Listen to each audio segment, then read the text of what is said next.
Amigos y amigas, ante todo agradezco el honor que supone para mí esta invitación. Bueno, debo confesar que en mi primer pensamiento fue de agradecerla y declinarla al pensar que no se entendería la relación de mis funciones como relator de Naciones Unidas en materia de agua y saneamiento con la ganadería extensiva. Sin embargo, luego entendí que al invitarme, los organizadores asumían conmigo el desafío de explicar esta vinculación y más en las perspectivas vigentes de cambio climático. Y por ello finalmente acepté, aunque me es imposible en persona por estar en Bolivia. Pero bueno, en todo caso, muchas gracias. Tanto quienes promueven la ganadería intensiva basada en macrogranjas, como quienes promueven la agricultura industrial, suelen usar el derecho humano a la alimentación como pretendido argumento para justificar estos enfoques productivos, hablando sobre la necesidad de producir más y más alimentos, suficientes alimentos para todos y a precios más económicos. Sin embargo, ocultan los impactos sociales y ambientales que se derivan de estos enfoques productivos, al destruir los tejidos sociales y productivos de la explotación familiar en el medio rural, degradar la calidad de los alimentos producidos y especialmente quebrar la sostenibilidad de los ciclos naturales de nutrientes, de materiales y de energía que durante miles de años han sustentado la producción de alimentos y la vida de las comunidades rurales. Evocaré solamente y brevemente algunos de los valores en juego en materia de aguas, que es lo que en particular pues, me corresponde como relator especial de Naciones Unidas sobre los derechos humanos al agua potable y al saneamiento. Una de las grandes virtudes de la ganadería extensiva está en la integración productiva agroganadera que han sustentado las tradiciones campesinas, promoviendo formas de economía circular y sostenible a nivel local, particularmente en lo referente a la integración de los purines ganaderos para fertilizar los suelos, tanto de los campos destinados a la agricultura como de los prados y espacios forestales incluso.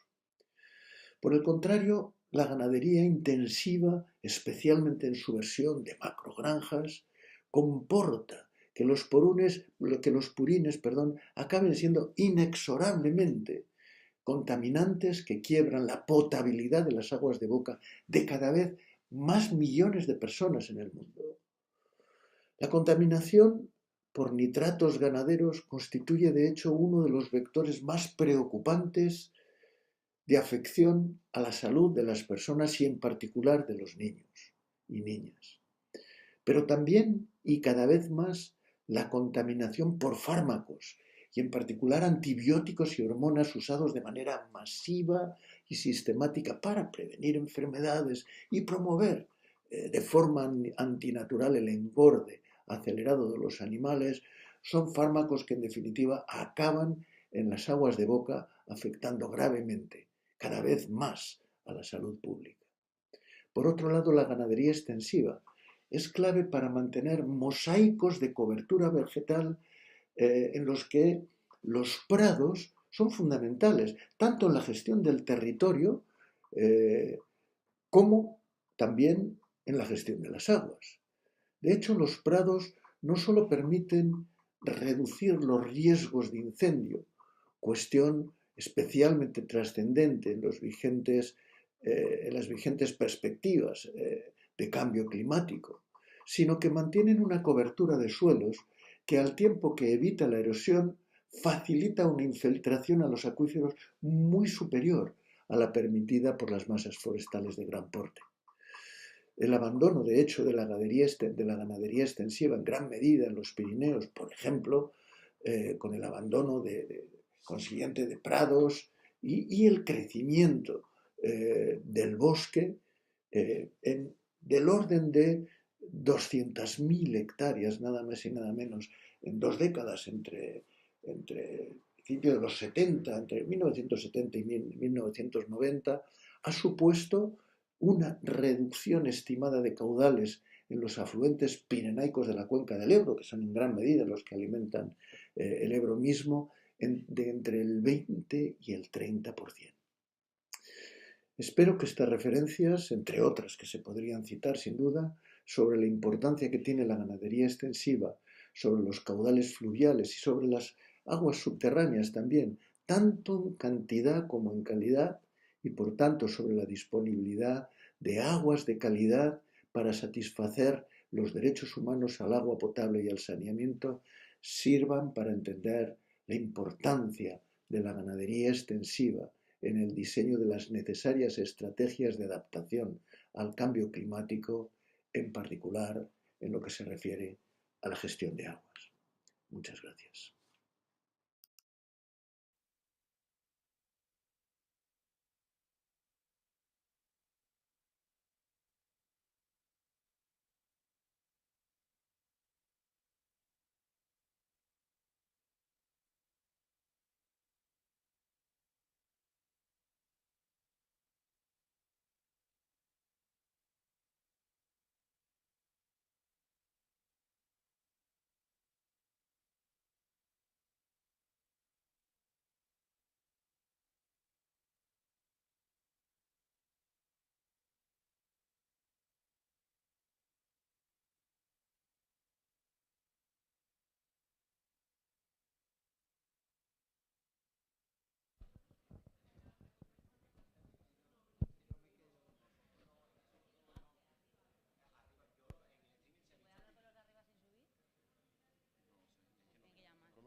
Oye, es que yo necesito un poquitín de ayuda ahí. ¿Alguien tiene que decir que apaguen las luces arriba? Hay que presentar el vídeo, que no sé quién lo presentaba. Sí. Ya, pero vamos a ponerlo aquí también.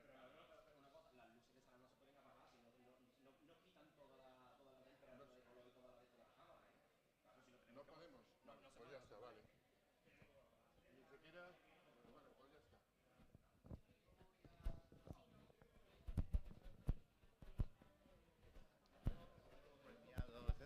Yo, pero si yo no sé de qué va el vídeo. Antonia, ¿cómo se llama? Antonia Rojo. Pedro Arrojo. Pedro Arrojo. Sobre agua. Pedro Arrojo de Fundación Nueva Cultura del Agua. De ¿Sí? Nueva Cultura del Agua, sí. Pedro Arrojo. Hola, buenos días. Vamos a... Good morning, everyone. We're going to start this second panel.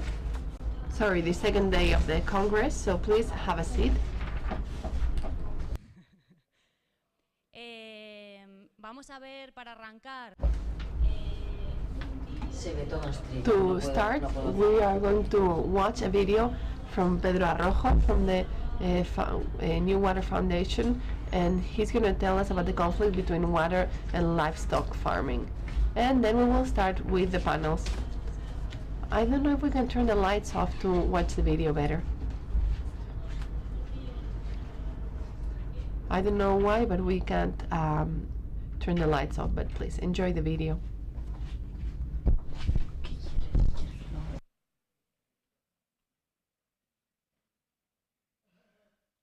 Amigos y amigas, Dear friends, I want to start by thanking you for inviting me here. It's a great honor to be here with you. I must confess that my first thought was to say thanks, no thanks, because I thought that there was no connection between my role as a UN rapporteur with extensive livestock farming. But then I understood that by inviting me, the organizers were accepting the challenge of having me here, especially in the context of climate change. So that's why I accepted. And however, it was impossible for me to be there in person because I live in Bolivia right now. Anyways, thank you very much. intensive farming based on those who promote factory farms and those who defend industrial farms talk about the human right to food as an excuse to justify these approaches, and they talk about the need to produce more and more foods for everyone at cheaper prices. But they are hiding the impacts, the social and environmental impacts that arise from these productive approaches, because they distract the productive and social tissues. They destroy family farms in the rural areas. The quality of food is damaged, and the sustainability of natural cycles in terms of energy and nutrients is damaged, and that is what has sustained the food production and the livelihoods of communities for thousands of years. I'm just going to mention some of the values that are at stake when it comes to water, because I'm the UN Special Rapporteur on human rights to drinking water and sanitation. One of the main virtues of extensive animal farming is the productive integration between agriculture and animal farming that has sustained peasant economies, and they create sustainability, especially when it comes to the integration of slurries, both in fields aimed at agriculture as well as in meadows and grazing fields. On the other hand, on the contrary, intensive agriculture, especially when it comes to factory farms, involves manure and slurry, ending up polluting the drinking water of an increasing number of people in the world. Pollution due to livestock nitrates is one of the most concerning vectors when it comes to human health damage. But also, and increasingly, the pollution due to drugs, and more particularly antibiotics and hormones that are used massively and systematically to prevent diseases and to promote in an anti-natural way the fast feeding of animals. And all these drugs end up in drinking water and end up damaging public health. On the other hand, extensive animal farming is basic to preserve a vegetable coverage mosaic. Meadows are basic for managing territory and also for managing water. In fact, meadows not only allow to reduce the fire risks, which is something particularly relevant with the current context of climate change.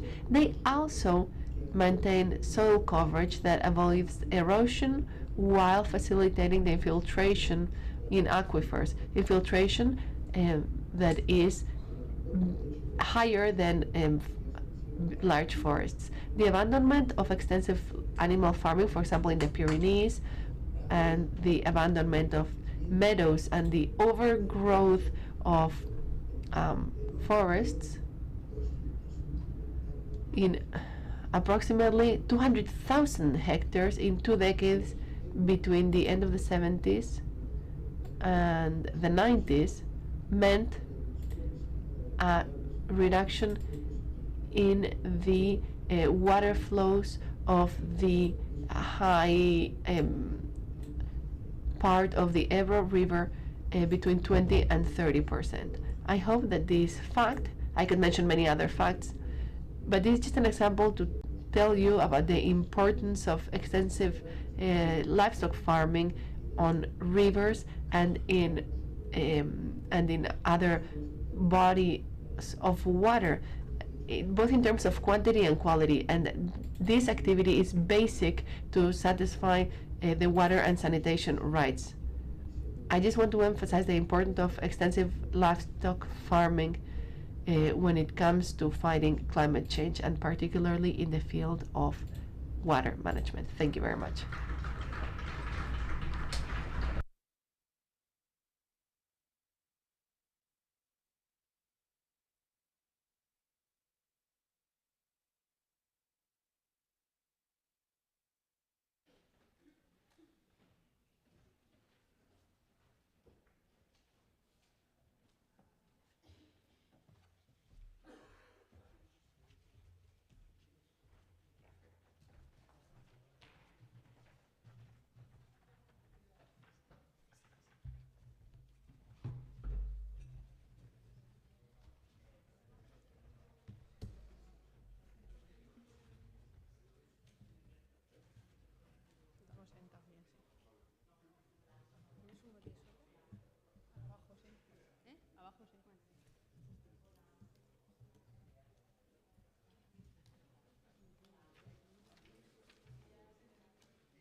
Bueno, disculpas, pero está habiendo I want to apologize, but we're having some problem with the cameras for the streaming, so we're going to wait a few minutes to see if the problem is solved.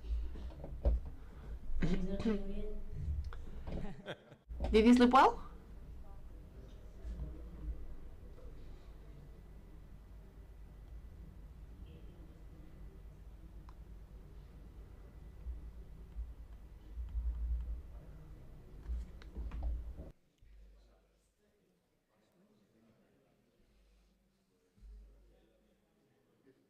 Sí.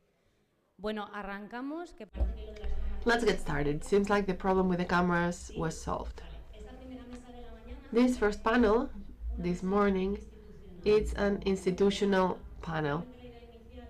Honestly, the initial idea of this panel, well, this panel was designed at the request of some members of the regional governments of Andalucía and Extremadura who finally didn't come. So we had to redesign this panel. It's one of these things that seems to not be working, but that's because they're going to end up working better because we have wonderful guests who are going to make their contributions, and these people contribute more to the development of intensive livestock farming more than those who stood us up. So I'm going to introduce very briefly one of the products of the LiveAdapt project. This is something that we mentioned a couple of times yesterday. Part of this project was to draft a strategic action plan to adapt extensive livestock farming to climate change in the context of Mediterranean countries. So,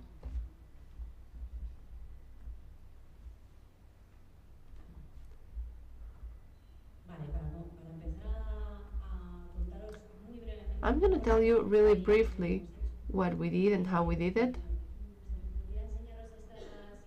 So I wanted to show you these images. We have a herd on the left, and it's one of the two last herds of the local breed of goats that exists in La Vera. It's an endangered species.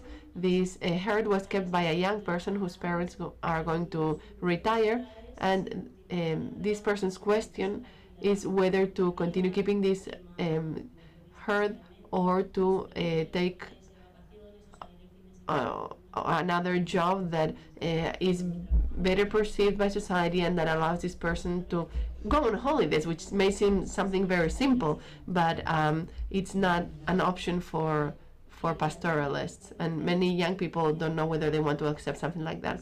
So this image is aimed at making us think. It's food for thought. Let's think about generational turnover. Even if we were able to address all these problems that we have been mentioning throughout yesterday, the truth is that it's an endangered job, and there's no generational turnover. There's nobody who's going to take over these jobs. And even if we are able to raise awareness about animal farming, even if we are able to pay more to account for the footprints in a fair way, well, even if we do all of that, there may not be anybody who wants to take these jobs, and we will run out of the local breed of goats in La Vera. There's something that I want to mention in connection with the generational turnover, and that is the lack of profit. This is a very simple graph. It shows us the evolution of the livestock inputs, and in yellow we see the price of animal products. Profitability is lost in a context where the life level, the capacity, the purchase capacity has increased for everyone else. So that's why this is not an attractive job. And I want to mention these two aspects to tell you that although the strategic plan is a strategic plan to adapt to climate change, because climate change is further pressure, the truth is that the livestock sector was already in crisis even in the absence of climate change.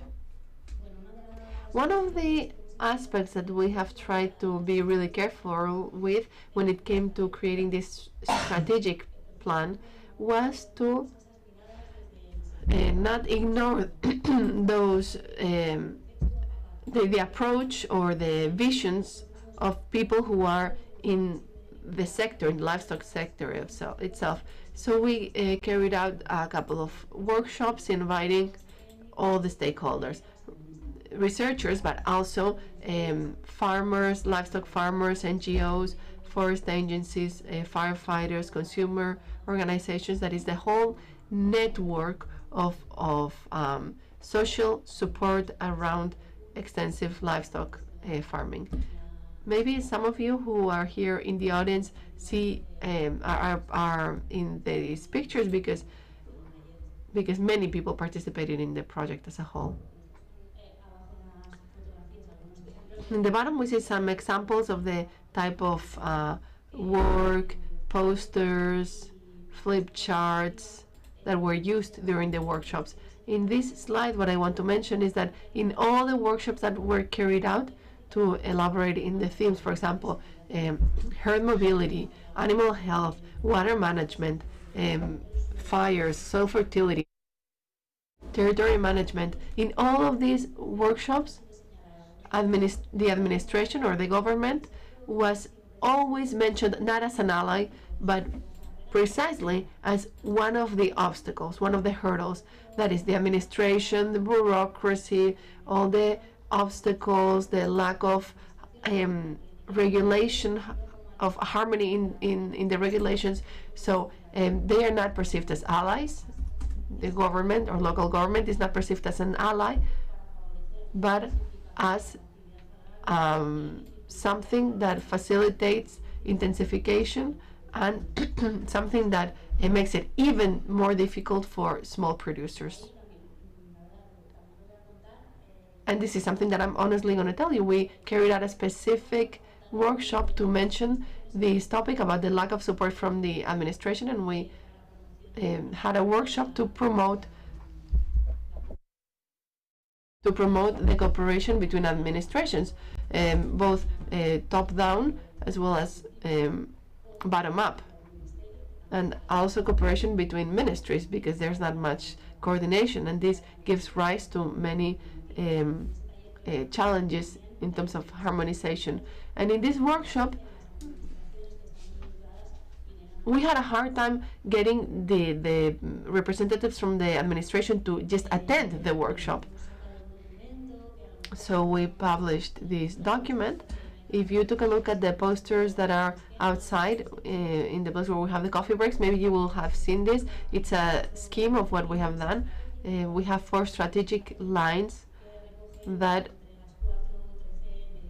include 13 strategic action measures. We designed the document in such a way that it can be used as a whole, and it can also be used to take a look at each single action, to have like a faster overview of each of the actions and the stakeholders involved. We pay very close attention to the participatory process. Currently, it is available to be downloaded in the LiveAdapt project. The whole document or action or the different actions. I don't want to talk for too long because there are many speakers in this panel, but this is the scheme that we have, the strategic lines with the strategic action lines. So, this said, I'm going to give the floor to the panelists. Thank you very much for being here, and let's think about how the power in our country is divided. We have the state, the regional, and the local power. We have Guillermo Centeno, who comes from the General Directorate of Struggle Against Desertification. He is invited to make strategies to make strategies in this field. We have Pablo Canavelga, who comes from the environmental agency of the environmental agency in Portugal. They have acted in the Framework Convention of the United Nations in aspects connected to the struggle against climate change and soil uses. From the regional level, we have Irene de Miguel, who's an MP from Extremadura, and she's the secretary of Green Horizon and Revitalization of the rural environment of the political party Podemos. And we have Lorena Rodriguez, who was the mayor of a town in the north of Cáceres called Carcaboso. They have carried out very beautiful things there, and this shows us that towns themselves can support animal farming with different projects. They have worked to support agroecology very much.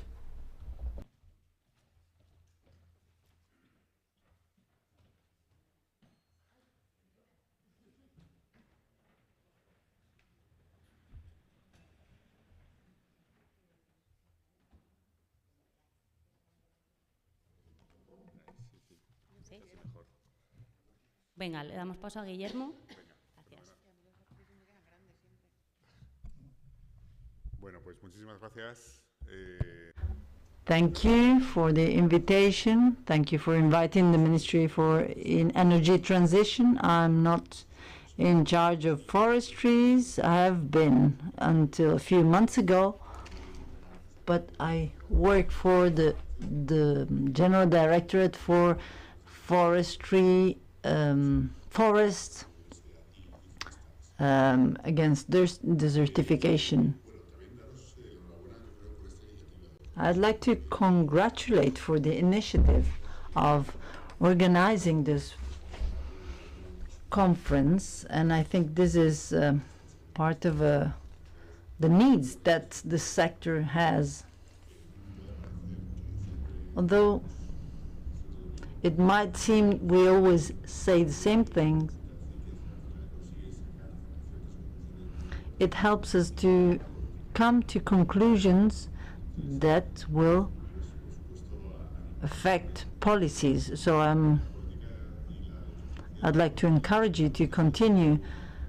The administrative context is very complex. No one knows how it really works. Based on my experience, which is a 20-year-long experience in Spanish central administration, I can tell you that sometimes you see surprising developments. You find legislation in which certain aspects are tackled that seemed impossible just a few years ago.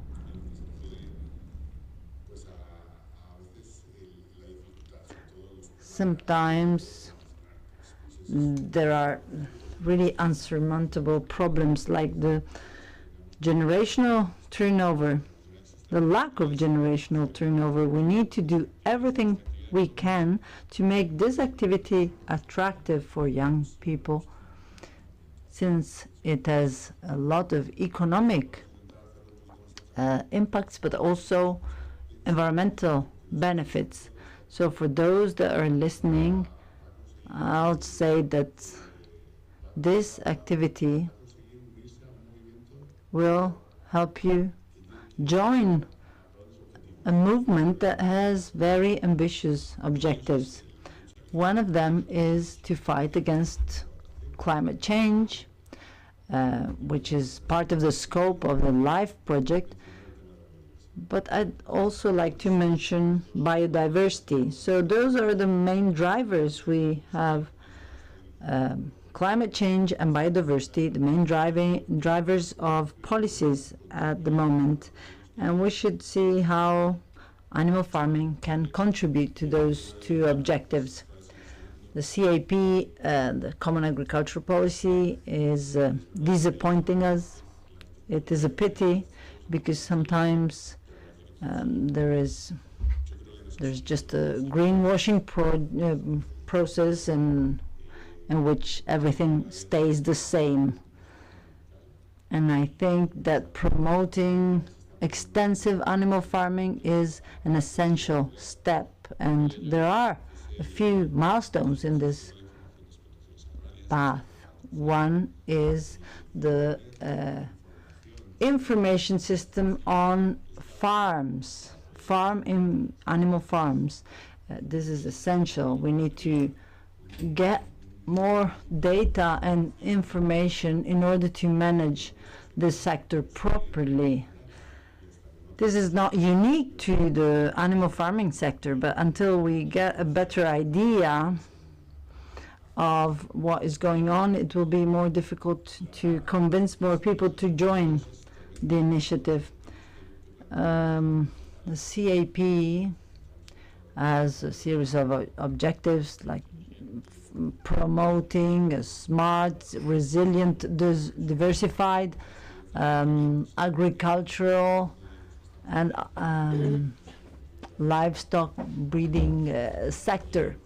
No one can be against this. Reinforce environmental policies, promote economic dynamism in rural areas. Those are all objectives of the common agricultural policies. The problem doesn't lie in objectives. It lies in how we achieve them. We need to take into account that the common agricultural policy is the main policy of the European Union, and it accounts for 33% of its budget. And in extensive livestock, animal farming, not to mention forestries, only account for a minimum amount. But we do have the capacity and measures that have already been designed to achieve our targets. So this is one of the advantages that this sector has. And we should also emphasize the need to integrate a more territorial approach. We cannot keep in separate boxes agriculture, animal farming. We need to enhance the integration of all those sectors. We should not only have forestry policies, agricultural policies, and livestock breeding policies. Those are all integrated activities that should aim to dynamize the rural areas. I'd like to congratulate you for the inclusion of livestock breeding on the agenda. I think that you're making progress even faster than the administration is doing. Be certain that this is what we have right now, and it is working. Your efforts are working, and promoting this sector doesn't just require general support. We need massive funding as well. We need funding to improve the quality of pasture lands, to improve connectivity, landscape connectivity, and those are all activities that need to be funded for investors to consider this sector attractive. So we should keep an eye on these aspects, especially in order to get to those incentives that can receive public funding, both at the national and the European level. I'm here to represent the forestry sector, but animal farming and livestock grazing is essential if we want to prevent fires, especially after the summer we've had with extensive fires all over our country, but also to promote other forestry policies that encompass all forests, but also grasslands and pasture lands. So I really encourage you to continue on this path. Thank you.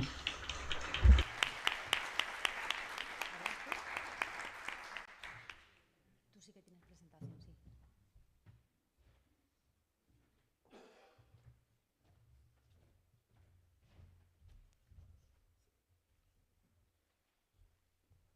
Funcionando, sí. ¿Se puede con este? Tiene que ser este.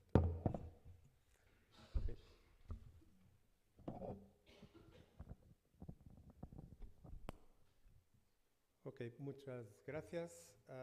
Many thanks. I'd like to say that Spanish is not my native language, so I'm really sorry Trabajo en la about my Spanish. My name is Paulo Canaveira. I work at the university, and also I'm a advisor to the Portuguese Environmental Agency. I was invited to talk about adaptation policies. We have two main categories: adaptation and mitigation policies. Mitigation policies are more focused on emissions that are generated. Those are the main sources of emissions in Portugal, and here you can see something that is similar to many other developed countries. The main source of emissions comes from enteric fermentation, and in this case the main species is cows. And then we have fertilizers, the dung management, and then agricultural or forestry machineries. In Portugal, this accounts for about 12% of all emissions. When I talk about these sources, I also like to talk about the possibilities we have to reduce those emissions. Some measures are more developed than others. One of the most straightforward measures is genetic improvement and herd management, because when we think about genetic improvement, we always think about improving productivity or resistance to disease resistance, but we can also select those animals that have less, that produce less methane. And on what there is more research about right now is the diet improvement option. One of the options that has been developed more is implies improving the composition of pasture lands so that less methane is produced. There's also a whole host of feed supplements that improve their digestibility, and some food additives that might include this red algae, Paradoxis taxiformis, and this can reduce up to 80 or 90% of emissions.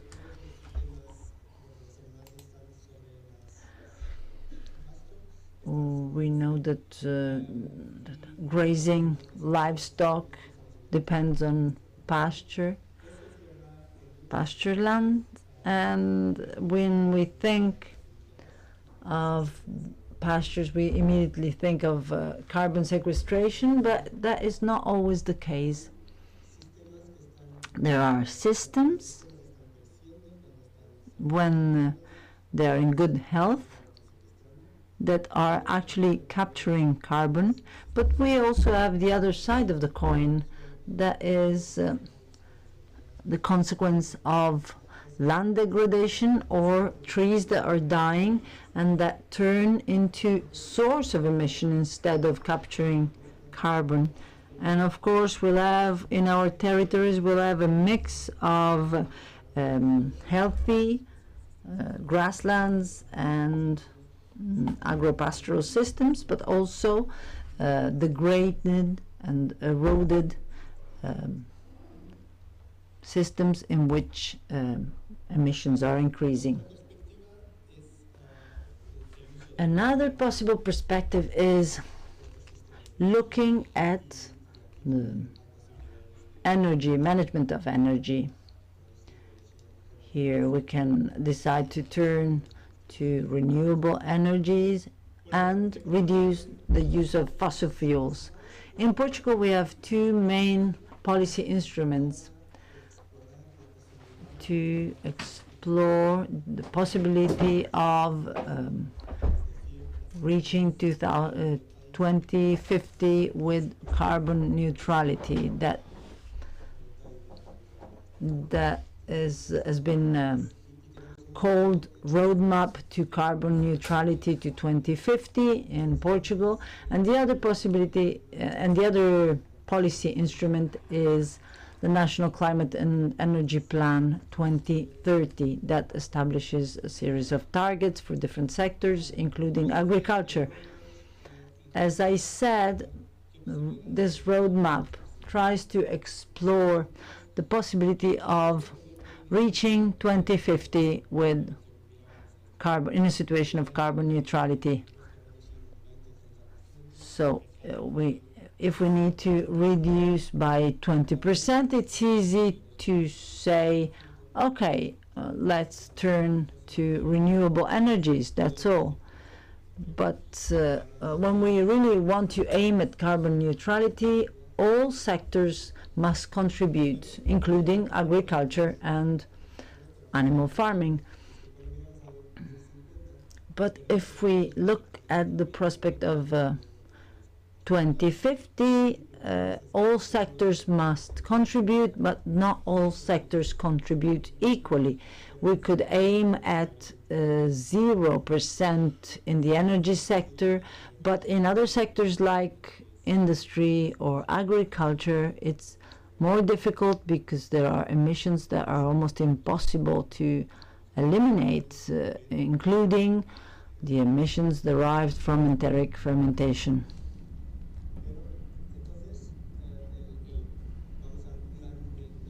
So if we get to the National Climate and Energy Plan 2030, there are a few targets that have been established. One is for agriculture, which also includes animal farming and plant productions. There are services, there are sectors, as you can see here, that have higher targets than others. But the idea was to establish targets for all sectors, including agriculture, so that we don't get this idea that there are certain sectors that can reduce their emissions and others that don't need to.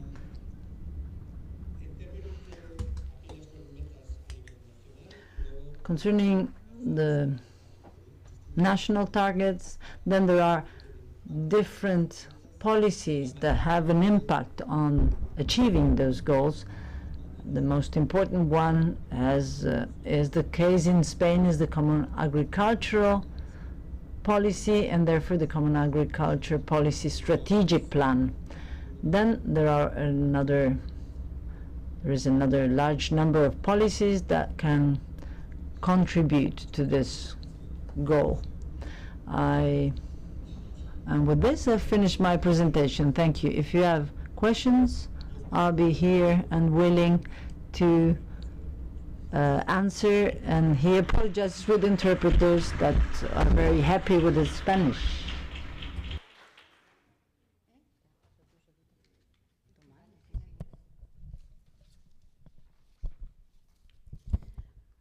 Buenos días. Good morning. I wish to thank you for inviting me here. I think the General Directorate of Agriculture and Animal Farming would not have rejected this invitation if he knew that you would have invited me here instead of him. I'm not going to talk very well about the policies that are carried out in Extremadura. I am a member of Podemos Extremadura, and we are the opposition.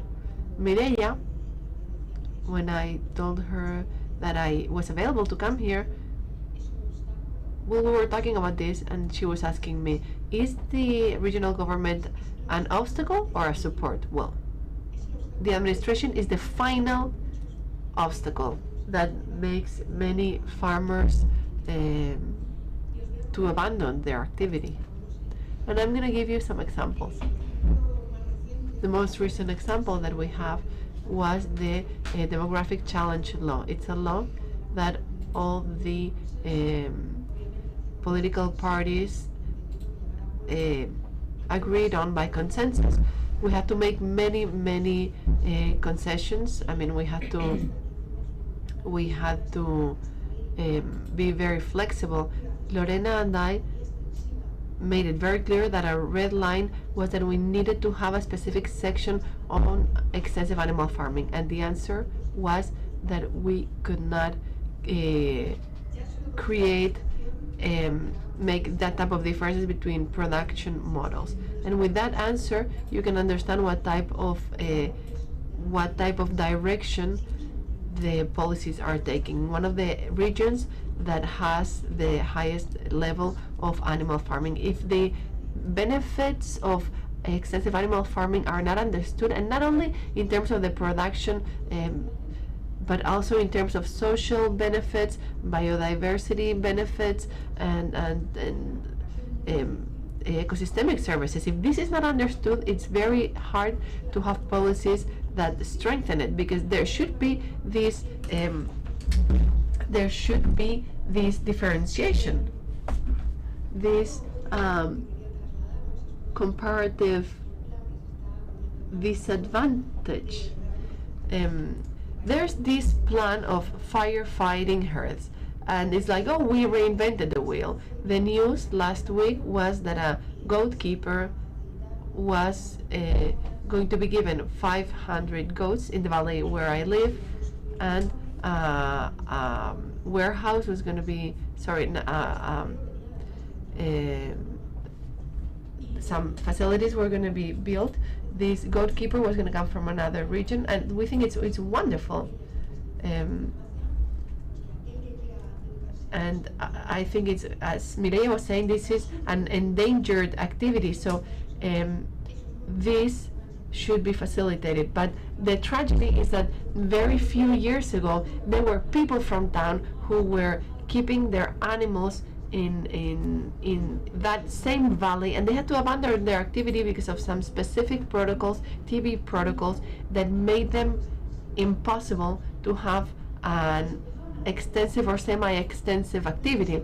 They were pushed to intensification, and someone who's in their 50s, who has been keeping goats for their whole lives, and who have had to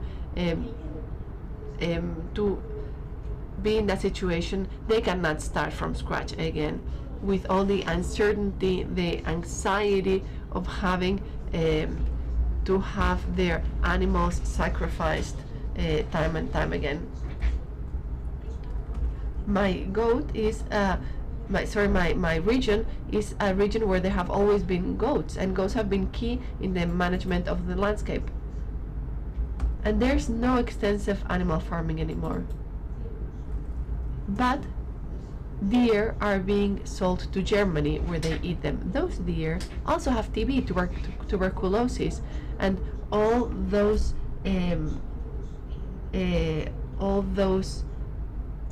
slaughtering of animals because of tuberculosis didn't make sense. And I'm here in the veterinary school, but I hope you don't feel offended if I say that if in 30 years these TB protocols aren't changing the situation and they're just slaughtering all the populations of animals, something should change. The only thing that's being done in the face of tuberculosis is depopulation. If we don't do anything, we're going to have awful fires because there's no management. So we have to choose. Either we sell powder goat milk to China, or we can have well-managed forests, villages that are alive. And this is a choice that the government needs to make. I don't want you to take me wrong. I don't want to say that there shouldn't be any follow-up regulations about tuberculosis and animal health measures, adequate animal health measures. But things need to change, and things need to adapt to the context and the specificities of extensive animal farming. We cannot keep implementing the same protocols to intensive and extensive animal farming. We can't do that, and that's the main obstacle as of today in my region for extensive animal farming to keep existing, especially when it comes to goats. So that's the most important obstacle. I don't want to wrap up without being propositive, because it's not only a matter of criticizing. Although I'm in the opposition in the government, we should also think about excitement and exciting options. I think the administration, the government has a lot to do. Generational turnover needs to be promoted, and the best thing is to make the activity profitable.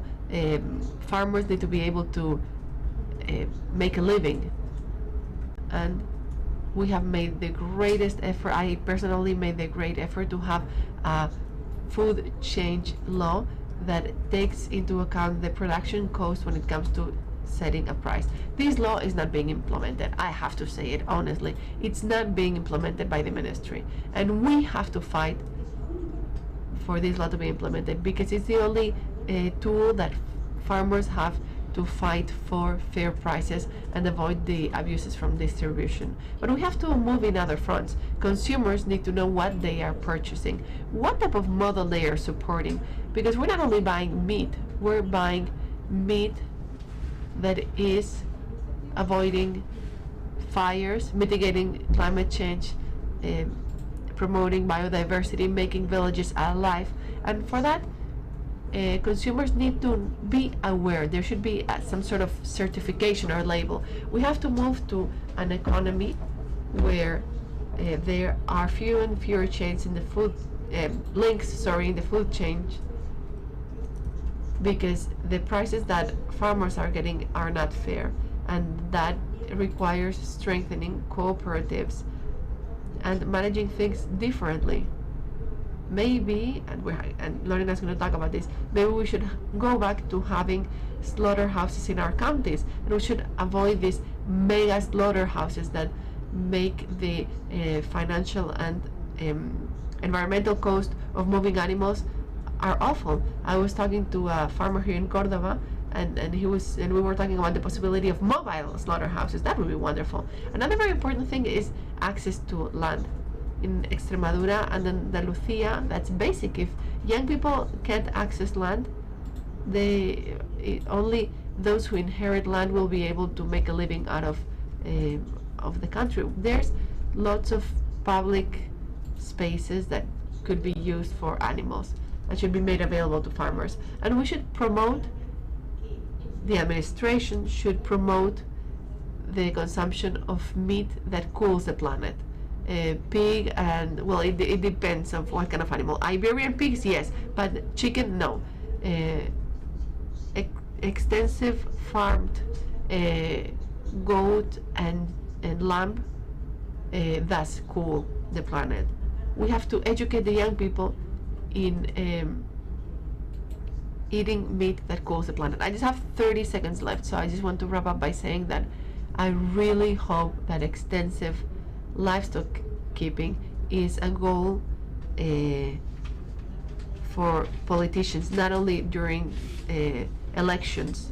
We should really have policies, and there are many tools to change things and to do this.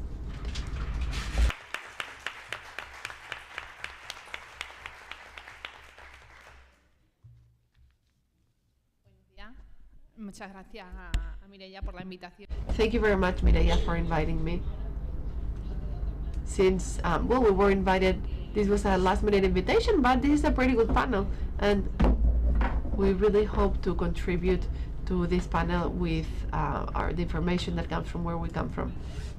We want to thank you because you brought us out of the assembly and the parliament, and it's a great pleasure for us to be here, be in Cordoba, and be meeting friends like Mireia, Julio, Antonio, and this is something to that we are grateful for. I come from a 1,200 inhabitant town, Carcaboso. We were in the town council since 2005 until 2019. We carried out agroecological town policies that sadly, since the government changed in 2019, everything changed. Everything disappeared. And this should make us reflect as an institution, because it's not possible the resources that are deployed, public funds, go to waste because policies change. Right now we're in the opposition, but if things go well in the assembly, maybe we will be in power, and what we will be building, and we are a very constructive opposition, and we make contributions for improvement.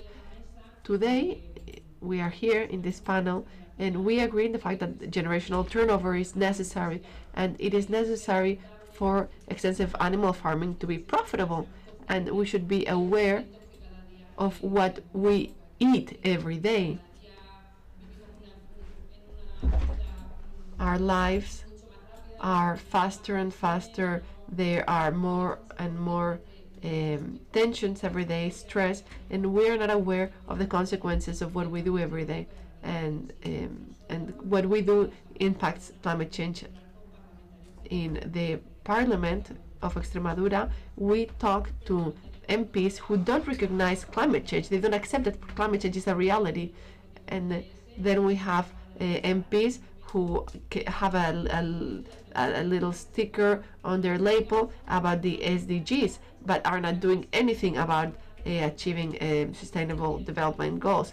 Because if you say that you want to support, for example, a farmer or farmers in villages by having more cooperation between regional governments, what we see is that everything is made difficult when it comes to starting a farm. Particularly if you want to do, if you want to produce, if you want to produce like cheese or some sort of product from the animals. This we want. And when you want to process foods, in Carcaboso we have municipal herds, and we also facilitated things for farmers for creating a situation in which local meat and local vegetables and local food was sold in our restaurants. By facilitating this procurement, this is something that we can do. We have to give value to what we have. In my county, in the Valle de Alagón, we have 100,000 cows, and there's no slaughterhouse on a county level. So cows have to be taken outside our region. They go from our community to Valencia, and from there they go to the Persian Gulf. And this makes no sense whatsoever. One of the measures that Irene and I negotiated in the demographic challenge law was to have mobile slaughterhouses in farms themselves, because farmers themselves see that they're feasible. But then you talk to the administration, to the government, and how many local slaughterhouses have been closed lately. So there's that link that is missing. Another of the problems that we have with the government is working with civil servants. If you have to talk to the secretaries in each town and say, I want to change the way in which the ESAs and public soil is managed, when you go there, you see that the soil is so damaged after decades of bad management. And when you try to change that, you want to change the management model. If you want to get resources for that management, first you need to face the obstacle of the 5 farmers who are already using that dehesa, and then it's so hard to get resources for changing things. So this is another of the challenges that we have. And then we don't really understand whether those farmers are the farmers who are using those dehesas are doing so because they're getting money from the CAP. The government should not allow the use of public soil and public dehesas if there's no reasonable management. And some people are using those fields in a inadequate way and making money from the CAP. Javier de los Nietos is the mayor of Boalo, who has a municipal firefighting herd, and it's his son who's going to keep the herd, and his son is going to be a shepherd. We're talking about jobs that have to be promoted. The institutions should promote these jobs for villages to have a future. We have to eat, everyone eats, and healthy food is something that is necessary for all. So I wanted to make an emphasis on this. When we worked in the town council of Carcaboso, we tried to do institutional pedagogy. I remember very well some panels or workshops that we organized. I'm talking about something that we did 10 years ago. Nowadays, it's women who write the shopping list, and we have been working on GM food, and we wanted to raise awareness on what GMs are and how to write your shopping list. We need to know where food comes from and what we serve in our tables, and we also have to think whether the food that we buy is fixing population, and we need to raise awareness among consumers. I'm also worried about future generations. We're not leaving them a very ambitious society. We can't deny climate change. It's already October, end of October, and we're still in short sleeves. And with all those policies that favored agroecology in our county, we have been insisting on the fact that this is to make life easier for livestock breeders in our county. And as Irene said, there are parliamentary MPs in our region that don't believe in climate change. We said that we wanted to organize a firefighting herds so that they could clear certain ways so that herders could transit in the region. They told us in 2011, no, it's a health issue.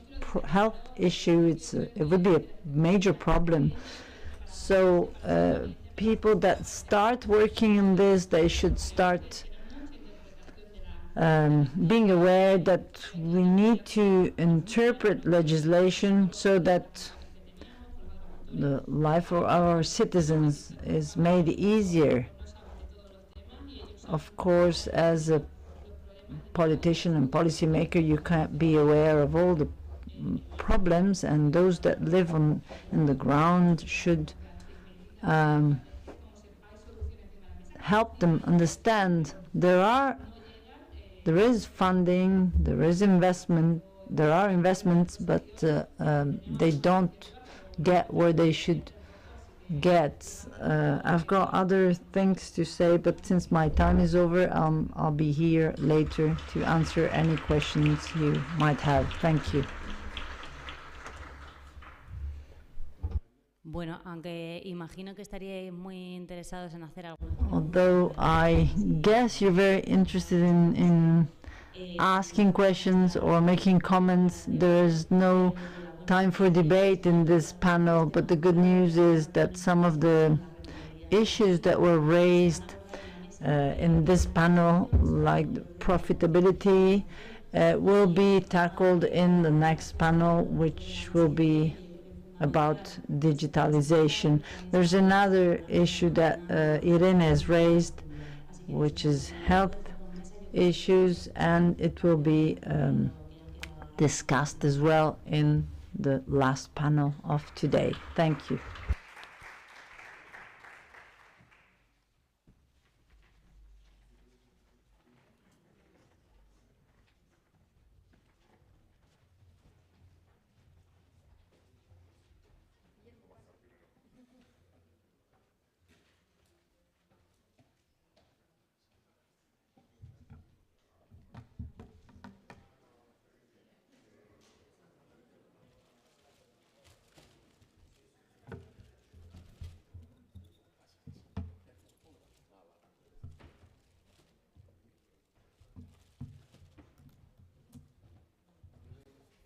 Sí, tengo una presentación. La tenía Antonio.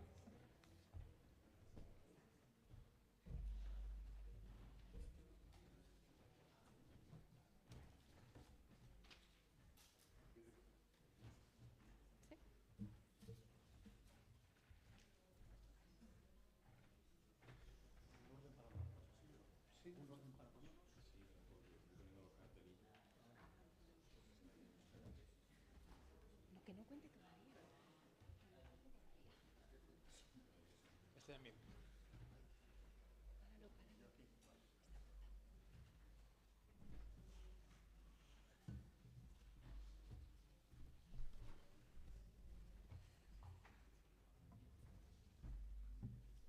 Bueno, pues buenos días a todos.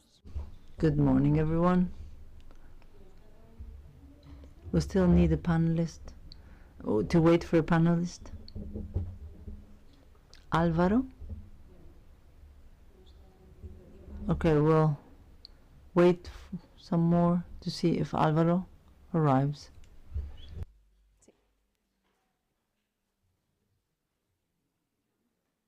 Bueno, muy bien. Pues buenos días a todos. Good morning, as I said, and thank you for your presence here today, and also welcome to all of those that are following us on the YouTube channel. My name is Maria Paricio Arnain. I'm a veterinary, and I work for Big Cham for Europa, which is a company based in Segovia, and we have several activities that I will explain now.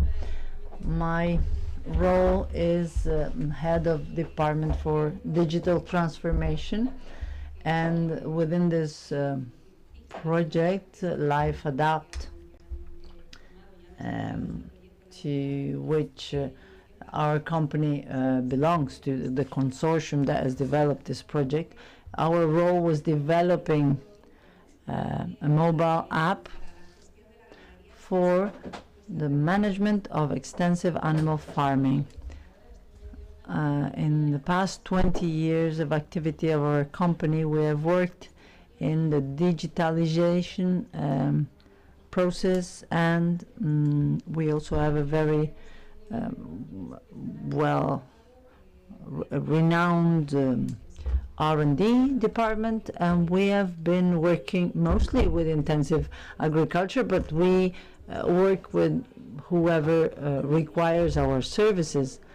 We have been working in production, profitability, And now we're very proud to be able to work with the extensive agriculture and get to know this your sector. So I will explain now what we have done in more detail.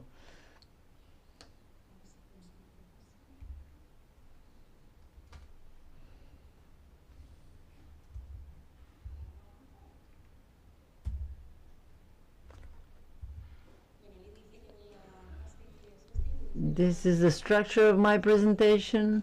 I will explain a bit what the digitalization means, the results of the project, of the LiveAdapt project, and the presentation then of the panelists, which is probably the most interesting part. What does digitalization mean? If we look up the word on the dictionary, one of the definitions we could find is a process that consists in integrating and applying new technologies to all sectors that need to change their operational modes. It is very important to differentiate innovation and digitalization. Innovation is a previous step, whereas digitalization is a tool we can use to implement our innovation objective. But digitalization also needs to be innovative. Nowadays it's at everyone's reach, but not everyone does it in the correct way. It can be required by single individuals, companies, or institutions. Some think that having a web page is already a way to digitalize the company. We can also, it's not only that, we can also digitalize processes, the digitalization of business models and process digitalization. Some authors consider that digitalization represents the fourth industrial revolution, and it is a driver of social change as it affects the whole of society. I think it is a challenge and an opportunity for companies within the spectrum of digitalization.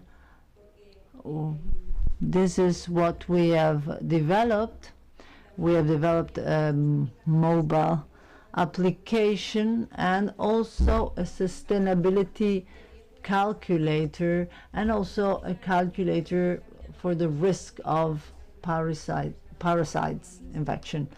I'll start with the two applications and the climatic sustainability calculator, which consists of a questionnaire, and I use the opportunity to draw your attention to a leaflet that you can find in the materials that you have received. In this leaflet you can see here QR codes. In this leaflet that has as a title SOST Klima, and I invite you to access this QR code, both of the SOST Klima and the Live Smart application. We have just started as a pilot project, so as the more farms we get to answer to this questionnaire, the better. So I hope you'll contribute and tell us if you think it is useful and if it must be changed and to make it better. So these two calculators, the climatic sustainability and the parasite infection risk, consists of a questionnaire that will yield a score that will allow you to compare your farm with other farms. And it is always useful to compare with other farms. And this application consists in the following. Once you know where the farm is located. They'll ask you the GPS coordinates, the meteorological features. We don't need to introduce any specific data because my colleagues at the R&D, at the development department, automatically, once you introduce your location, the system will connect to the meteorological agency station nearest to you, and then you'll have to introduce the data concerning your census data, how many, the head count of your herd, and all the other features of your farm. So you need to introduce those data, features of the farm. The meteorological data is introduced automatically, and the census data is the only other data that the user needs to introduce. If you want to participate in the pilot project, maybe to us it seems very easy, but it is not so straightforward, so maybe we can improve it. So once you get to the main panel, you can find all the information that you can input: census, management, reproduction. Of course, I can't get into the details of the application because I'm not an expert in it, and Noelia knows much more about it. I'll just show you 3 screenshots. One is this first one is concerning management.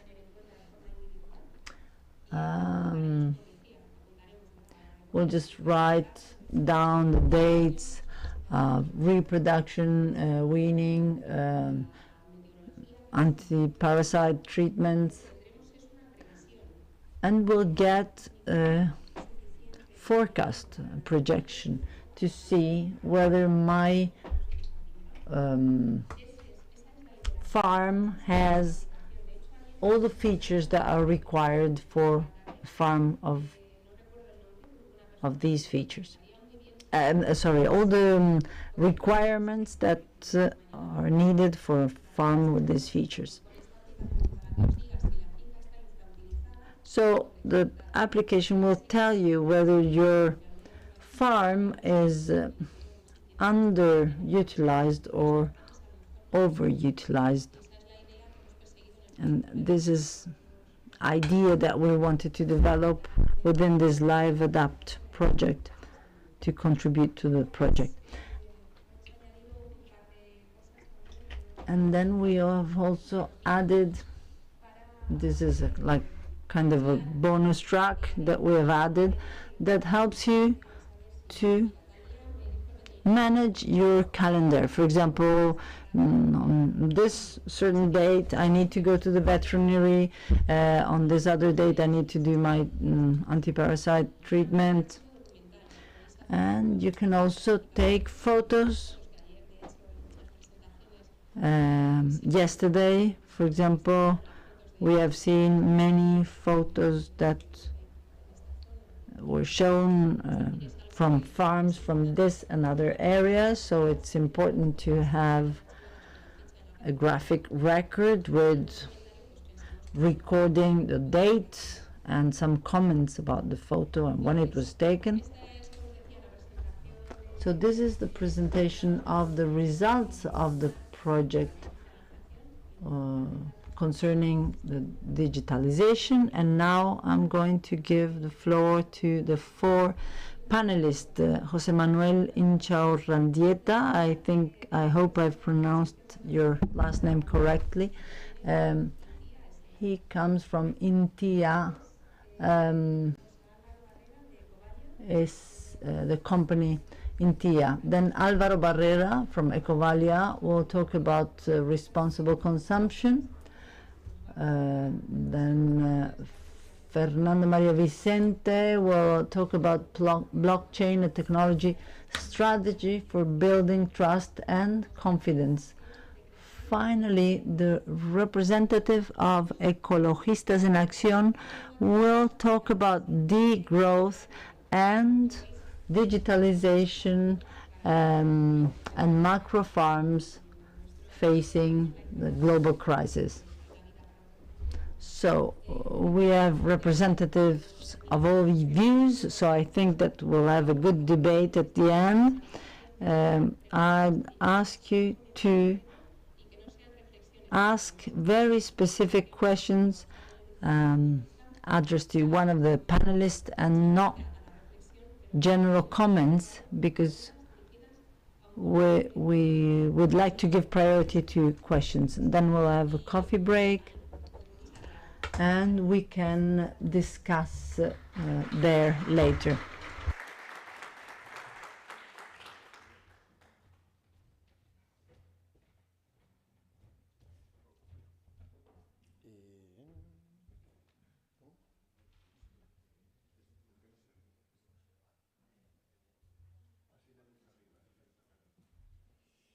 Bueno, buenos días. Gracias por la invitación.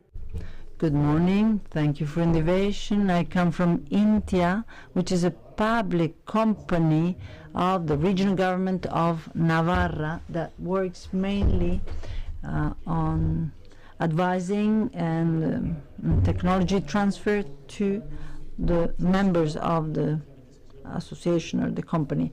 I will focus on extensive farming.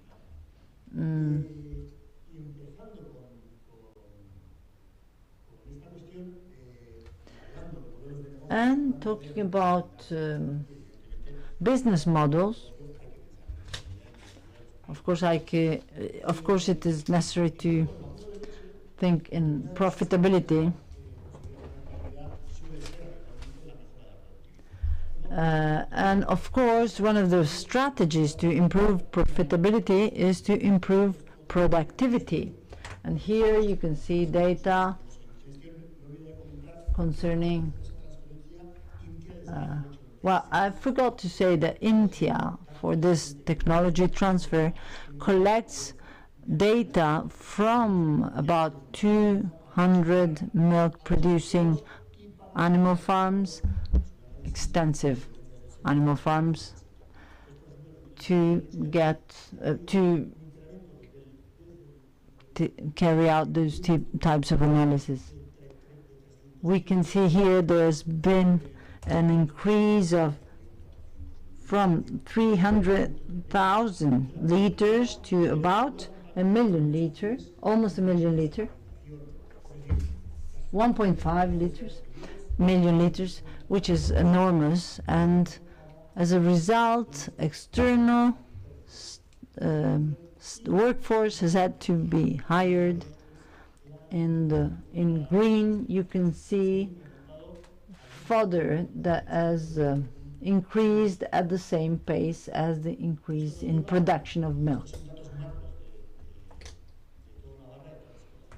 These are data that concern the whole of the region of Navarra.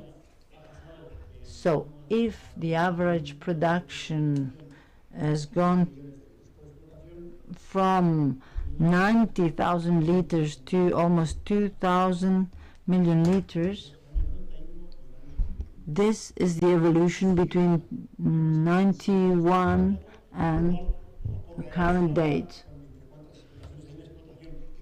Now we need to see what the evolution is. Bien, efectivamente, consecuencia. So there is a process of intensification. This is the example concerning meat-producing sheep farms. We have a line that shows the kilograms of lamb per sheep in this period of time. And it's not a growing curve, it's a slightly decreasing curve. And this is not because sheep produce fewer lambs per sheep. It's because lighter lambs are sold. In previous years, the production of older sheep, of older lambs was more important, but now younger sheep are sold. What was mentioned, or what was proposed here, is that there has been an improvement in the dimension. If productivity cannot be increased. I increase the number of sheep so I can sell more lambs. But there's a moment where this increase stops. There's a cap, which is 2020, 2021. Of course, what happened there? The disconnection of the support. The farmers realized that having sheep and hiring lambs, sorry, hiring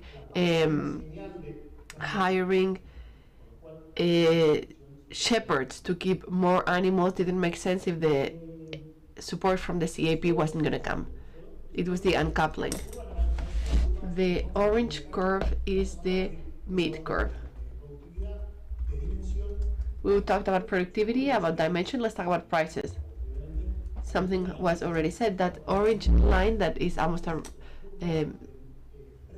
that is covered by meat is the price of male animals in this period of time. There's a slightly growing curve, and if we there's lots of inflation. If we bear into account the inflation, we see that what is being made is less than half.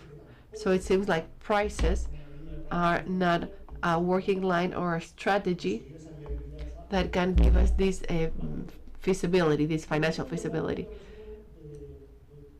And here we have different species, dairy cows, meat cows, and same thing with sheep. And then we have the red line, which is production costs.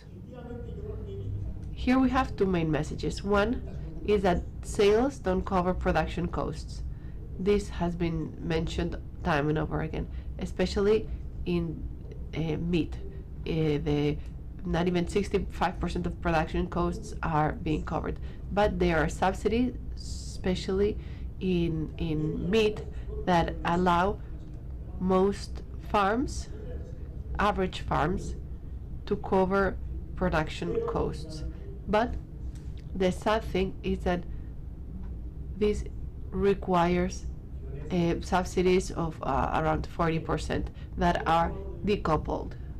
We talked about different species, but milk sheep is something very interesting in my region. I'm talking about my region, Navarra, because when we talk about business models, we talked about generational turnover. What are young people doing? What type of farms are they favoring? For example, in Navarra, in these last years, something interesting is that 1/4 of the farms are milk sheep, and 1/4 are making cheese and selling cheese directly. And why is this happening? Well, here we have something very important to have feasible farms, especially when you don't inherit the farm. The resources that are necessary should be as low as possible.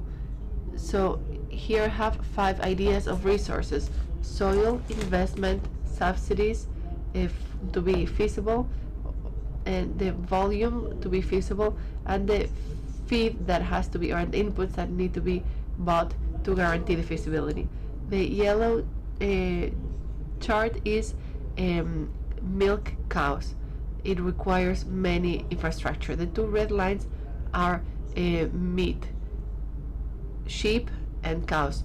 You don't need that many inputs, but you really need lots of land, and you need lots of soil to have that feasibility. The green, light green line, and here we differentiate when it comes to milk sheep intensive and extensive practices.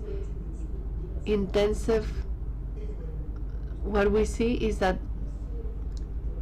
green circle that we have in the center is the less demanding one, is sheep, milk sheep for processing the product and doing direct sales. It's less demanding, and this is why many young people are seeing dairy sheep farms as the main possibility. So what these farmers do with direct sales is to position themselves in a better situation. And the third goal of the strategic goals of the CAP is to balance the power in the food chain. Obviously, we're all aware that this is a main challenge, and when we talk about balancing this challenge, in the report published by the Commission, what is mentioned are three main aspects: having differentiated quality brands or labels, having organic production, Alvaro's going to talk about this, and short circuits and direct sales. If we move to the first part, origin denominations, we have two meat and two cheese labels, origin denominations.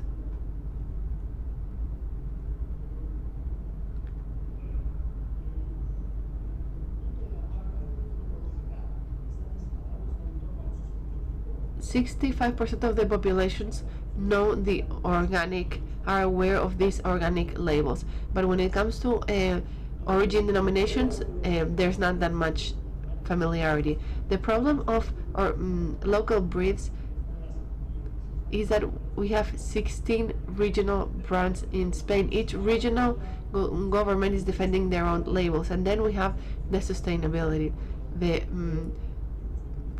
from the farm to the fork strategy. This strategy from farm to fork, is requiring the sustainability level. Traditional products are very important for consumers, but some people say that for schools what they want are short circuit products. When you ask consumers, they say that their priority is buying local. That's very interesting. And here we have a curve here where they compare something. Before I was talking about the inflation and the prices. The black line is the IPC from 2021, and then we have commodity milk without any origin denomination. The green line is milk sold with origin denomination, is 118% over the price, and the blue line are the people who are doing direct sales. If IPC changed 128%, they are selling their cheese 127%. They're the only ones, the ones doing direct sales, that are able to go beyond inflation. I'm going to give some examples. Arzaigasta, the cheese in Navarra. Why was it a successful case? Because there was an association that since the 80s included 128 shepherds, and this association supported them and helped them improve their quality.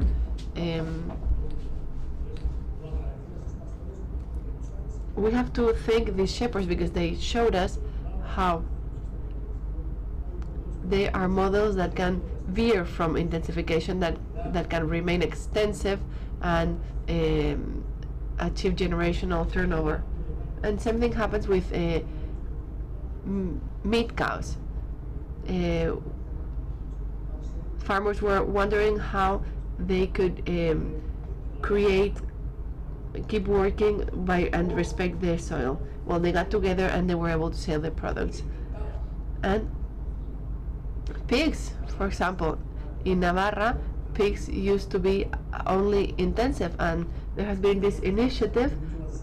It's an initiative that comes from the French Basque Country. That was they recovered an endangered species, an endangered breed, and they started breeding them in an extensive product. And then we have systems like dairy cows, and we see that the feed that is used is lower. So we see how this can be profitable. And always we're talking about direct sales and differentiation of the products. And to wrap up, I'm going to tell you about two products that are very interesting. We have Ecoalde. It was created 3 years ago. 54 producers got together to market their products, organic products. 14 of these producers were farmers. School cafeterias, by law, are demanding an increasing number of local products, and farmers would have a hard time supplying those products by themselves, so they created this cooperative, and they are supplying their products to school cafeterias. Then we have Landare, that's a consumer organization with 3,500 consumers in Pamplona, 4.5 million turnover, and all the meat comes from local organic producers, and of course extensive production.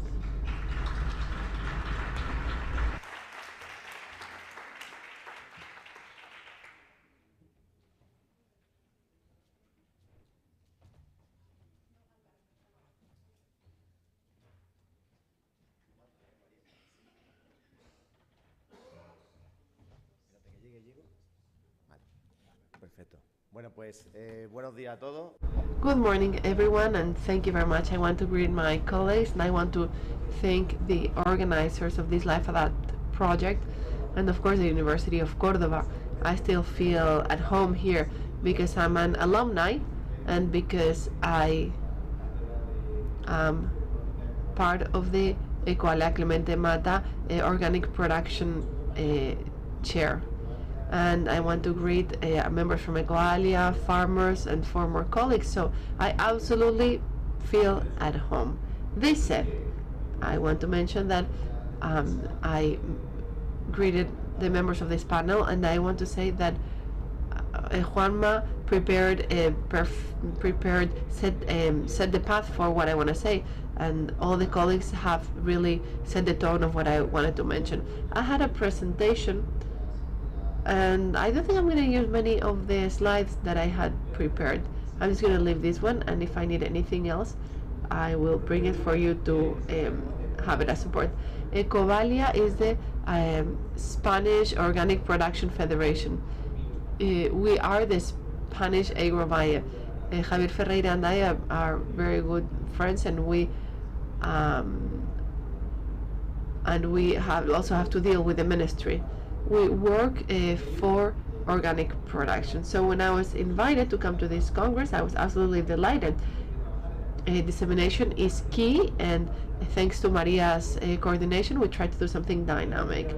It's not the first time or the last time that I'm in panels with farmers where we have our own heart.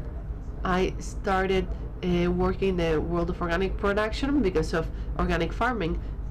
Now we see that, well, I have to focus a lot on organic vegetables, but I come from the world of farming, of animal farming. I want to say that organic production is in fashion. Fashions. Some people say that we're in fashion. Fashions come and go, but organic production is not a fashion. It's something that's regulated in the whole European Union, and I want to give you some support, because there's always time to give up, but we have heard about mobile slaughterhouses, generational turnover. It is possible, yes we can, and I want to shed some light on all of this. First, I want to say that I feel privileged, and we are privileged, because in the agro-food system, the work and effort of many industrial farming makes the work of organic farmers more valued. Why? Well, because industrial farmers made organic farmers be the preferred food system. Why? Because it's regulated in the whole European Union. There are 440 million Europeans who are talking about organic production. 27 member countries are implementing it, and in the whole world you hear about dollars, yens, and euro. We talk about organic production in the European regulation. your organic production, is it something real? Well, 126 billion dollars turnover are the result of organic production. We're talking about 65 million hectares. Is that a lot or is that a little? I get lost with euro because I used to think in pesetas, so I have a hard time getting lost in billions. In Spain, 10 years ago, we were spending 12 euro per person per year, and now the expenditure is 65 per person per year. Compared to other places, we are newcomers, but we have come a long way. First, I'm going to talk about organic production in general, and then I'm going to move to organic extensive farming. I am representing this sector thanks to a team that is backing me. Organic production beyond figures is growing continuously in terms of consumption and in terms of surface.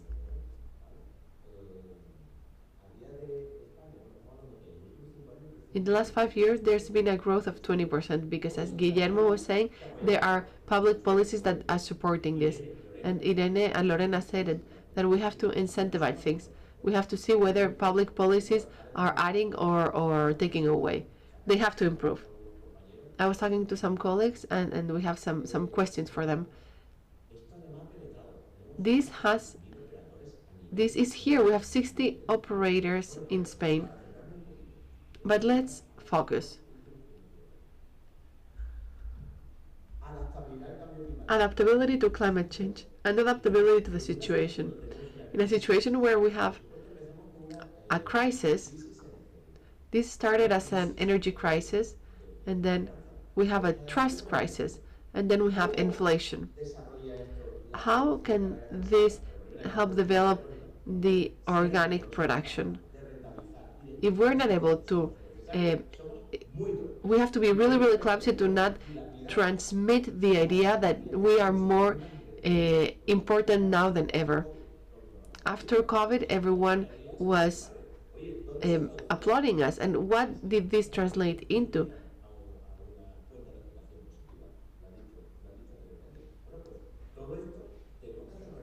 We need to make people reflect. This should be food for thought. This is a model that is working for us, the organic production, agriculture production and animal farming production. There are many situations that we can learn from.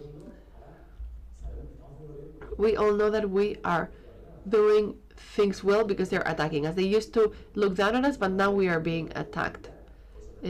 Is the problem in the world productivity or distribution?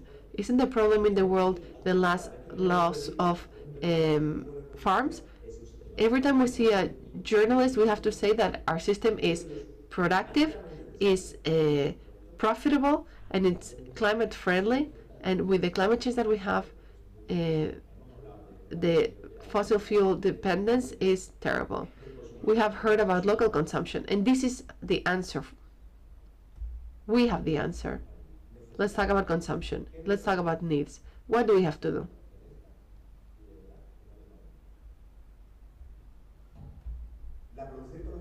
Organic production meets requirements in terms of labeling and packaging. What's the problem? Confusion. I was doing my groceries with my children the other day, and there were some organic eggs, and they had a big label, and next to them there were some eggs on code 2 with code 2 that were talking about that were labeled with a big animal welfare label. We have to invest in. We have lots of subsidies. When we were able to change the organic production regulations, is because we abandoned the national logos to have our single logo. When the consumption started growing is when we changed the logo and started having one single logo to make things easier. One brand. What is extensive livestock? If we made a survey here, probably no two people would agree on what extensive livestock is. We have had a brand crisis. And what is extensive livestock?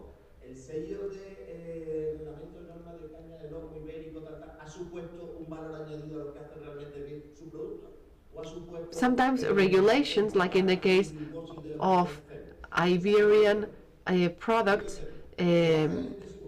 are labeled in such a way that there were some new regulations for Iberian products, but that was just a whitewashing for people who have their animals in feedlots. So we have to think about labels.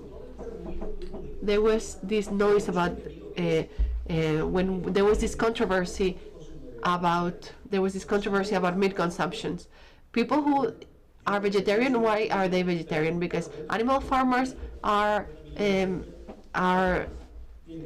backwards.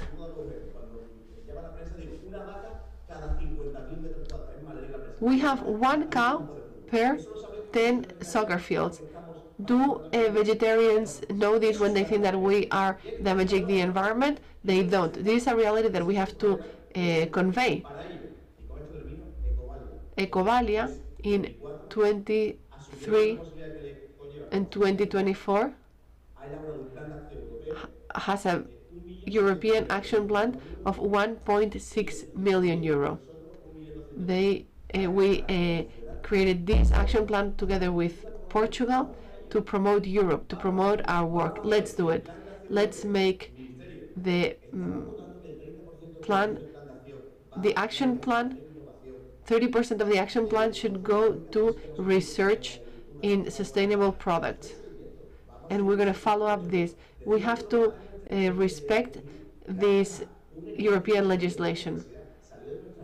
In our organic production chair, we created an initiative, and that's what changed the European regulation. We carried out a climate change study, and this is the origin of the Green Compact in the European Union. So, congrats. The challenge is here, and count on us. I really hope that I could encourage you, and let's have a fruitful discussion right now.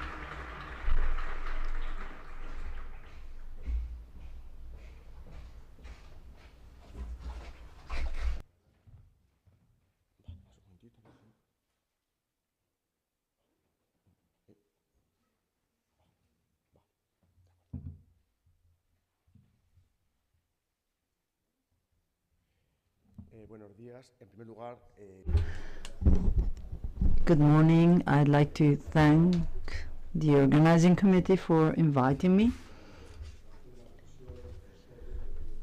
And I'd like to say a few words about what I think are the main problems with livestock farming, and also propose some possible solutions. When we talk about extensive livestock farming, we're always talking about Cinderella that goes to the party, and all the factors related with ecosystem services are stressed and emphasized, but when the party is over, then Cinderella goes back to reality. This is the average salary of in the Spanish economy, and then you get next to it, you find different profitability indicators according to the size of the farm. Here we can see there is a clear unbalance and very low profitability. And so we have only two options. Either we intensify or we abandon the activity.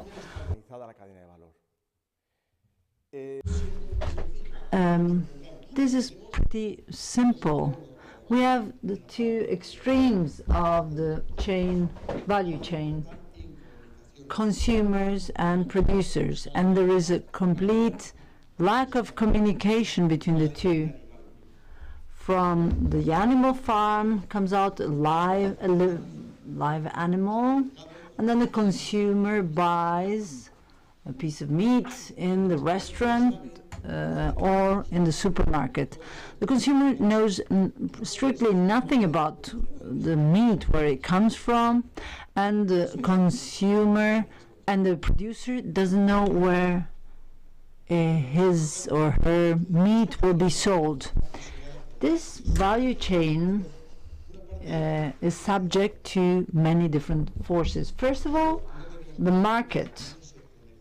We don't have to forget that this meat is marketed on international markets, and this represents a downward pressure to keep prices lower.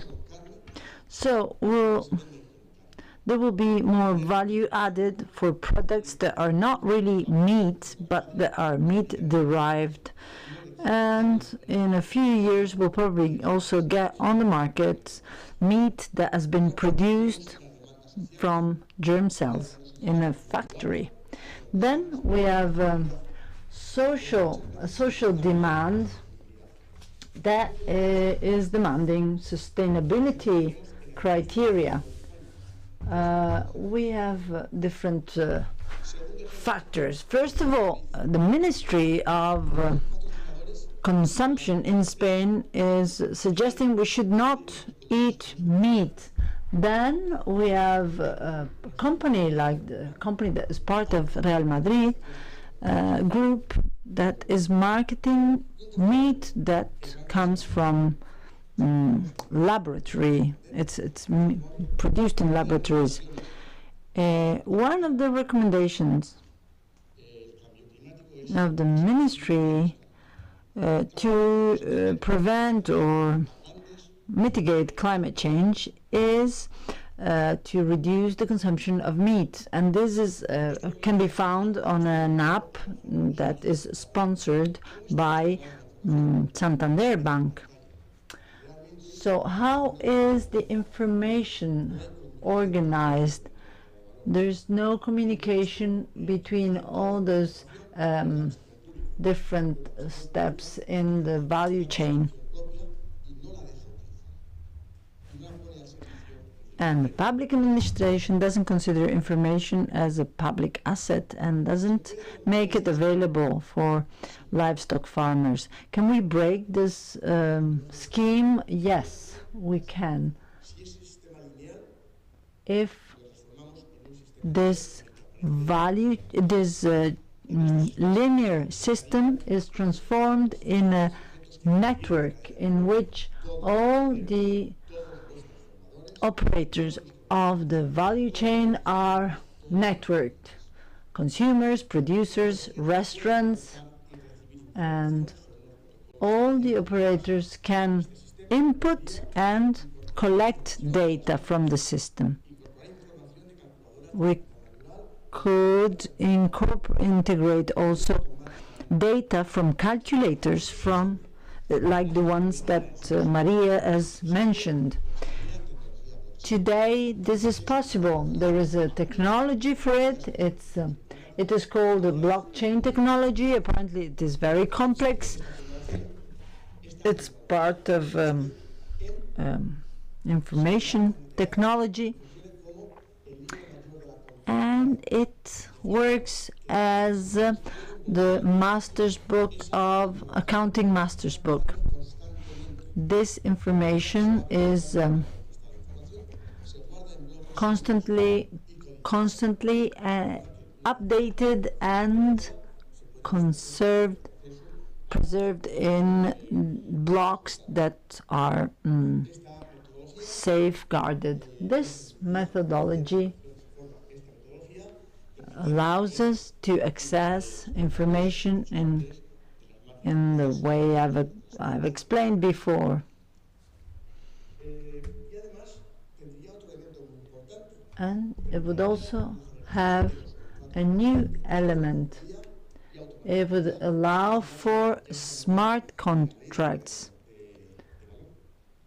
like what we've been mentioning this morning concerning the value chain legislation, the implementation of the current legislation in force. Imagine you're going to a restaurant, and when you order a piece of meat, they'll show you a QR code, and you'll scan this code with your mobile phone, and the app will show you an image of the farm from where this animal came from. This was an image from back when it rained. And then you get information like this. Data concerning the farm, features of this animal, breed, the way it has been slaughtered, and then indicators of animal well-being and sustainability.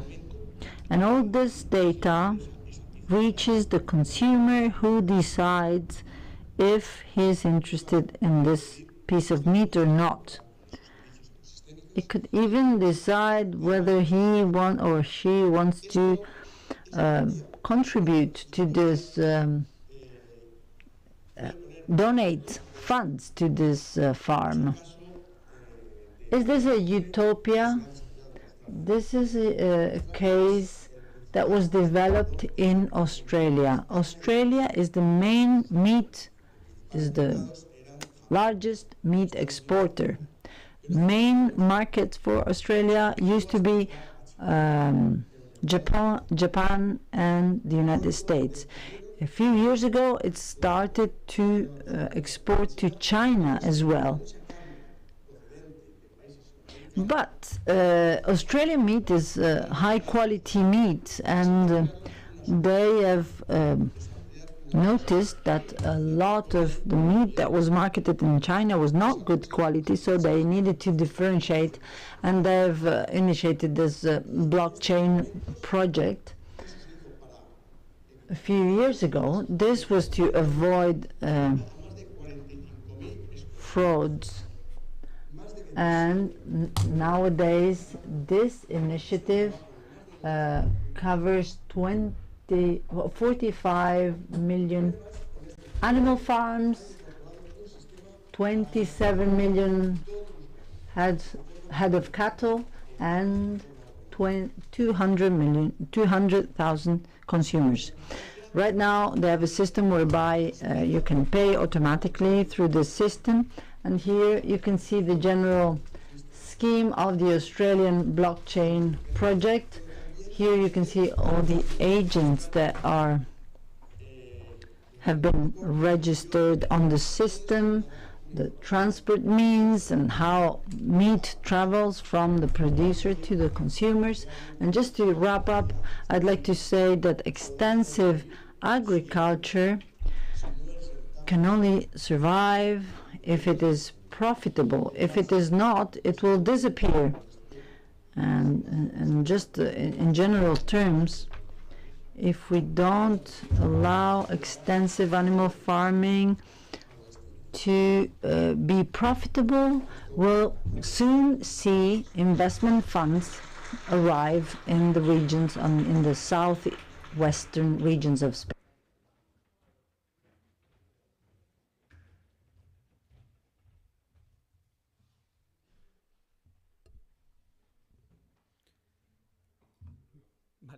Bueno, pues buenos días.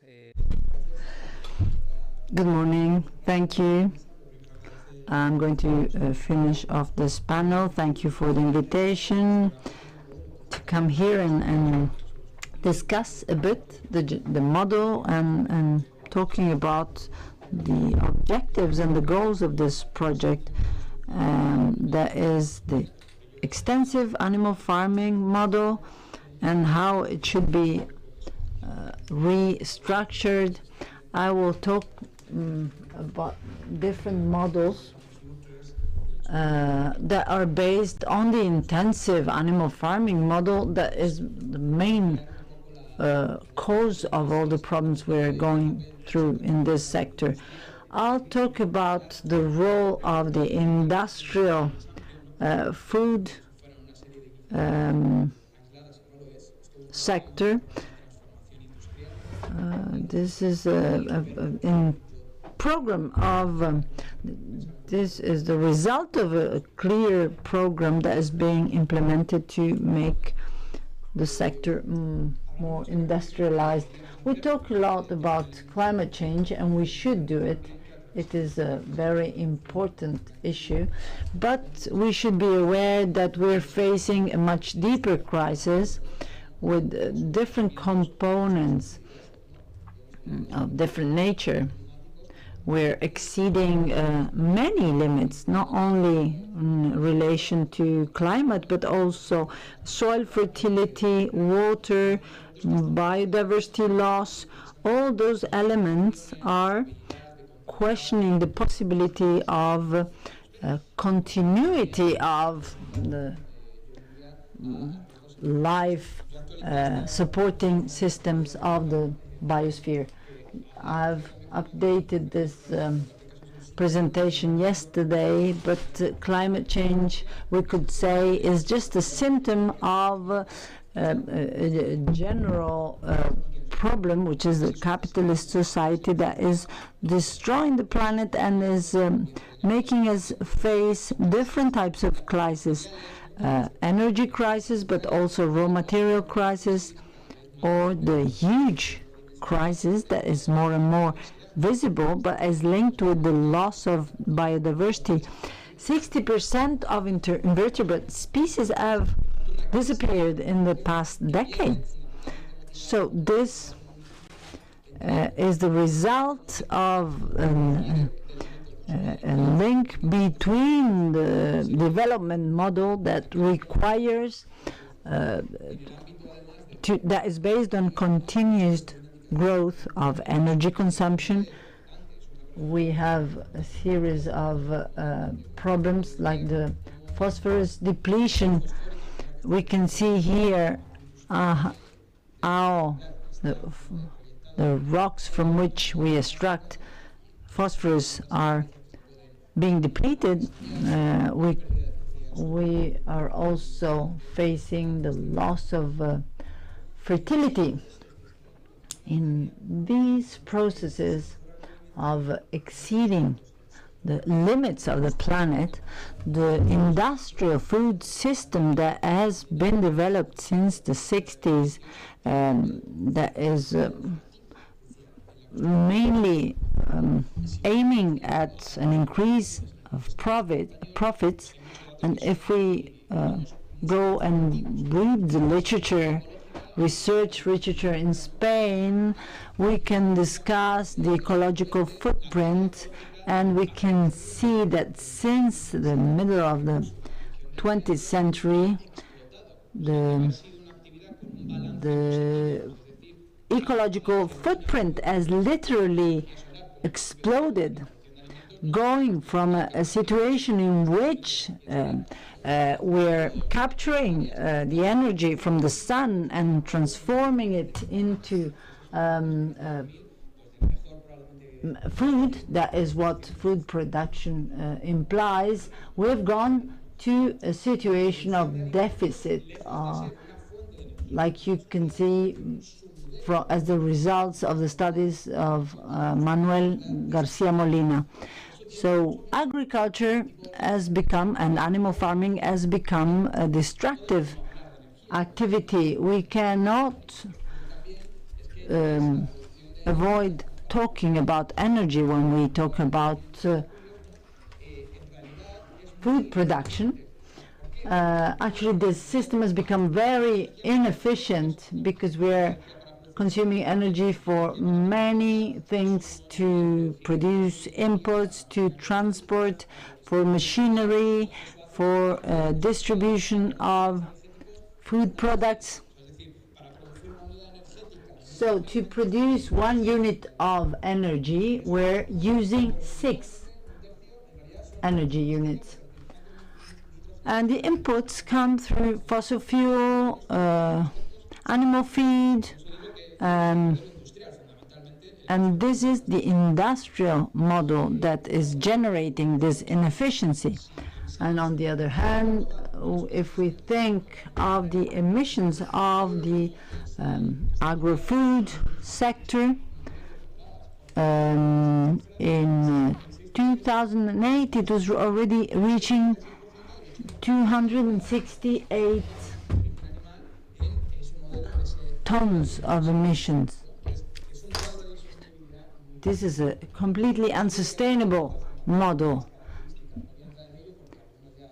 I'm not getting into details, but there's been a very significant increase of macro farms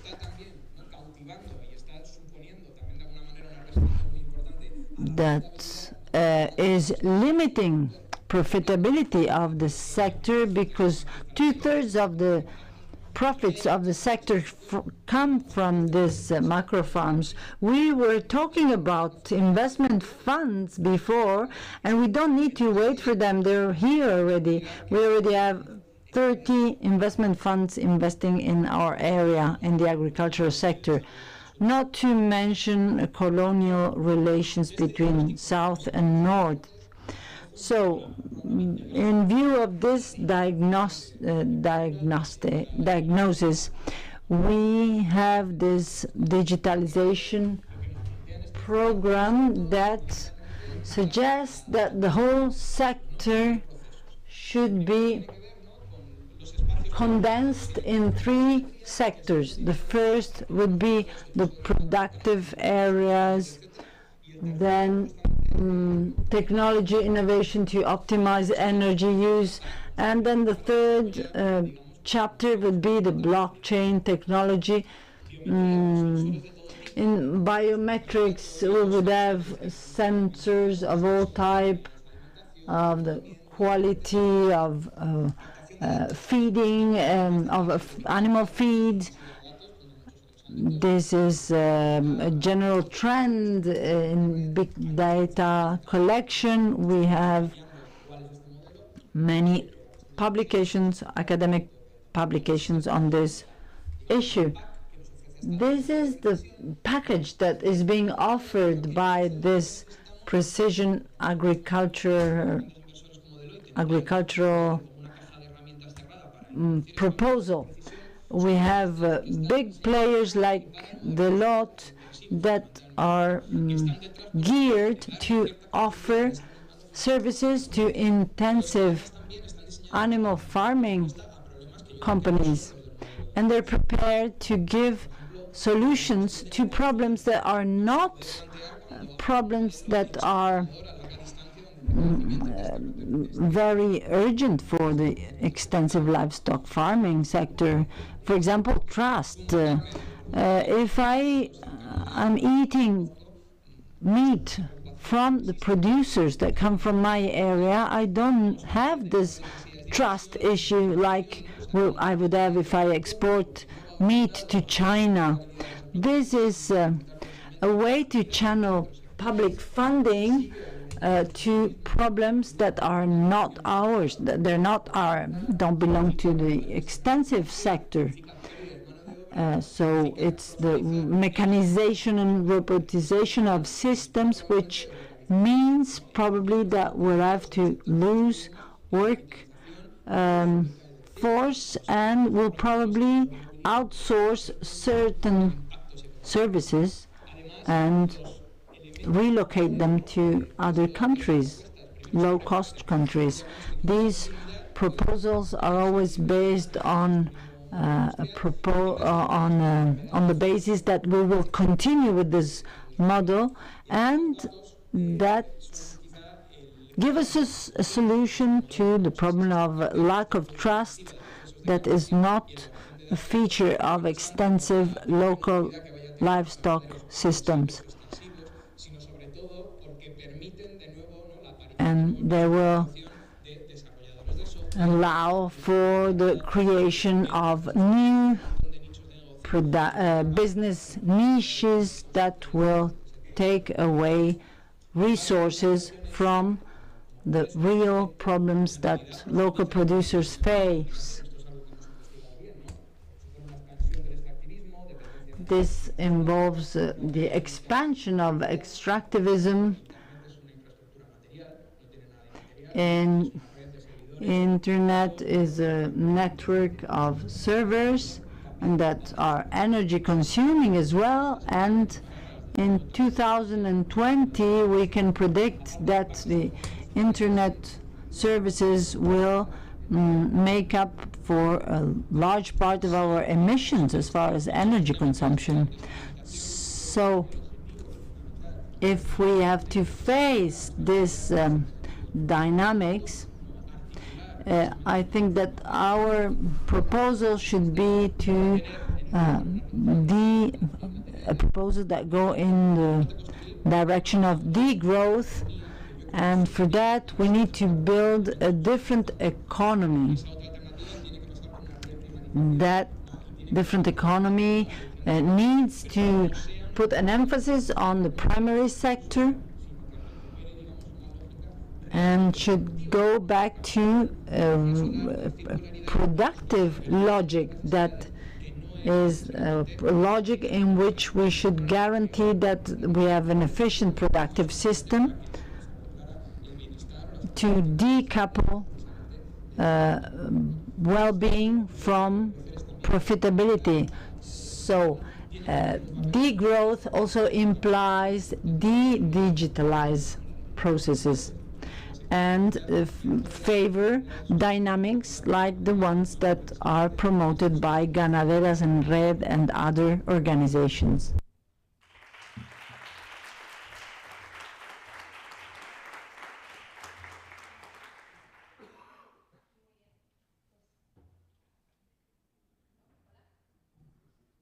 ¿Se oye? Ahora. Julio, necesito que me digas cuánto tiempo tenemos para... How long do we have for the debate? Because I'm kind of lost with times. Perfecto. Pues lo primero de todo, muchas gracias a... Thank you very much to the 4 panelists. And let's see if we have any questions from the floor. And there may be questions in the chat. It seems like there's a question here from the floor, 2 questions from the floor.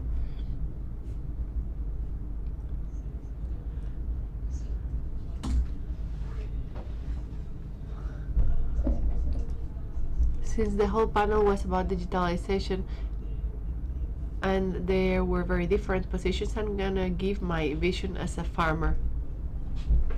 I agree with both sides because as a farmer we need data.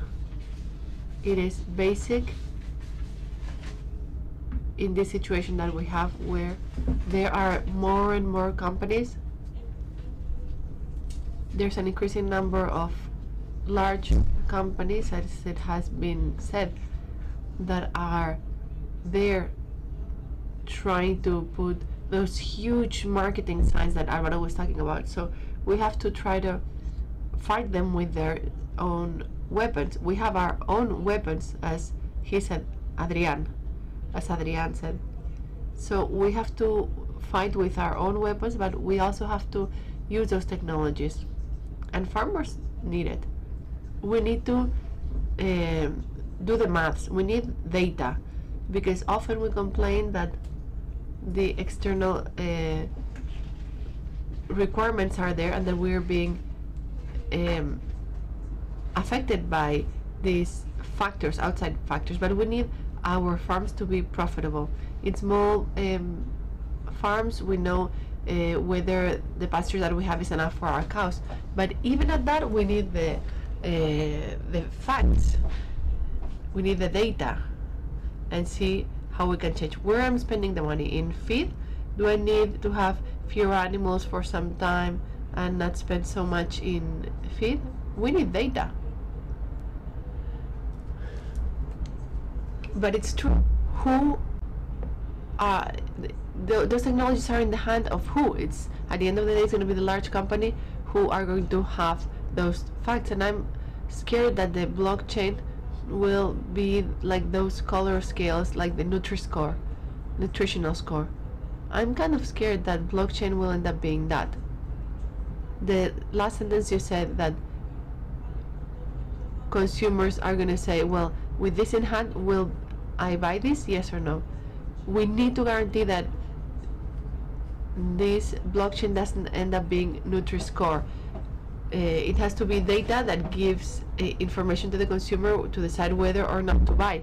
Because if this isn't done carefully, we will be in the hands of those large companies, like what is happening in many sectors. For example, the Iberian pigs regulation. It's the industrial sector that got in there to be able to sell their pigs as if they were a different thing. I'm in favor of technology, but farmers, we need to use it very wisely. I'm gonna scan the QR code because I want to contribute,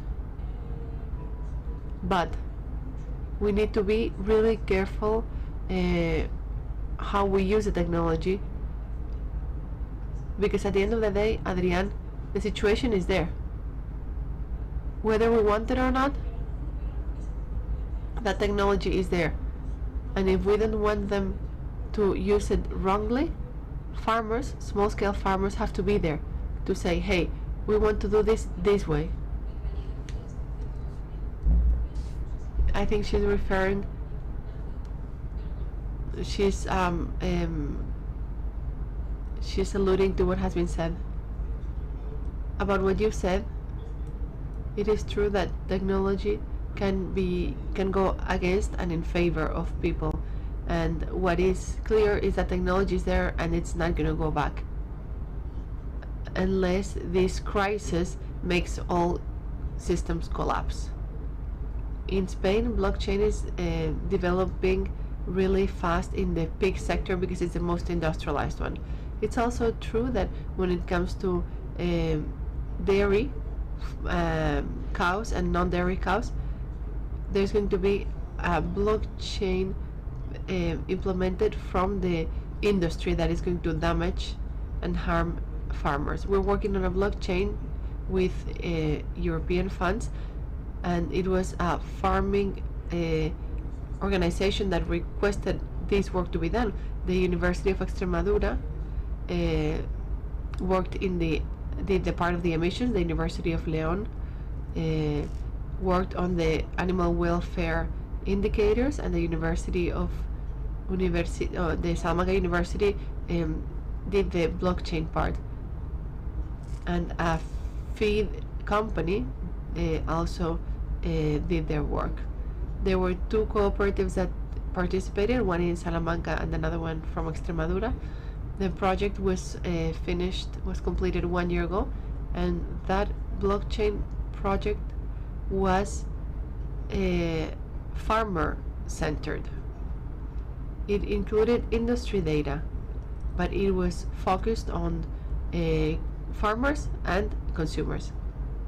2 months ago, I thought that it was dead, that the project was dead. And it had received 600,000 in subsidies. And I just realized that it's not dead, it's in its deathbed. Why? Because there is a large consulting company that inquired about the project. There are two options. We either do the project that we had, or they will do it on their own. I don't know what will happen. I'm gonna get the partners together, and if this project didn't make it through, it's because the partner that had to put in contact the product, the production of meat with the commercialization didn't do its work. If that had happened, the project would be working. There were errors in the mistake because the administration didn't provide the correct data. So we had to look for a system during the COVID pandemic. But after carrying out the whole process, we see that data is the hardest part for a farmer, and this can be automated. Just by allowing farmers to input the data to the module, that would solve the problem. Data can also be captured automatically. What is clear is that if this blockchain is a failure, the next blockchain will be an industrial blockchain. we're gonna give the floor to someone else. I'm a farmer too, and I'm really interested in blockchain because I'm very interested in traceability. I come from the pharmaceutical world, and I know that traceability is very important. When we talk about blockchain, does it always have to be like high level with broad frameworks, or can blockchain start looking at a few specific points? For example, you're saying that we have the farmer and all the way to the end, but can this be done in parts?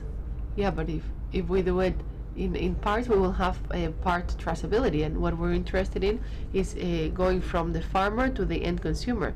In this project, we had farmers, the feed, a slaughterhouse that belonged to a co-op that had stores.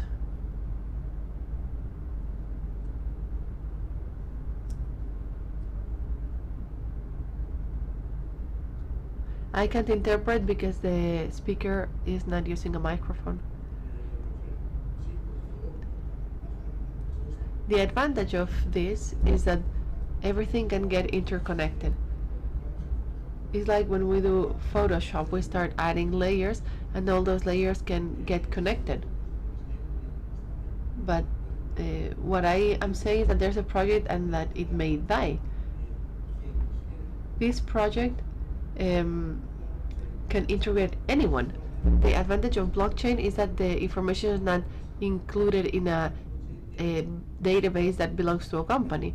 Is that the information is replicated in 2, 4, or 5,000 nodes or hubs, and each node or hub includes all the information. Then the access to the information depends on the access privilege. If meat industry, largest slaughterhouse in Spain, or an investment funds, does this, it's going to keep all the information access, and they will just allow the rest of the stakeholders to access part of it. So the design is where freedom is, because if measures are not taken, this means we'll just leave crumbs for other parts. But that's already there. Investment funds are already in the agri-food sector, and as of today, I know that there's a large investment fund trying to get installed in the west of the Iberian Peninsula to raise meat cows. Right now, it's trying to get established in Salamanca. It's talking about environment, rural development. When you talk about environment and rural development, you can use those words, and it's easy to sell, and it's trying to get established in Salamanca or Extremadura. I was very shocked by one of the graphs that you showed about how there is a model that was fully independent from all the different factors that can influence profitability, and I would like you to tell us a little more about up to what extent this is something that could be made more widespread or more general when it comes to extensive farming. In this calculation, what I did was to analyze what resources, and also including the marketing, what resources are necessary for a work unit to have the reference sales that we are looking for when it comes to having salary equivalents. So there are models that are more demanding and models that are smaller.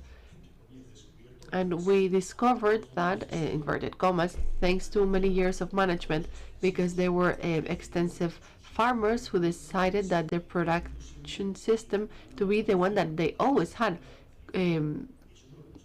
connecting their production to processing and sales. For example, blockchain. Okay, blockchain can be good, but we need to improve efficiency, we need to improve our practices, but we need to analyze the systems. because at the end of the day, we may be incredibly efficient in a productive system, but if it's a productive system that gives us prices that are half of than 10 years ago, and then production can't be improved anymore, and we're depending on subsidies, well, that's why when we talk about blockchain, if the chains are going to be as long as they are in the traditional system, is blockchain going to improve the added value of what farmers can make? I'm sure that it can facilitate the exports of productions like pigs to China, but I really doubt that a small extensive farmer, I really doubt that they will be able to make more from their products. And to answer your question, can this model be replicated? Well, I was talking about meat cows. There's this reinvented extensification of other animals. For example, in where we live, some young farmers are starting to farm extensive pigs with this breed, and they would have never been able to afford a dairy or a meat cow business. And I'm giving these examples because this marketing part, even if it's direct sales, this requires for associations, co-ops, and alliances with consumers for consumers to get these products. In our consumers association, we always say that 65% of what you are paying goes to the farmer. There's no blockchain. Sorry, 75%. 75% of what you pay for a product goes to the farmer, and they set the price. So how do we do it? We make circuits as short as possible. My doubt is whether blockchain is going to do anything to improve the prices and the added value for farmers themselves. There's another question here. Two questions.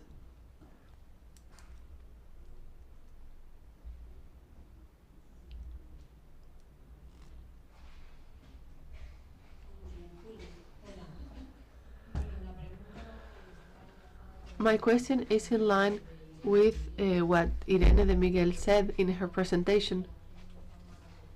Juanma, do you have the idea that in Navarra, the administration, the regional government, is facilitating the arrival of young people and generational turnover and the appearance of new businesses?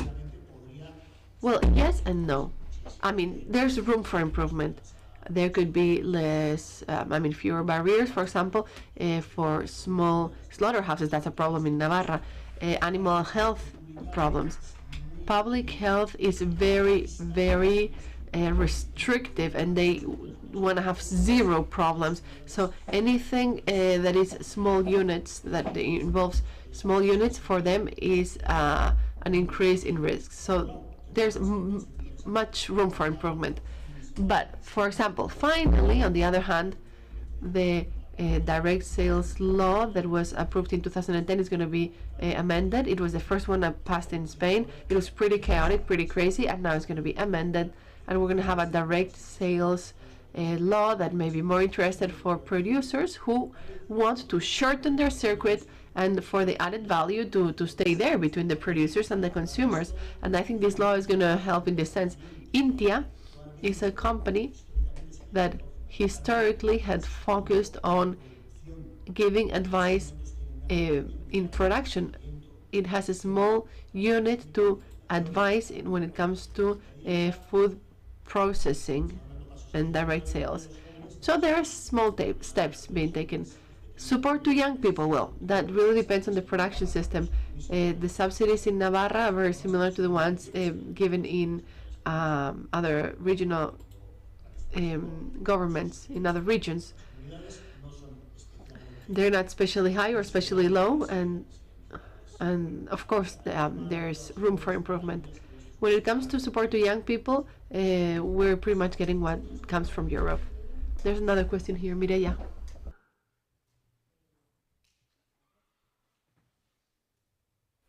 Sí. Bueno, la pregunta también está inspirada en una de las... My question concerns one of the graphs that Juanma showed, where you can see clearly that sustainability and the future of livestock farming is in the hands of public funding and support. Given the fact that these programs, the support programs, are defined and designed by public administration and the European institutions, so it is essential to work on European policymaking. And since the great industrial lobby that tries to promote blockchain and other technologies, this lobby is much stronger than the little livestock farming lobby, we are at a loss. We won't be able to influence the policy making. So there is a perverse mechanism that doesn't let us get out of that loop. Then Juanma explained this project in Navarra, where there was this capacity to come together, join forces, and defend the products. In Extremadura, we don't have this experience. We have great difficulties in articulating the sector. So my question is, what do you think are the keys that have made it possible for people to join forces, for pastoralists to join forces and make pressure on the administration? Well, I think this is not a simple question. There are places where it works and places where it doesn't. I think that Navarra is a model that should be followed. It is interesting. It is an initiative that came from the pastoralist sector. India helped in the milk producing livestock, helped the milk producing sector, but then we were asked to support them in other initiatives. And this project has proven it is effective to join forces and generate also a better, a more prestigious, give the sector more prestige and self-esteem. Ecoalde, I think, is a very interesting project that works with the school canteens, but behind that there is a regional government act that promotes public procurement, and that is why local producers get their act together to provide school canteens with their products. The INTIA, the Regional Council for Organic Production, got together and created a hub for those products. And now small organic shops also want to differentiate.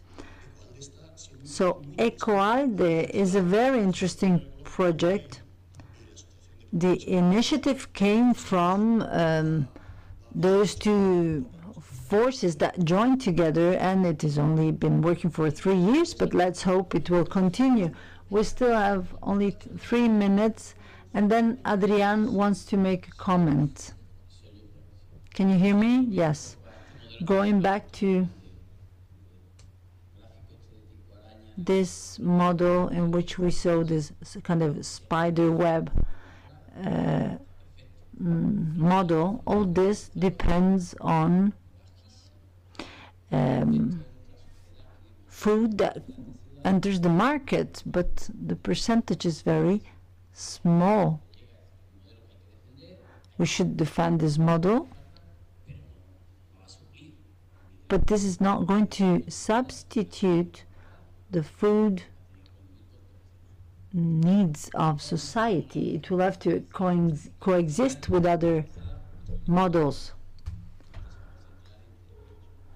Normally, grazed land is a very limited percentage, and then we have the rest of the territory that will have to be used by a different type of livestock farming that will be subsidized, and we will keep funding this sector. When I've seen these 5 models, they all make sense.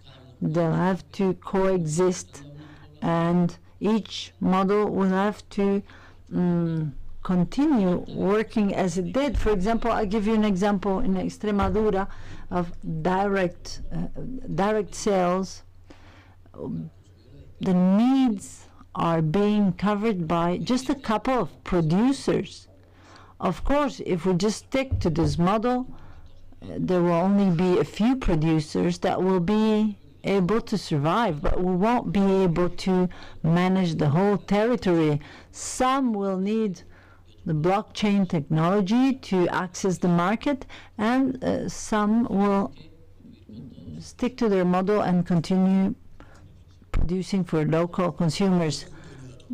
Just a piece of information: the cheese that is sold by the 25 livestock herders is about 600,000 kilos.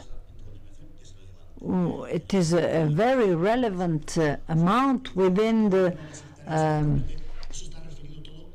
denomination de controlled origin certification, and they're based on communal pasture lands. It is an extensive system, but it is based on shared pastures. I'd like to make a comment about what has been said before, the whole debate about digitalization. Well, we shouldn't think that since it's there we can't question it, because we're in a system in which we're all based on private mobility, so there are many things that we should start to question. Just beyond our personal experience, we should understand that there is a large investment plan that is at stake, and that is a plan that is not aimed at transforming the system, which is the main cause of the problem. Capitalism is able to reinvent itself, but it will not touch upon the main issues and problems of the sector, which is regenerational turnover, access to the land, but it will lead to intensification, indebtedness, and access, and it will channel a lot of public funding that is there.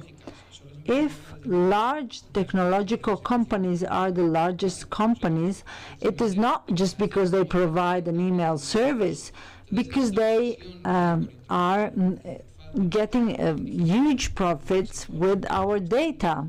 So we should understand that the intrusion in so many aspects of our lives is not aimed at improving our lives, but it is aimed at a big business making money out of it. So we should understand this in a global context. We are here in a conference in which we're talking about extensive livestock farming and climate change, so we should worry about the type of model we want to build. The unsustainability of the current model is rooted in the structural features of the system. And this is a system that is growing with no control, and it is increasing its energy use, in a very uncritical environment. So then everyone can take his own decision. But what I'm saying, I'm not referring to you in particular, Monte. I'm just saying that there has been a process in which we have gone through intensification, more energy consumption, that was not necessarily positive. Now Monte is making a comment without microphone, so we won't be able to interpret it. We are in a new phase of reindustrialization of the food production. This fourth industrial revolution that has been defined, and in this context, new niches are being sought that are trying to give a solution to problems that are problems related with the industrial system. For example, the biometrics related with the health issues of animals are biometrics that are designed by the industry based on the fact that the industrial system will persist, that we will continue to increase the meat consumption. And I think this is a completely secondary issue. We should not channel public funding to issues that are not so urgent. Well, Adrian and I share the microphone, but we don't share our views. I will just invite you to continue promoting projects that will allow you to be more visible. As you said, Adrian, if I can, you said, if I can continue eating the meat from the local producers, I don't have this problem. But many times you don't even know there is a local producer. So why not make the most of this technology to make yourself known and to increase your visibility even in the local markets? Julio tells me that we only have 15 minutes for the coffee break. Unfortunately, yes, this debate can continue over coffee. Thank you.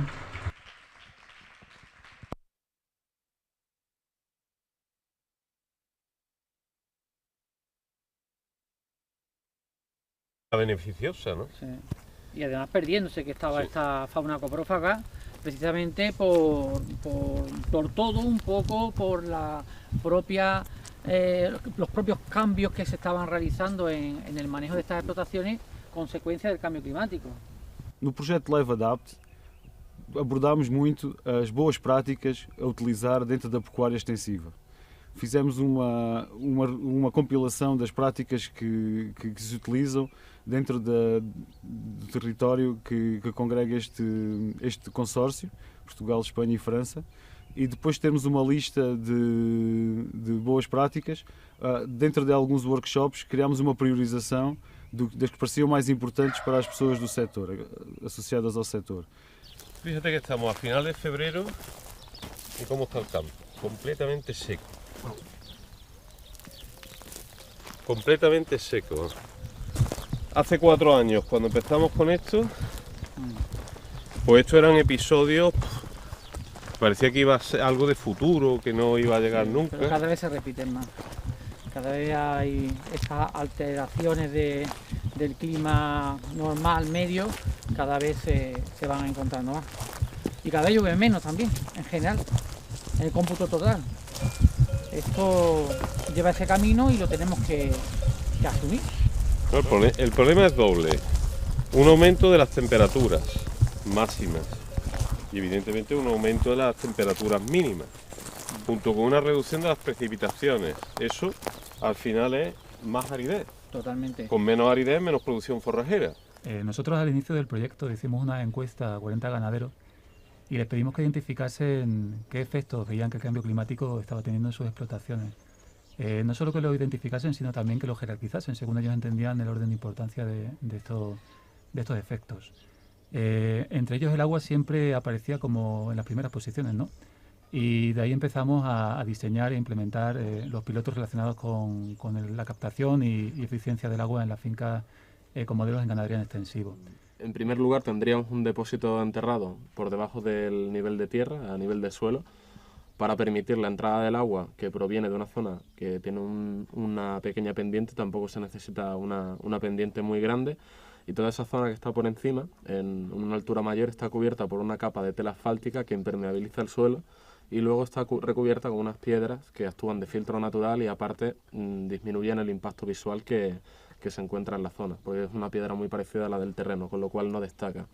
Toda esa agua que está almacenada y se almacena durante el invierno y las épocas de lluvia, luego en el verano cuando se necesita, sale a través de un equipo de bombeo solar, con lo cual es autosuficiente, dispone de un módulo fotovoltaico y un sistema de baterías para almacenar la energía, y la parte electrónica que controla todo este sistema está integrado dentro de una caseta. Lo que hemos hecho en la charca de la finca del proyecto ha sido cubrir la superficie de las charcas con una estructura flotante para de esa manera evitar la evaporación que se produce en verano.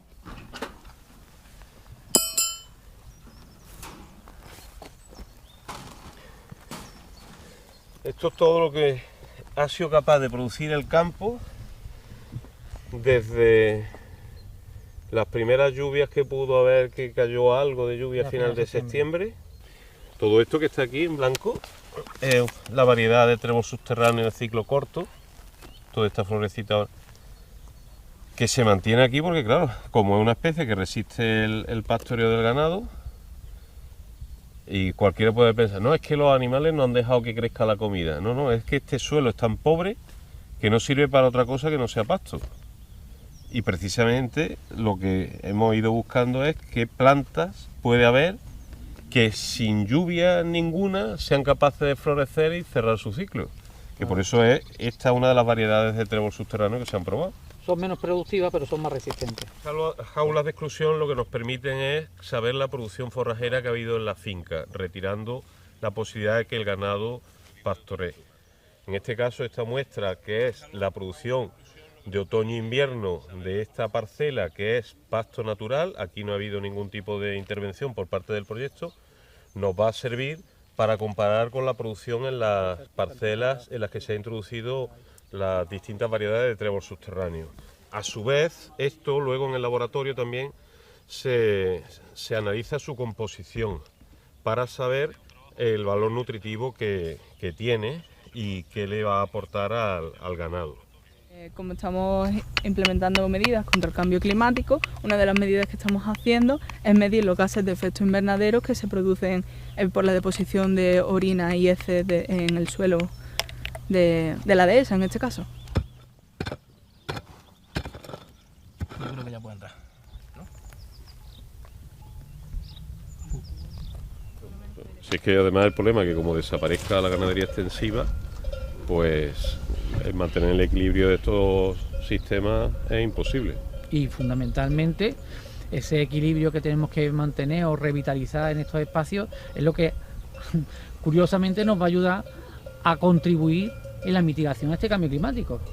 No solo eso, sino que una vez que desaparecen las personas que podían vivir de aquí, con lo cual todavía se incrementa esta despoblación tan enorme que se está ocasionando en muchas zonas de interior. Es muy importante entender que ante un escenario tan complicado como el que dibuja el cambio climático y en un sector tan relacionado con el territorio y tan sensible a todas estas variaciones, cualquier solución que se intente aplicar tiene que venir del conjunto del sector, del conjunto de la sociedad, ¿no? Entonces, por eso ese afán, esa prioridad a que el desarrollo de este proceso de planificación, de este plan de acción para la adaptación de la ganadería extensiva sea muy participado y también que recoja las particularidades de cada uno de los países que participan en el proyecto. Bueno, pues esta acción dentro de la LiveAdapt lo que consiste es en elaborar un plan estratégico de adaptación la ganadería extensiva al cambio climático. Entonces, lo que estamos haciendo es intentar recoger a partir de procesos participativos en que intentamos que sea multiactor las recomendaciones que luego podamos trasladar como resultado de este proyecto y que podamos trasladar pues, a las autoridades, a gestores nacionales e internacionales. Hemos hecho 5 cursos, tanto en España como en Portugal, que han ido pues, desde temas muy sencillos, como una primera introducción a qué es ganadería extensiva, cambio climático y cómo se relacionan, hasta el último curso, ya de un nivel más técnico, que bueno, es la planificación a la adaptação de todo um território, não? De uma região. A DPM, num projeto também, trabalhou diretamente na ação C6, relacionada com políticas e participação pública, e nesta ação em particular, o projeto serviu para a constituição do Centro de Competência e o Pastoreio Extensivo. Portanto, uma entidade que reúne a diferentes atores a nível nacional e espalhados por todo o país, ligados à parte de investigação, ligados à parte do associativismo, etc., que o que faz, no fundo, criar um grupo de entidades e pessoas comprometidas com aquilo que é o pastoreio extensivo em Portugal. Con esta aplicación podemos controlar todos los eventos que se producen en la finca, ¿vale? Desde el censo, con la parte de compras, de bajas, de ventas que se producen en la explotación. Estamos con un sistema productivo que hay que elevarlo a su dimensión del valor ambiental que tiene. Porque, a ver, ¿qué sistema hay que además de generar comida y toda la riqueza que tiene, beneficia a toda la sociedad desde el punto de vista medioambiental, aunque no consuma sus productos? Porque hay otro sistema, bueno, que tú eres consumidor, pero este sin ser consumidor te beneficia, porque está ayudando a la mitigación del cambio climático, que realmente es un problema que nos afecta a todos. Quais são os benefícios da pecuária extensiva? Ou, na verdade, qual é a diferença entre a pecuária extensiva e a pecuária intensiva? Como é que os consumidores podem chegar a esta carne? E porquê é que eles devem escolher esta carne e não outra? Bom, para tentarmos responder a estas questões, nós na ADPM juntámos-nos ao projeto e estamos a fazer todas as ações da campanha de marketing em Portugal. Além dos vídeos que podem facilmente encontrar, procurando a conversa entre o prado e o prato, também temos uma série de sessões abertas ao público em que vamos visitar proprietários, convidar produtores, vamos ter sessões de show cooking. Portanto, a ideia é mostrar a toda a gente que a pecuária extensiva é um investimento no nosso futuro. É uma pecuária que produz com respeito e protege o amanhã. Ellos me han enseñado el valor de la ganadería que cuida, que une pasado, presente y futuro, con mucho futuro.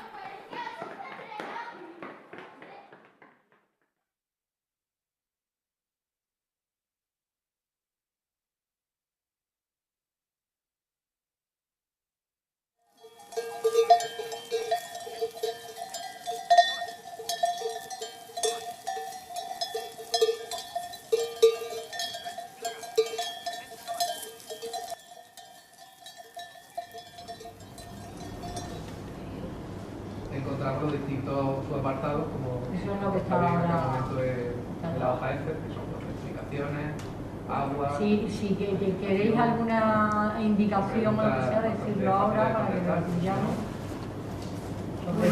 Pastoreo, razas, vale. modernización, suelo y territorio, Si los plazos movimiento de ganado, esta sería una de las cosas comercialización, control y manejo de productos, sanidad. La Universidad de Córdoba es el socio coordinador del proyecto y es la responsable de la acción relacionada con biodiversidad y mejora de la producción forrajera y de las condiciones sanitarias de los pastos. También la Universidad de Córdoba lleva la campaña de marketing y la acción relacionada con modelos de negocio, que es una de las formas de ayudar a mejorar la ganadería extensiva, diferenciarla y aumentar su rentabilidad. Alors moi je travaille à l'Institut de l'élevage en France, donc IDEL, Nous sommes un institut technique qui est présent dans tout le pays et qui accompagne les éleveurs d'herbivores dans de nombreux domaines d'activité, et notamment dans leur adaptation face au changement climatique et dans l'atténuation aussi de leurs impacts sur celui-ci. Donc dans le projet LiveAdapt, on est chargé de la déclinaison en France des différentes activités, d'une part, et aussi surtout de la coordination de l'action autour des pratiques d'adaptation au changement climatique, ce qui consiste notamment dans la rédaction de plus de 40 fiches techniques qui ont été réparties entre les différents partenaires du projet. Et ça va permettre d'échanger sur ces pratiques et sur des innovations entre les 3 pays qui sont représentés dans le projet. ADPM, Associação de Defesa de Mértola, com sede em Portugal, é uma das entidades parceiras do projeto. Somos responsáveis pela ação relacionada com a implementação e com a disseminação técnica do projeto. Portanto, temos todas aquelas componentes que é passar a informação do resultado do projeto, quer em Portugal, quer nos outros países envolvidos. E, além disso, colaboramos em todo aquilo que é a implementação do projeto do lado português. Portanto, colaboramos naquilo que é o apoio à formação específica do setor, não é? Junto com a Quercus, mas também trabalhamos e apoiamos a implementação no campo, monitorização no campo, as áreas piloto que foram identificadas, e também temos um trabalho importante naquilo que é a parte relacionada com as políticas, portanto que é procurar uma coesão do setor, identificar as necessidades e trabalhar em soluções.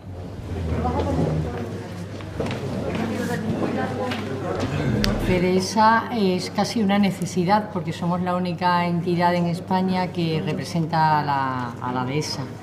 Y en este proyecto lo que llevamos es el área de comunicación y diseminación de toda la parte que necesita el proyecto ser visualizado, ¿no? Porque es muy importante no solo lo que hacemos, sino trasladar también todo lo que hacemos para que la gente conozca la ganadería extensiva y sus necesidades. Lo que hay es que solo con los cursos de España y Portugal llegaremos a unos aproximadamente 800 personas, ¿no? Es un impacto bastante grande. Hola, la Fundación Entre Tantos es una entidad sin ánimo de lucro que se dedica fundamentalmente a procesos de participación. En el proyecto LiveAdapt está encargada sobre todo de 2 aspectos muy importantes del contacto con otras personas. Por un lado, la formación.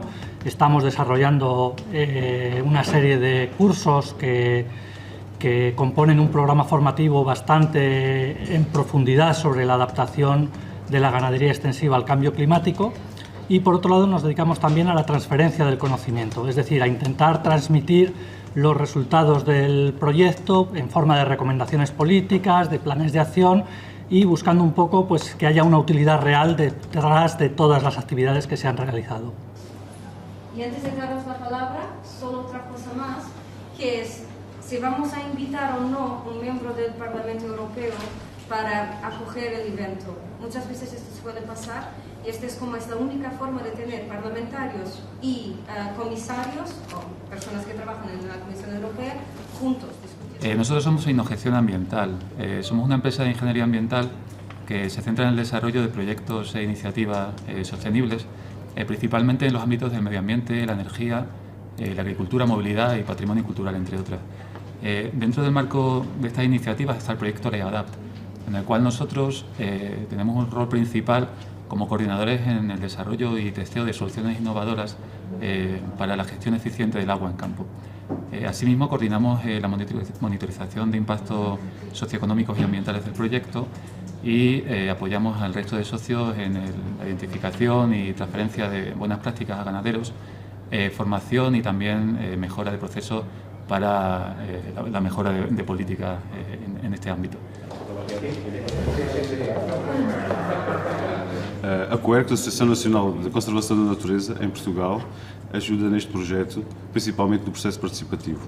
Estamos a participar no desenvolvimento deste ciclo de formação que está a decorrer diretamente com as pessoas do setor e também alguns questionários para podermos compilar as informações que vamos recebendo dos produtores portugueses. Mas está esquecido.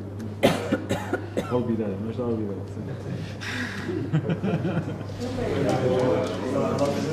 Víctor Pro Europa es una consultora que está ubicada en Segovia y que lleva desde el año 2000 tratando de aportar soluciones para mejorar la eficiencia de las explotaciones ganaderas y su gestión.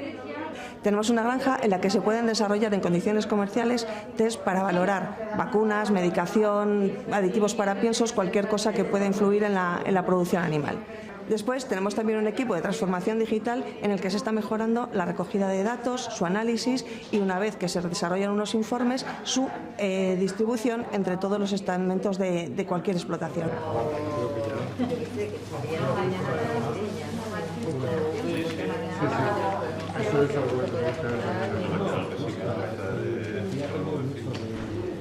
Vamos a comer directamente, ¿vale?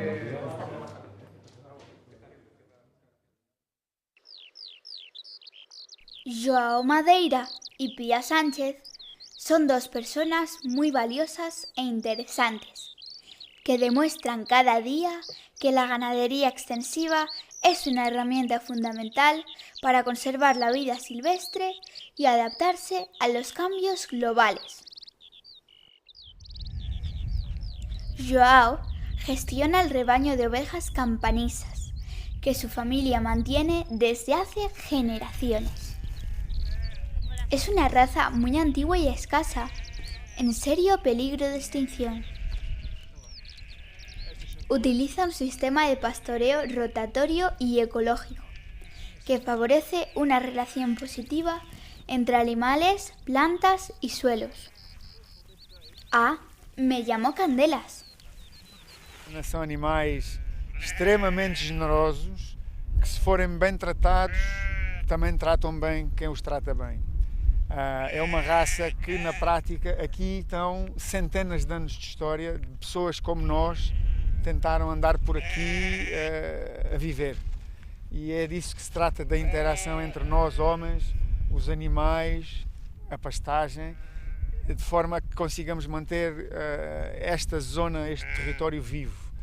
A fase seguinte é conseguir ter uma boa colocação comercial para estes animais, não só como produtos de uma raça autóctone, mas como biológicos, de forma a que os consumidores consigam perceber o valor e a qualidade e também a história que está detrás daqueles animais. Porque nós não estamos a vender só os animais, estamos a vender os animais, estamos a vender uma forma de trabalhar e estamos a vender uma história.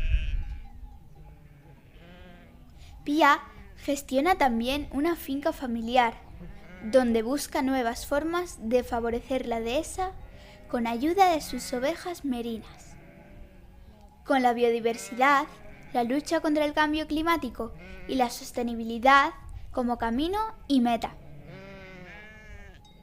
Podemos potenciar la venta directa de nuestros productos y las cadenas cortas de alimentación y así evitamos todos los gases que se producen efecto invernadero en la cadena de transporte, por ejemplo, a distancias muy largas. Podemos también idear sistemas que ya estamos desarrollando de recogida de aguas. Ese agua torrencial que cae en muy poco espacio de tiempo lo podemos recoger en aljibes o en cisternas, de manera que aseguramos tener agua en las épocas de sequía para dar de beber a nuestros animales. Podemos incrementar la biodiversidad, es fundamental para que todo el ecosistema funcione, que estén todos los elementos vegetales y animales de la cadena trófica.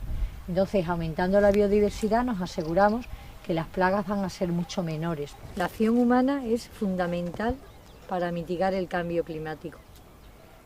Es curioso, después de miles de años de existencia, la actividad ganadera nos sigue ayudando en estos tiempos de incertidumbre. Por eso hay que apoyarla desde todos los ámbitos. Por ejemplo, conociendo sus beneficios y consumiendo sus productos. Busca los productos de la ganadería extensiva, la ganadería que cuida.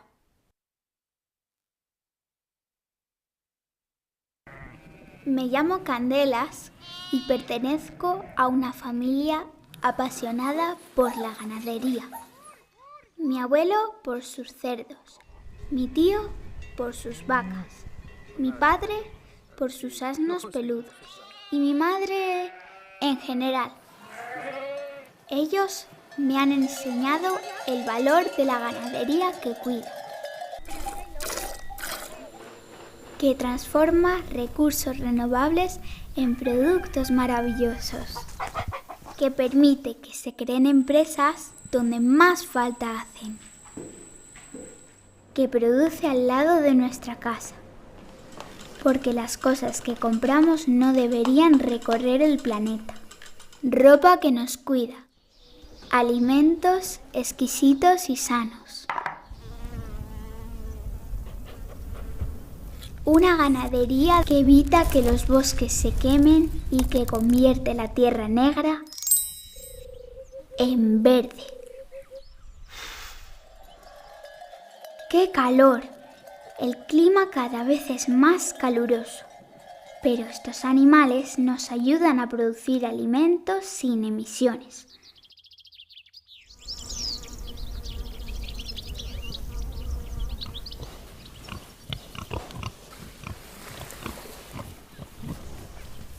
Me encanta buscar tesoros ganaderos, los lugares por donde han pasado los rebaños desde hace cientos o incluso miles de años. La ganadería es arte y belleza en movimiento, un hermoso patrimonio que se extiende miles de kilómetros. Una ganadería que cuida. 1, 2, 3. Que nos enseña a producir conservando la cultura y la vida.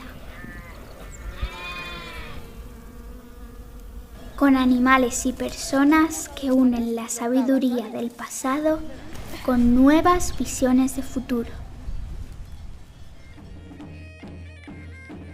Una ganadería de la que dependen muchas empresas y actividades, que nos mima con sus exquisitos productos, que une pasado, presente y futuro, con mucho futuro.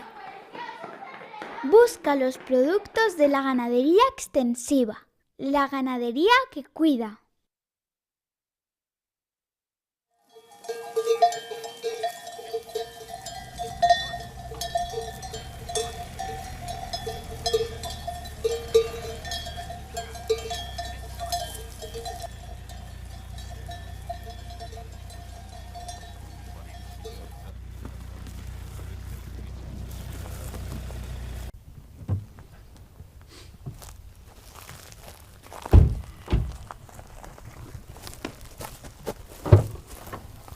Fíjate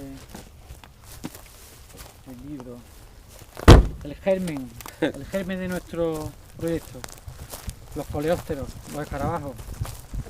Así empezamos.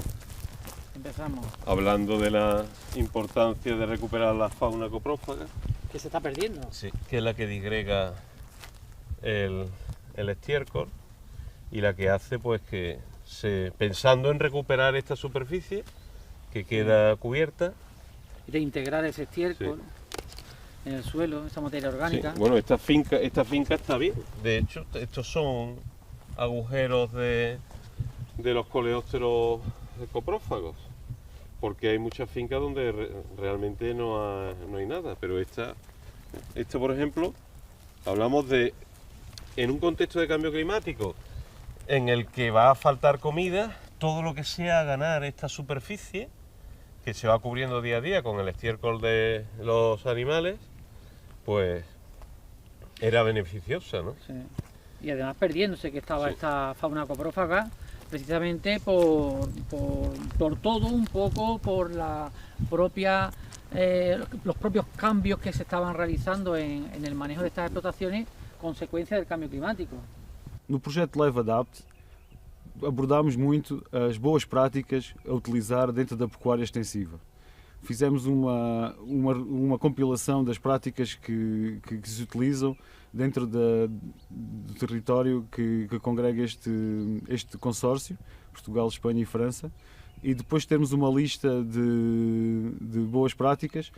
Dentro de alguns workshops criámos uma priorização das que pareciam mais importantes para as pessoas do setor, associadas ao setor.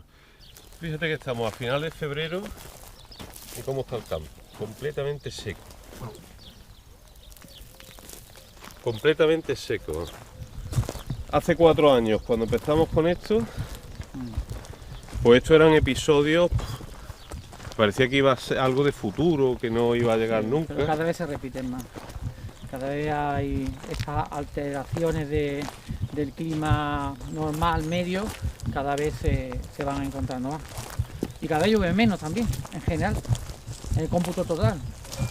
Esto lleva ese camino y lo tenemos que asumir. No, el problema es doble. Un aumento de las temperaturas máximas y evidentemente un aumento de las temperaturas mínimas, junto con una reducción de las precipitaciones. Eso al final es más aridez. Totalmente. Con menos aridez, menos producción forrajera. Nosotros al inicio del proyecto hicimos una encuesta a 40 ganaderos y les pedimos que identificasen qué efectos veían que el cambio climático estaba teniendo en sus explotaciones. No solo que lo identificasen, sino también que lo jerarquizasen, según ellos entendían el orden de importancia de estos efectos. Entre ellos el agua siempre aparecía como en las primeras posiciones, ¿no? Y de ahí empezamos a diseñar e implementar los pilotos relacionados con la captación y eficiencia del agua en la finca con modelos en ganadería en extensivo. En primer lugar tendríamos un depósito enterrado por debajo del nivel de tierra, a nivel de suelo, para permitir la entrada del agua que proviene de una zona que tiene una pequeña pendiente. Tampoco se necesita una pendiente muy grande, y toda esa zona que está por encima, en una altura mayor, está cubierta por una capa de tela asfáltica que impermeabiliza el suelo y luego está recubierta con unas piedras que actúan de filtro natural y aparte disminuyen el impacto visual que se encuentra en la zona, porque es una piedra muy parecida a la del terreno, con lo cual no destaca.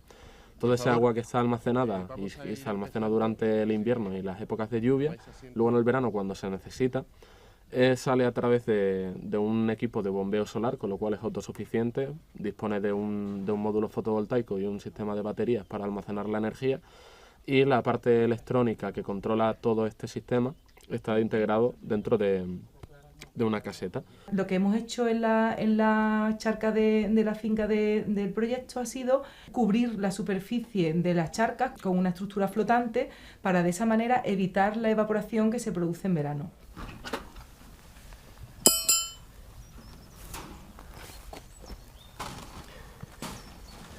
Esto es todo lo que ha sido capaz de producir el campo desde las primeras.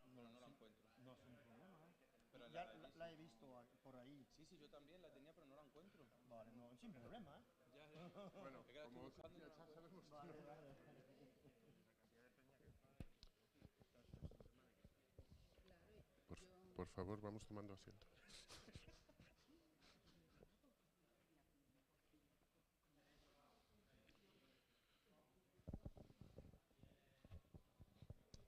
Cuando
Bueno, buenas tardes. Parece que... Good afternoon. This is the last panel of the International Livestock Farming and Climate Change. My name is Rafael Safra. I work at the Department for Animal Health at the University of Córdoba, the veterinary faculty. We have touched upon several aspects, and now we're about to talk about health-related issues. We're going to talk about parasites, ¿Qué tiene que ver con la ganadería extensiva? parasitism, and parasitism is very important because it is the cause of losses, of economic losses, loss of milk production, loss of wool production, and it is mainly due to gastrointestinal nematodes. And there are certain conditions that make animals more vulnerable to those parasites. And in our case, it is even more important because parasite treatments, anti-parasite treatments are very limited. So all these nematodes, when they're infecting our animals and develop in certain conditions of temperature and humidity. In a climate change context, these conditions vary, and we can find differences in the seasonality of these conditions. This is why we're participating in this project. We're participating in the part that focuses on the improvement of pastures, and we've been trying to demonstrate the influence of climate change on the parasite cycles and their prevalence in extensive livestock farms. Therefore, in the future, we could create models to improve risk assessment models to improve the management of livestock. And we've also started a test of alternative antiemetics using meadow species that have got clear antiparasitic properties, and also a strategy to decrease the development of nematode larvae. We have carried out this project with Vicente, with the Animal Production Department. We have worked on 10 farms in the southwest of Spain, 146 cattle and heads of cattle and 671 sheep. We have we've taken samples and analyzed them with the McMaster technique that has allowed to quantify the number of eggs from the feces of the animals that have parasites. We have although we have 800 more than 800 samples, we have analyzed them twice, so we have more than 1,000 sample analysis results. We've used software that has allowed the assessment of the prevalence of these parasitism cases. And then if we have observed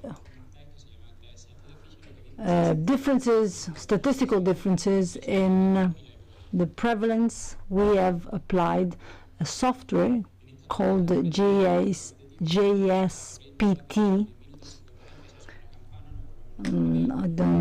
I don't have much time, so I'll just mention that I've put here the results of 6 farms, and the parasites that you can see as the title of the columns are the ones that we found in the samples. We didn't go and look for a specific parasite species. We just detected the ones. Those are the species that we detected in the areas that we sampled. This table is very dense, so we have decided to present the results in a graph like this. In gray you have the winter results, and in green the summer results. You can see that the green columns are always higher than the gray columns. That means that the prevalence is higher in the summer, with a statistical with a sufficient statistical significance. We have carried out a statistical study, and we have found that in Strongylides and Dicrocelius dendriticum showed a clear pattern with the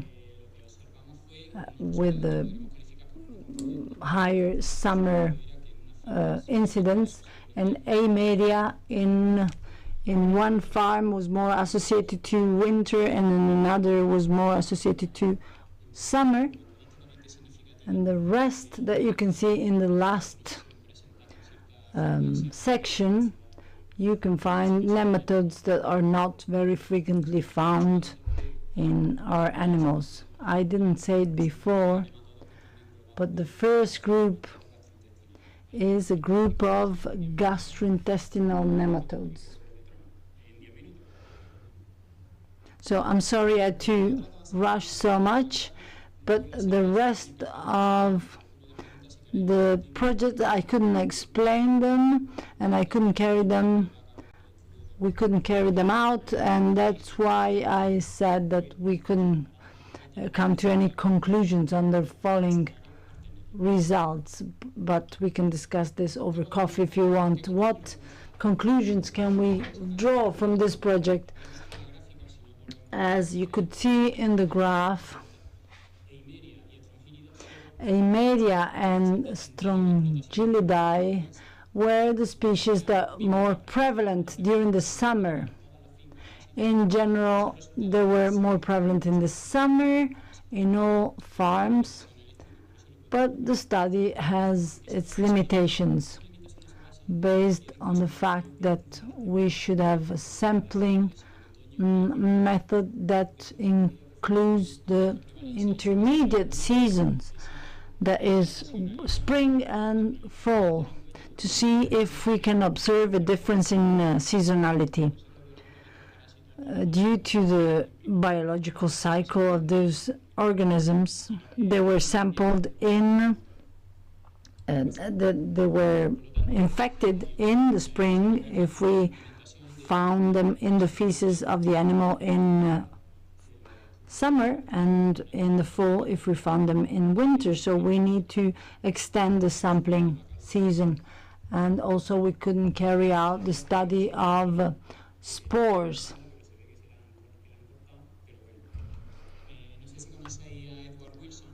I don't know if you know Edward Wilson. Edward Wilson is one of the fathers of biodiversity. He used to say that it was absurd to let tropical rainforest disappear.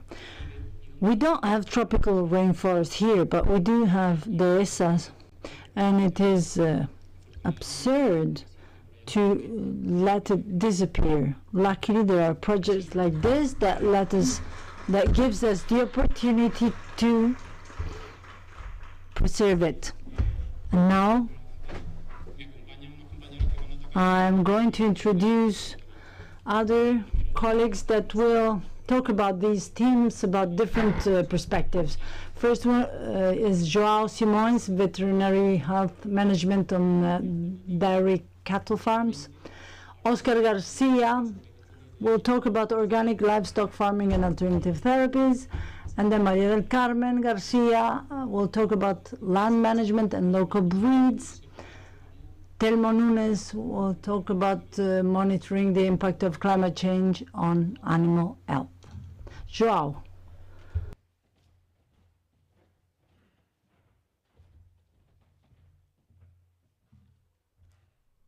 I will talk about I will talk about animal welfare and health in a perspective of health management and the One Health. The goal is simple. We need to have healthy animals with an adequate level of welfare and with the highest performance for the specific species and breeds. Also, we have a social demand for welfare. And these pose some questions about how we can produce with an added value, not only for animal protein, but also for animal protein with this welfare value. And what is welfare? Welfare is based on the 5 freedoms. Freedoms from hunger, from discomfort, from pain, injury, and disease, freedom to express the natural behavior, and freedom from fear and distress. Mental, this is a psychological aspect, and this is the humanization of the animal welfare. This means that the animal is sentient. They can suffer, and they are emotions, and they have emotions like fear. So, classically, we treat the animal by ambulatory clinics, but through the years, this activity was moved to the health management. And this health management, together with the sanitary plans, the basis of to ensure this aspect of animal health. But what is animal health? Animal health classically is the absence of disease. But this is a strict concept of animal health. Today, there are an holistic approach based on the concept of total well-being, and there are a deep interrelationship of physiological, psychological, and social components. If we remember the definition of the World Health Organization, this is the concept for human health. So we also have other challenges like the zoonosis disease, like the antimicrobial and antiparasitic resistance, and we need to approach the control of this disease according to the environment, to the animal populations, and to the human population. This interface is multidisciplinary and is the center of the One Health. If you consider the animal health as an interrelation of these three aspects, the One Health is the One Welfare. And we need to evaluate this aspect on welfare and also on health. So there are also 5 domains to evaluate: the nutrition, the environment, the health, and the behavior of the animals. And all these 4 aspects are responsible for the last aspect, is the psychological state of the animals. So there are several methods to assess. Normally we can quantify some of them, but the great part we only can qualify.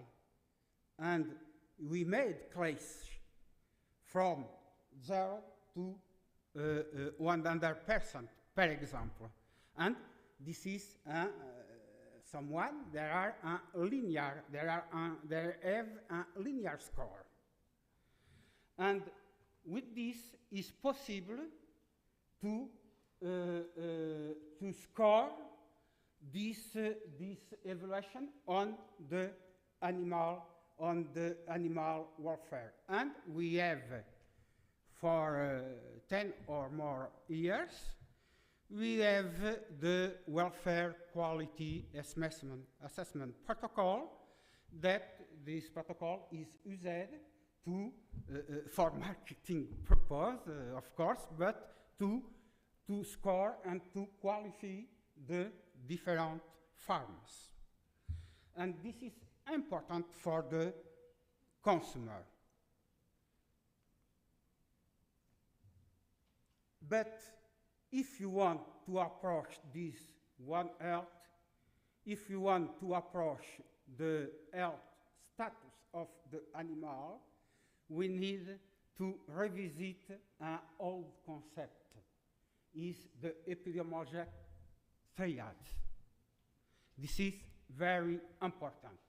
Here, there are an example of the COVID-19, because the health status is not only to have or don't have the disease. It depends of the nature of the agent, of the environment, and of the host. Normally, the agent is classified as a more or less virulent agent.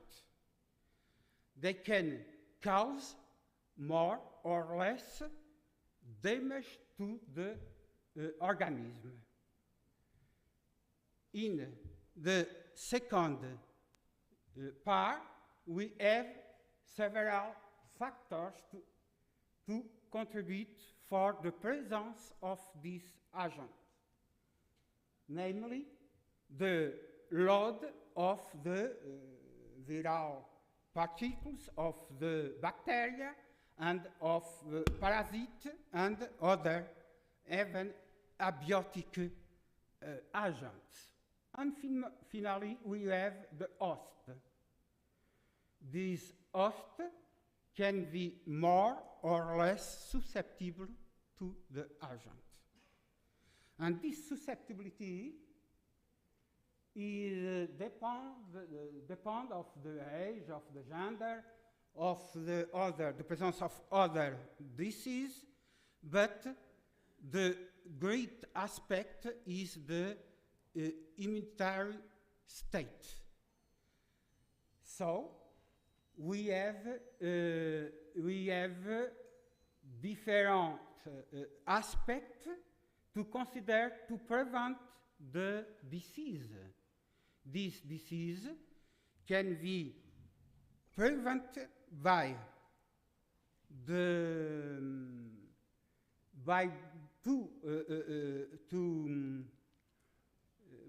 preventing the risk factor, using as example the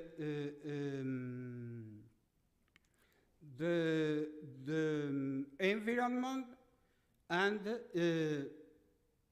can be used, can be made using to improve the host immunity by vaccination.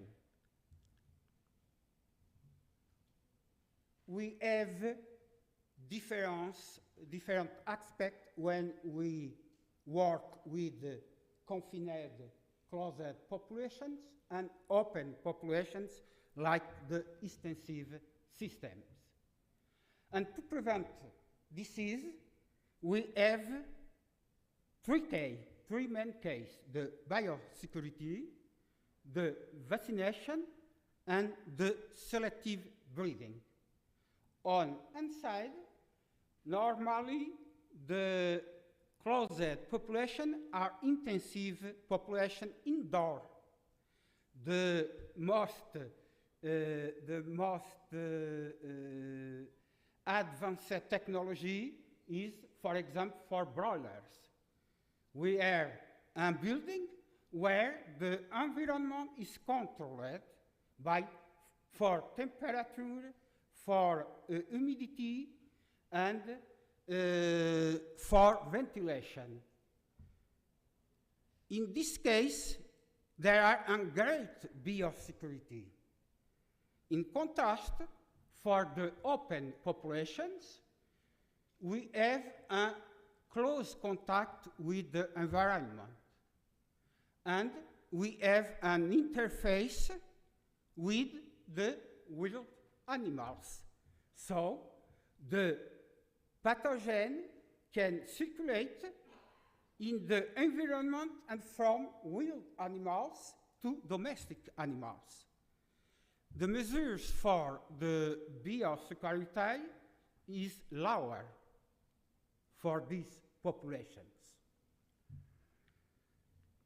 It's not easy to quantify the welfare for these intensive and extensive populations. But in the last years, there are some studies that can try to make this difference.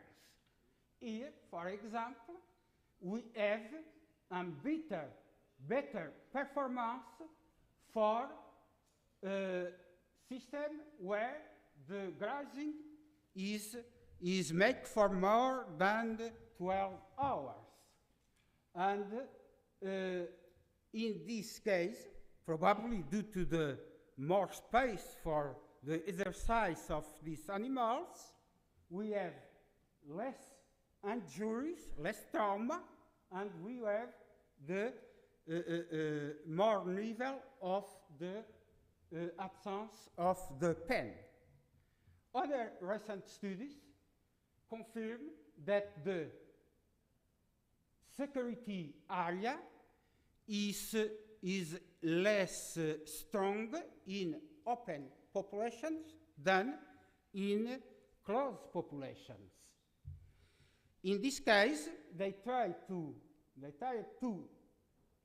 quantify some antibodies, but there are not evidence of difference between the two systems except for the herpes virus, the IgB antibodies. These IgB can provide from natural or infected cattle. So, it's not simple to evaluate if closed population have more or less prevalence of disease than open populations. Other point is the resistance, the resilience, and the resistance to disease. This can be made traditionally with some breedings, and there is possible to turn animals and even the systems more resilient to the disease. And this one way for the resilience of the earth and of the production system.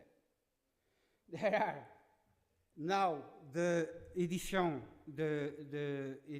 of the genome, and this is a new era, but we can talk about because they are genetically modified organisms, and this is a problem for the public and even for the governments. Also, in organic farms, it was found that the main problems, even with other prevalence, they persist in this type of farms. So the control of disease is not linear, and they are this control needs to obey to the different factors. If not, we can control the disease. Finally, we have also direct and indirect effect of the climate change on the animal yield. The indirect effects are due to the weather.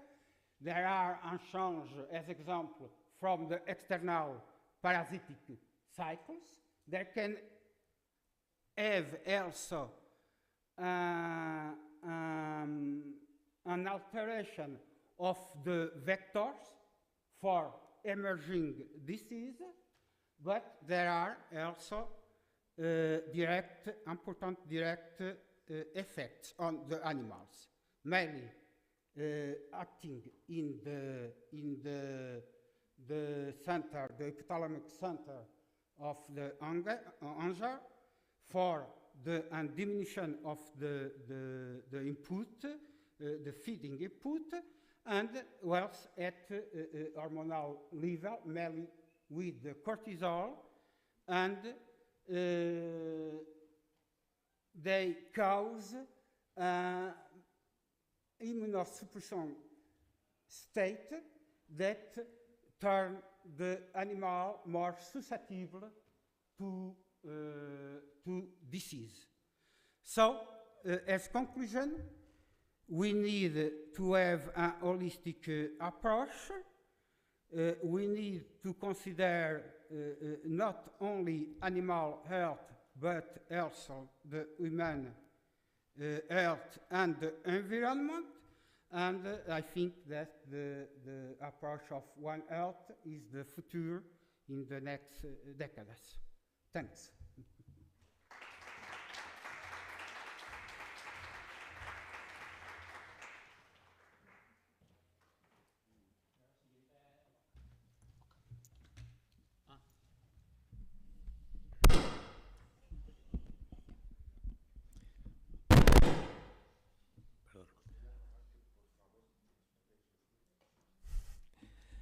Hola.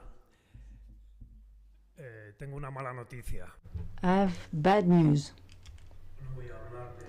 I'm not going to talk about organic farming or alternative therapies. I've just discovered the title of my presentation. Well, I will refer to it indirectly.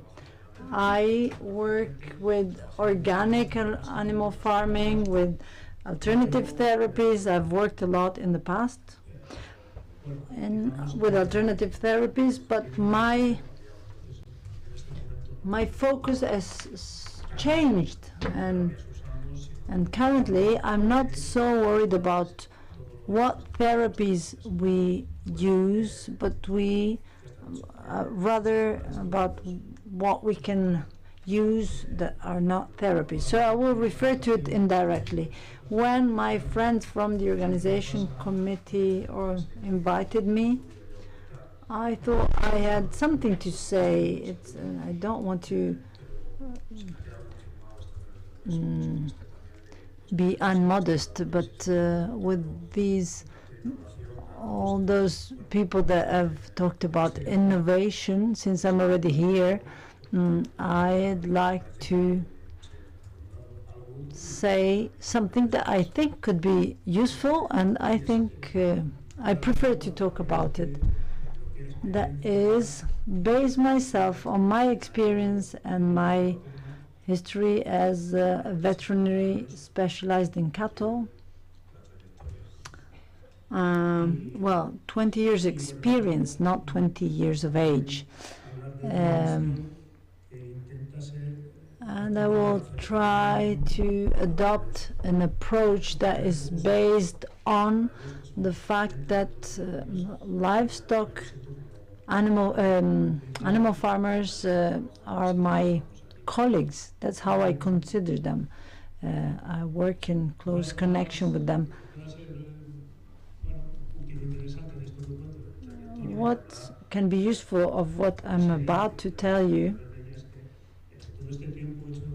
is that due to circumstances, I've gone from a very primitive milk-producing livestock farming system. I've gone then to a more modernized system. Then I've been working with extensive livestock farming. 20 years ago, I started working with organic animal farming. It was a revolution for me.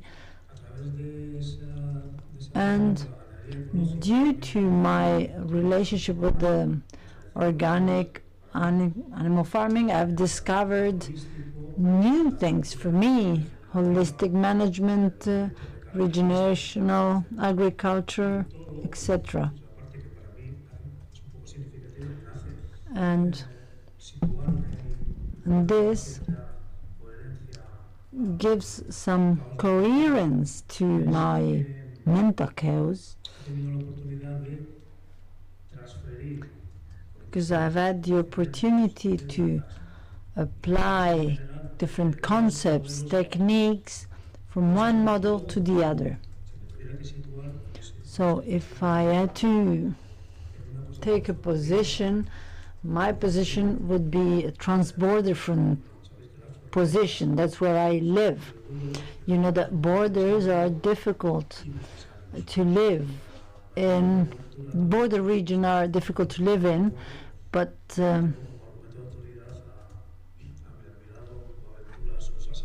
an admirer of Boaventura Sosa Santos, who proposed that we should live in the limits of the system, creating emancipation spaces and trying to get in and out of the system, and that is what he defines as navigating through the system.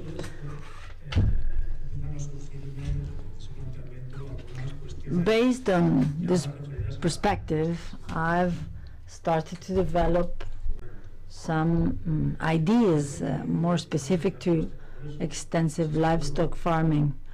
It is probably not the case of this conference, but it is very common in society and in the policy agenda to refer to this dichotomy between extreme and between extensive and intensive livestock farming. It seems there's nothing in between. It's either confined cattle or grazing, free-ranging animals. In between, there are lots of situations that coexist and that I know from my experience in rural areas and that are completely respectable. I think there is a certain trend to polarize and find good and bad, and that is the easiest way to approach the analysis.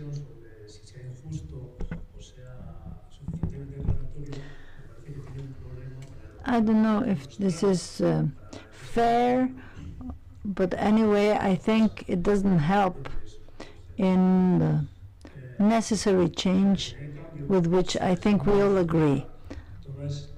If we want to change and leave all those situations out, that would be very difficult to be classified as extensive or intensive livestock farming.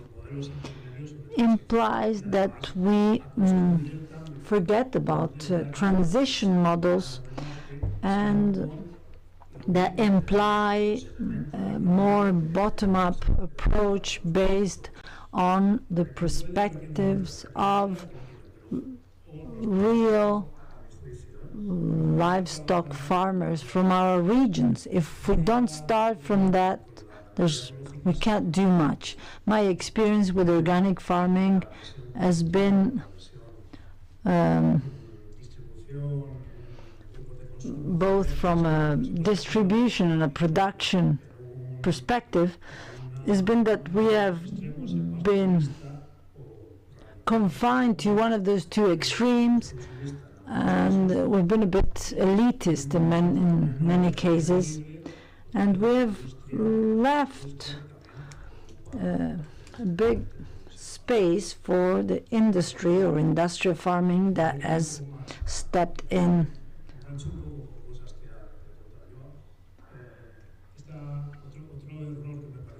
And I'm going to refer to something that João has mentioned. Sometimes we think that when we just say the word extensive livestock farming, all issues related with health, animal health and animal welfare are solved.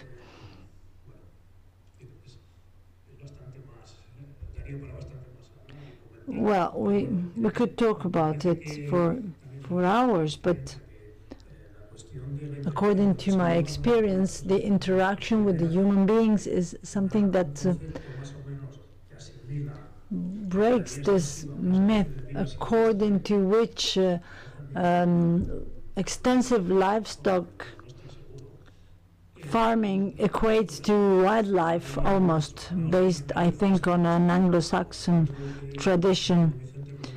As my friend Vicente Rodriguez explained very well a few years ago in Ronda, domestication consisted in bringing the animals home. That's the etymology of the word.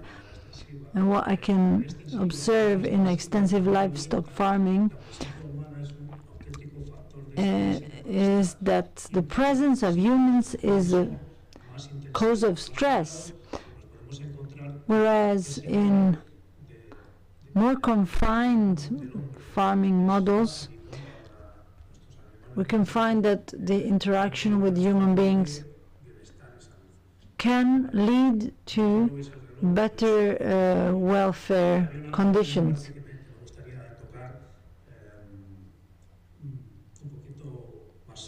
I'd like to talk about something in a more serious way. I'd like to explain how we work, and I work with Elvira Rodriguez. She's not here today, but I'd like to explain how we work with extensive livestock farming from a animal health point of view. I'll just give you an example that connects with what Rafa said, the parasites, population, etc. And this integrates a bit what has been done at many levels: university, research, administration. We manage 90 farms that are grouped in an organization for health control.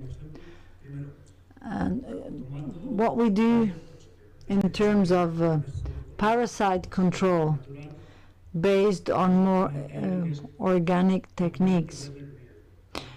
First of all, we tend to try to lose our concerns about parasites. One thing is to have parasite-related diseases, and another thing is to simply have parasites that have to follow their own biological cycles according to the ecological conditions of the area. So we should be concerned, but not too much. And we spend a lot of time in collaboration with 2 universities of Madrid sampling feces. We use the McMaster analysis system. We have quite a reliable system, not so sophisticated as Rafael was showing, but it is quite reliable. So we know what the situation is, and we only prescribe, we never prescribe an anti-parasite treatment if we don't have a very detailed knowledge of what the situation is. And then we also have to abide to the norms that are established for organic farming. We have to minimize treatments, and when we do prescribe them, they should be very selective on only certain animals, not the whole herd, with the less harmful products, ruling out the possibility of using imertin, and giving way to this slow but sure process of resistance to parasites, and through genetic selection process.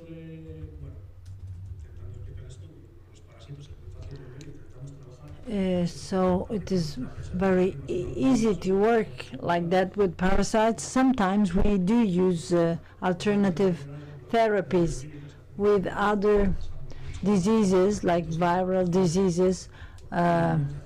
We also constantly monitor the situation, sampling blood samples, serum samples from our animals. I'd like to refer to what Irene de Miguel said before concerning tuberculosis. We've been very critical on what has been done concerning tuberculosis. And as far as the clinical practice of following young animals, protecting veals in a very classic concept that is still the core of our activity.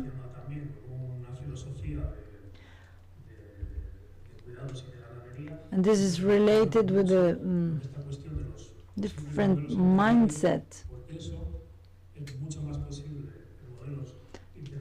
And a model that considers intermediate situations is much more viable, I think, than a model that is only focusing on the two extremes.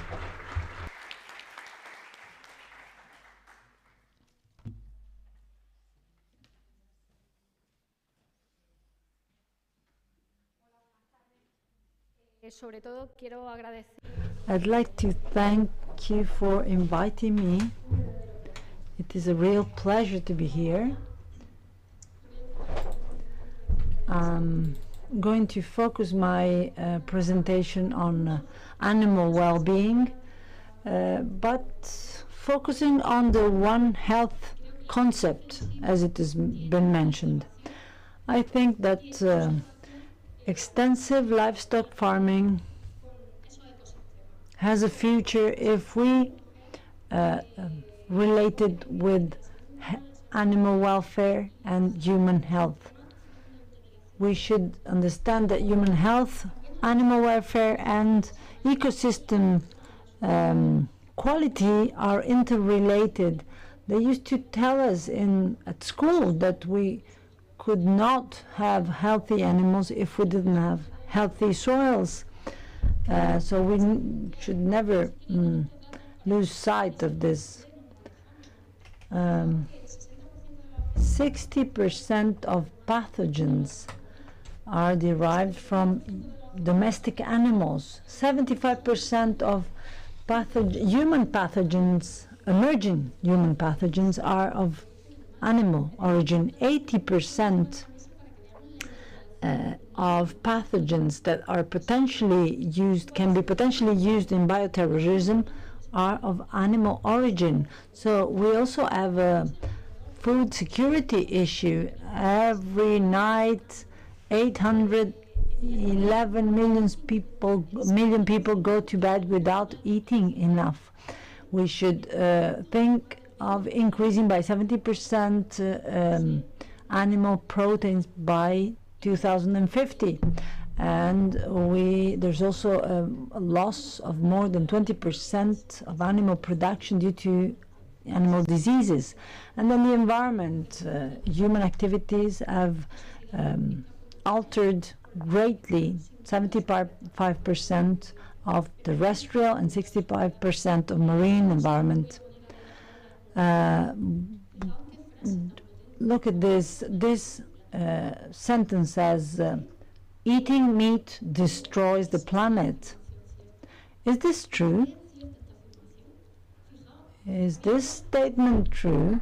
I'll show you two photos.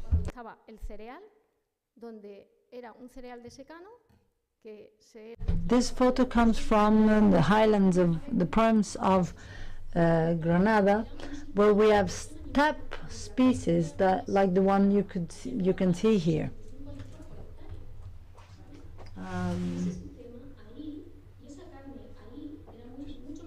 This meat is much more sustainable than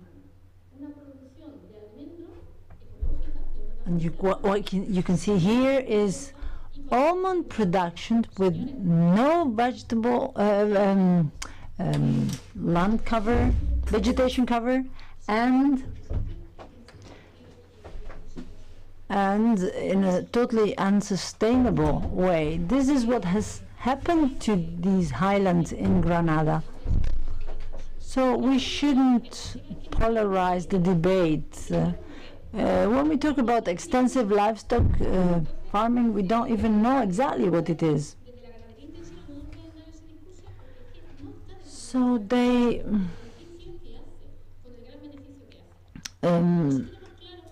with all the benefits that it generates, we haven't even defined what it is.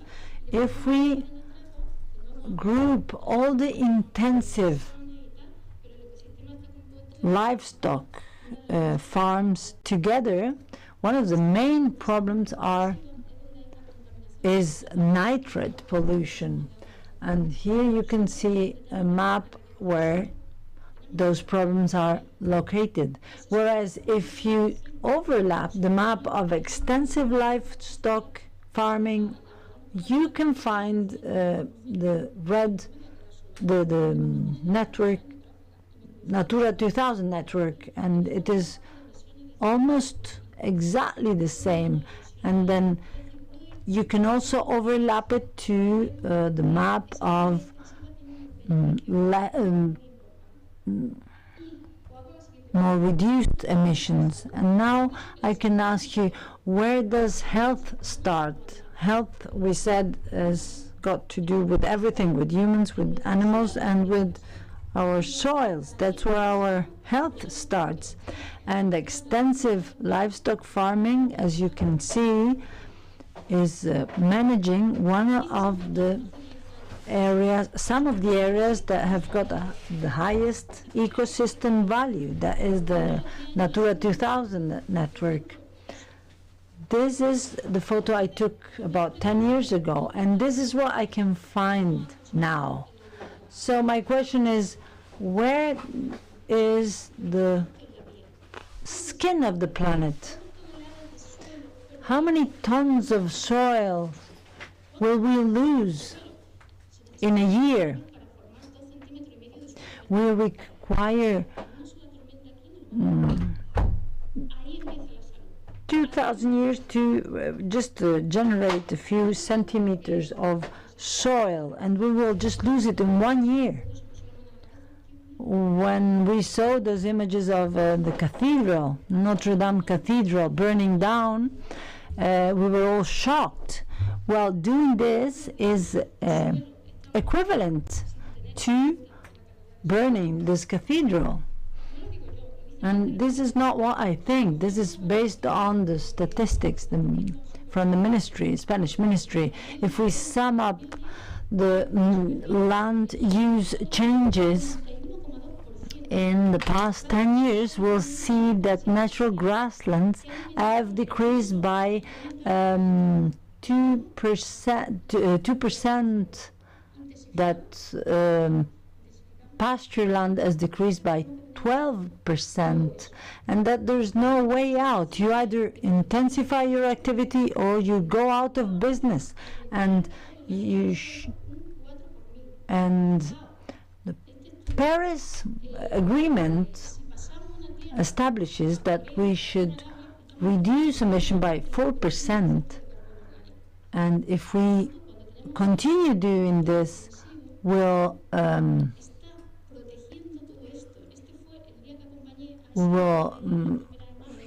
decrease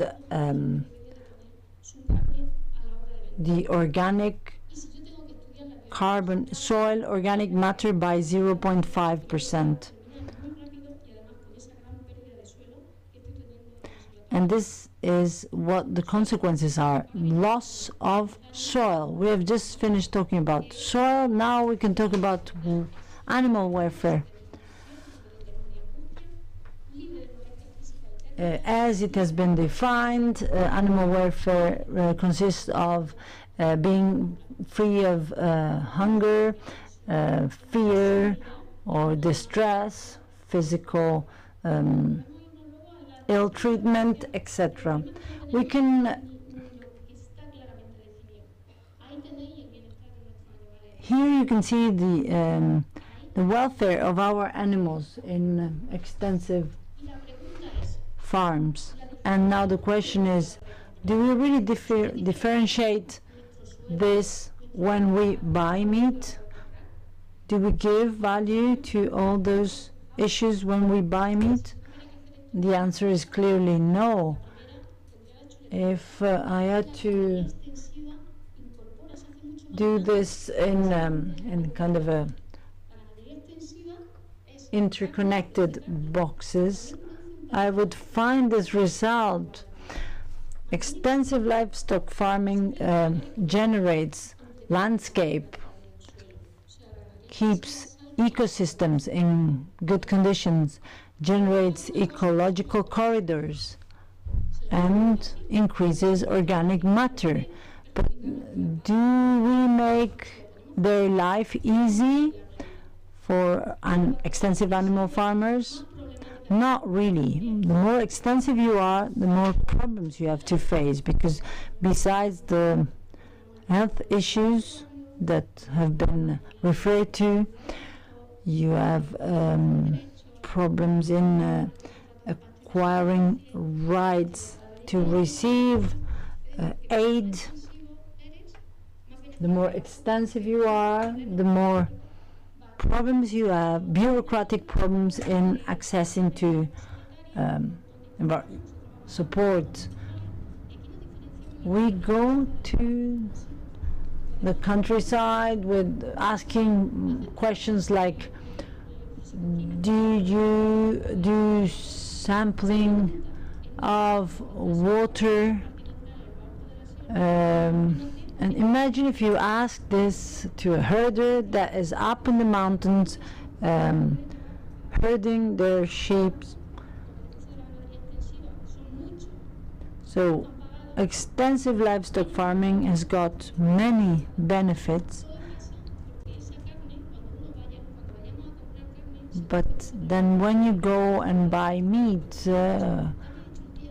you probably have been to the supermarket and have been buying meat, and no one has been able to tell them where this meat came from, whether it was extensive or intensive livestock farms.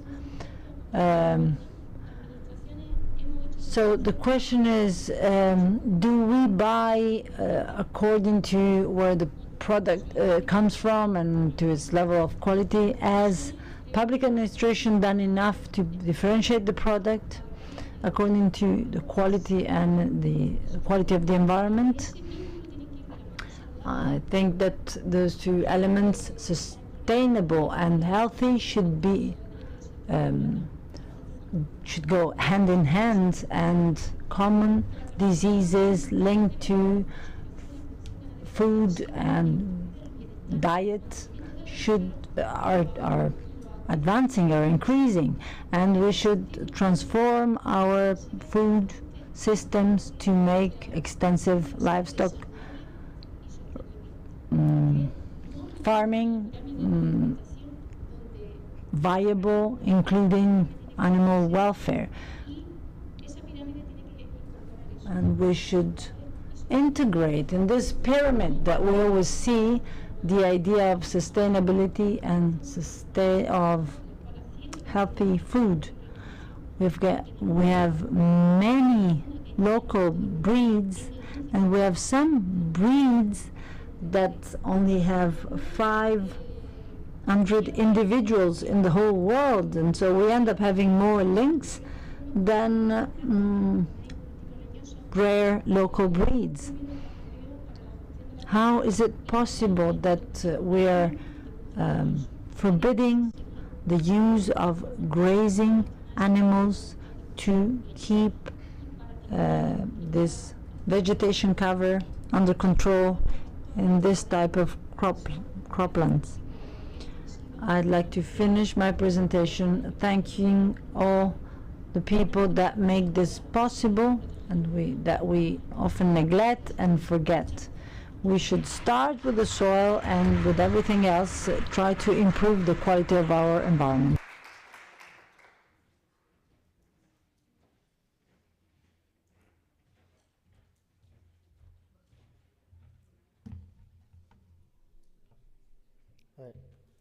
Buenos días, me llamo Olivier Morin, soy ganadero en los Pirineos, Francia, y crío... My name is Olivier Morin and I come from the Pyrenees, from France. I raise pigs, sheep and cows. We do very short transhumance, 3 months during the summer. It's a very important transhumance. We do our migrations in an area in the National Park of the Pyrenees. Our breeding systems are a natural sign of well-being, but because our animals are made to live outdoors, And well-being outdoors is perfect as long as you don't have attacks from wolves and bears, of course. I'm going to talk about genetics. We do very specific work on the genetics of local breeds.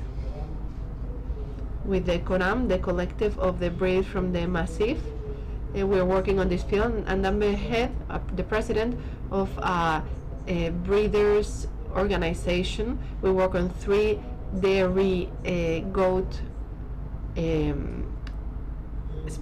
species.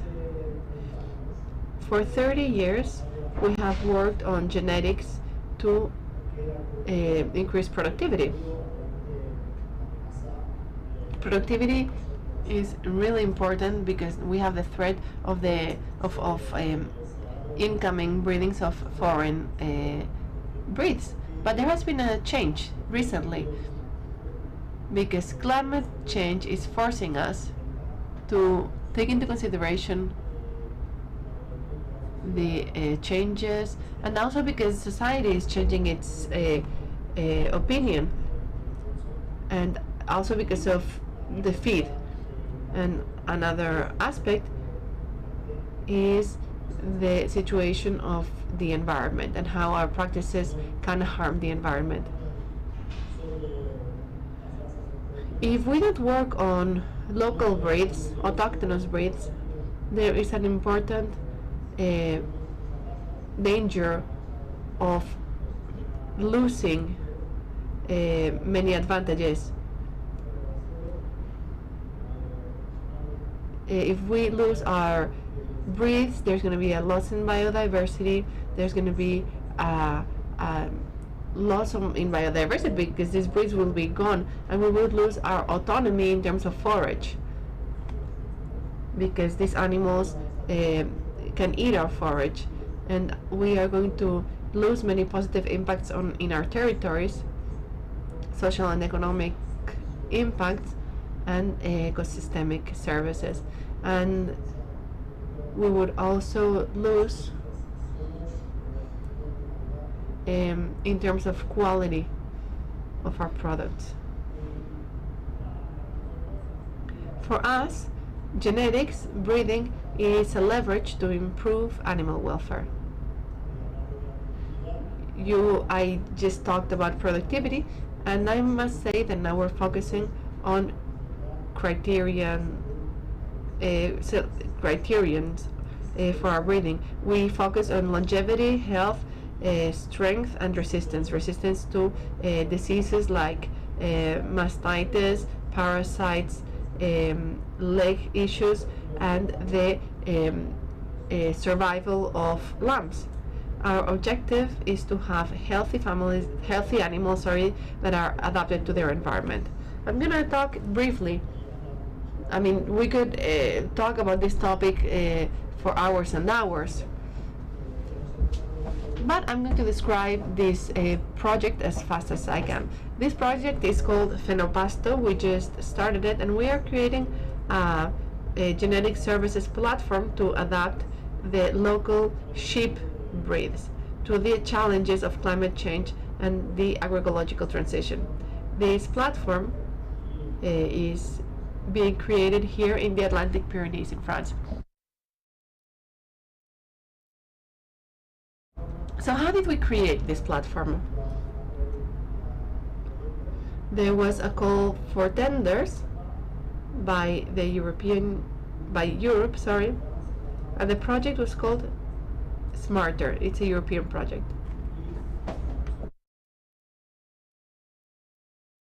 We were requested to prepare the animals that are needed for the future, to prepare the sheep that are needed for the future. In this project, we have 3 countries working together. There are 27 international partners, research partners, and the purpose is to work on phenotypes. So when we did the validation, there's the innovation transfer, and selection of breeding schemes will be designed.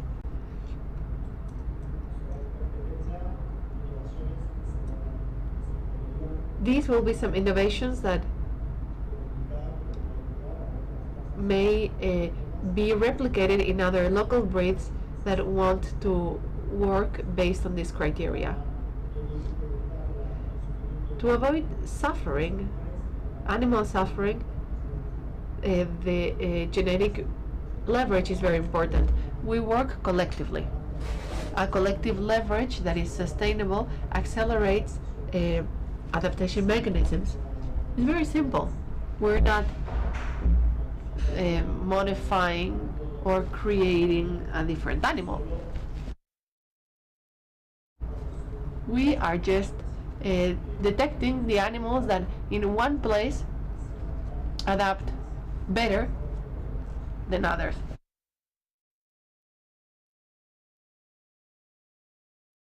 Genetics are accumulative. You can have a 10% genetic progress in 15 years. The need to work on animal adaptation is necessary both in terms of the breed as well as on breeding systems. So we have to decide the selection criteria. For example, here we decided to work on emissions, gas emissions, and gas emissions comes from digestion, pasture digestion. So not all animals have the same values when it comes to emissions. Some will emit more gases than others. Genetics play a role, but you also have to work on management practices. Then we also have food efficiency. These are some of the criteria that have been retained for the project. So we have emissions, food efficiency, the capacity to value or to use pasture resources. So again, genetics play a role, but then we have the type of feeds that are available, and that includes the role of mechanics, etc. Now animals are eating good food all year round in a farm, but in order to be able to use places as grasslands, sometimes we have to improve certain animals for them to be able to use the grasslands better. We have to work on the robustness of our animals. I'm going to give you an example. We're talking about the rusticity of the animals, or hardiness. This is a criteria that we are working on, and it's an urgent aspect. This is a problem that we have been mentioning. Resistance to parasites.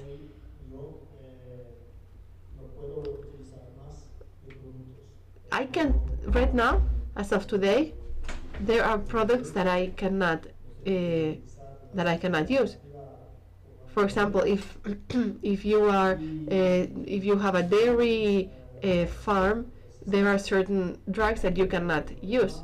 And then we have resistant parasites, and we have another problem, that is that we have been able to attest that some of these drugs are very negative, have a very negative aspect, and a very negative impact on coprophag animals, coprophagous wildlife. Now we were working on natural animal resistance, and in our sheep population we have stated that some sheep are naturally resistant. So after 2 years, thanks to our breeding techniques, artificial insemination, we can use the sperm of the sheep that are more resistant, naturally resistant. So that's how we're working on our breeding system.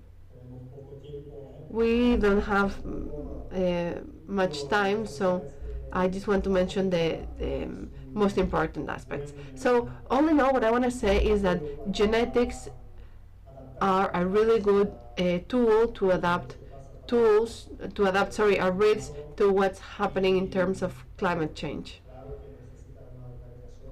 But of course, organization is necessary. We are working on breeding to improve our milk production, and now engineering is also helping us, and engineering is helping us to move forward and work on all of these criteria. We have to I have to catch a train in a few minutes, so I may not be able to stay for the whole Q&A session. If someone has any questions, I'm going to leave my contact here, and please contact me or contact my group. Thank you very much.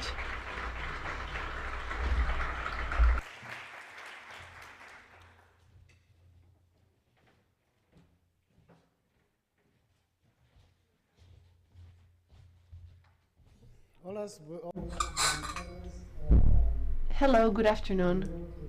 I would like to start by thanking the organizers for inviting me to be part of this Congress, and my presentation will be in English because otherwise I would spend 5 minutes, half of my presentation, trying to look for the right words. First, I will introduce myself. I'm a teacher of veterinary epidemiology and veterinary public health at the Faculty of Veterinary Medicine, and I work closely with the official veterinary services in Portugal. On my presentation, I have I'll try to address a very simple question. We've been hearing, I arrived late yesterday, but I was on time to be here on the discussion of politics, and today we talked about, I'll say it in Spanish, PAC, and inversiones to fight or to mitigate climate change. The thing is, we need to justify those investments. We need to justify those policies. And for that, we need to have indicators of the impact that climate change has in animal health. So I'll be talk about this monitoring of climate change impacts on animal health. And now you will think that veterinarians like triangles, because once again, I have this triangle of the epidemiological triad. The only thing here that I want to focus is that this is a balance, this is an equilibrium. And of course, this balance between environment, agent, and host, for the problems that we already have, we have it under control, under balance. The problem is when we have external drivers that change this balance. And what we can expect with climate change, what is predicted, I will try to maybe focus here on the Mediterranean area. And what you can see is that we are expecting warmer temperatures, high events of extreme events of temperature, and also extreme events of precipitation, heavy precipitation, and droughts. And how will that affect this balance? This is especially important here on this triad, is this piece here of the vector diseases. And it's very important because vectors, their activity, their cycle is extremely influenced by external factors. Here in the environment, I have a farmer. Well, let's assume it's a farmer. But because farmers can influence the environment where animals, to which animals are exposed to. But in extensive systems, there are some limitations on the impact that, or the effect of the farmer in that environment to the animals. And before I ask about impacts, we must think about what type of diseases we can have. Well, some are not even infectious diseases. We have heat stress. This week in Portugal, we have a new committee to discuss the excess mortality in persons, in humans, in people. And most of that excess mortality, besides COVID, it's attributed to heat waves. And the fact is, not only people die in heat waves, when we have heat waves, also animals die in heat waves. And this is an example of work, some work that was done by a master's student of ours that worked with me.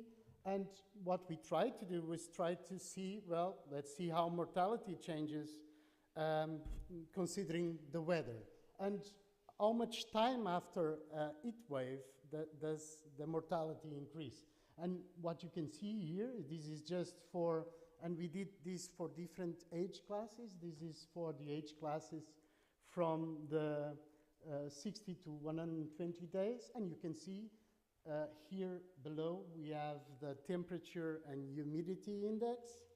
And when the temperature and humidity index increases, we have immediate, and this is the lag, or I don't even know in Spanish to help, but in Portuguese, the desfazamento, the time between the event, the increase of the temperature, and the death of the animals. And you can see that you have really immediate effects. And with increases, so the risk of an animal dying when the temperature humidity index gets to a certain point increases by 1.5. So it's 50% higher chances of an animal dying at those levels. So we already have that, but we can also think about vectorial diseases, and mainly we have some good examples. I don't need to show you this trend that we have been seeing of vector-borne diseases, because you know blue tongue was something that was not so common in Europe, and now it's almost in Norway we have blue tongue virus. Lumpy skin disease, it's a good example, also approaching our territories. And Rift Valley fever, the same thing, still in North Africa, we can expect. Also for Spain, Crimea Congo hemorrhagic fever, also a problem, and was something that was unknown. These are just examples, because there are many, many more. But also other diseases, and some of those that we know. Bovine tuberculosis.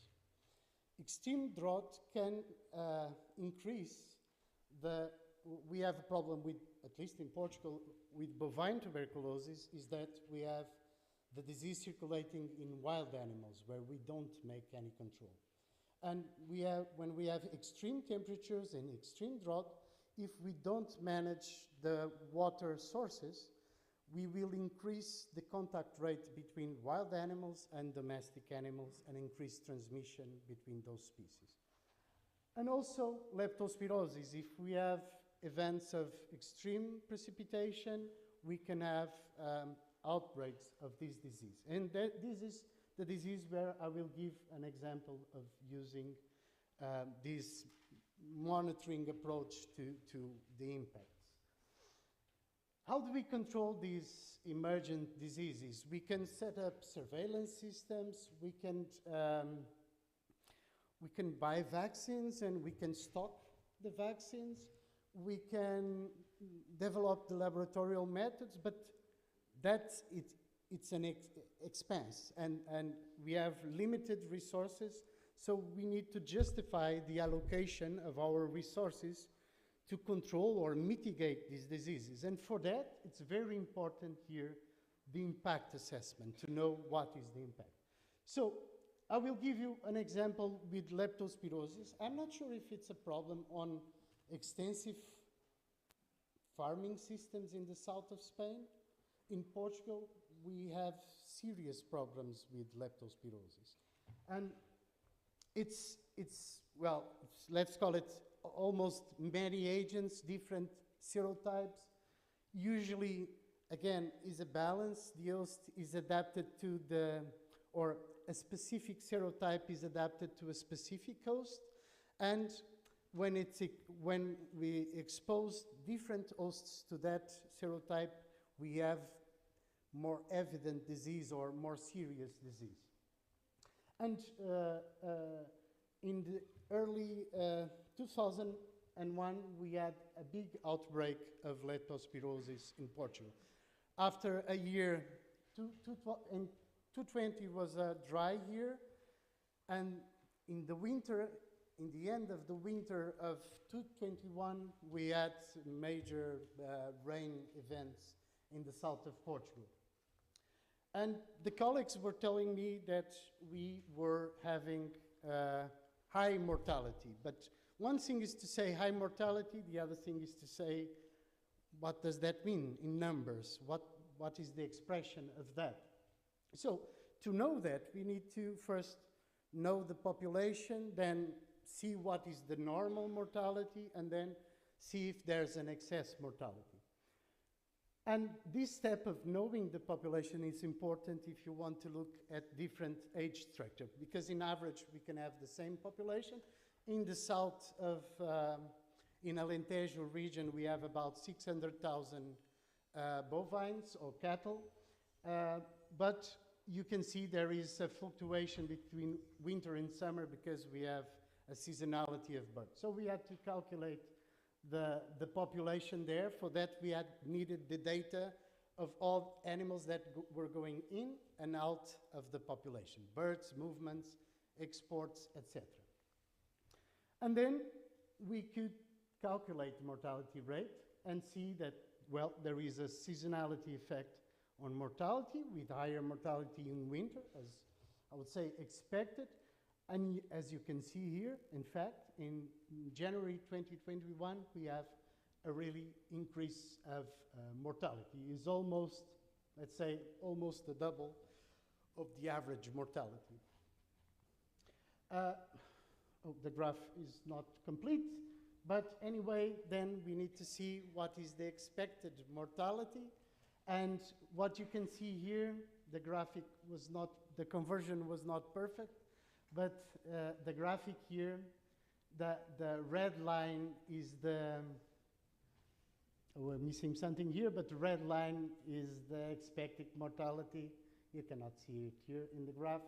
But what you can see here is that we have an increase on mortality on that period, but we also had an increase of mortality on previous periods. Oh, here it is, the graph, sorry. And here you can see this is no change, this line here, and you can see here on the leptospirosis outbreak, we have a considerable increase of mortality, and also we have a previous increase of mortality, but you probably can explain what it is, but we have a previous increase in mortality in the previous summer. And what we can say with this approach is to estimate, and we can say that 3/4, we are talking about 3,000 animals that died more than expected in that period. And we have a bigger effect on younger animals than older animals, as expected for leptospirosis. But here we can measure something. We can say, we could start doing calculations and say, this will cost so much to the farmers, to the producers. And what we don't have here is what is the effect on calving, because there is expected some abortion. What is the economical impact? How can we prevent new outbreaks? This is all work that has still to be done. We haven't done that work yet.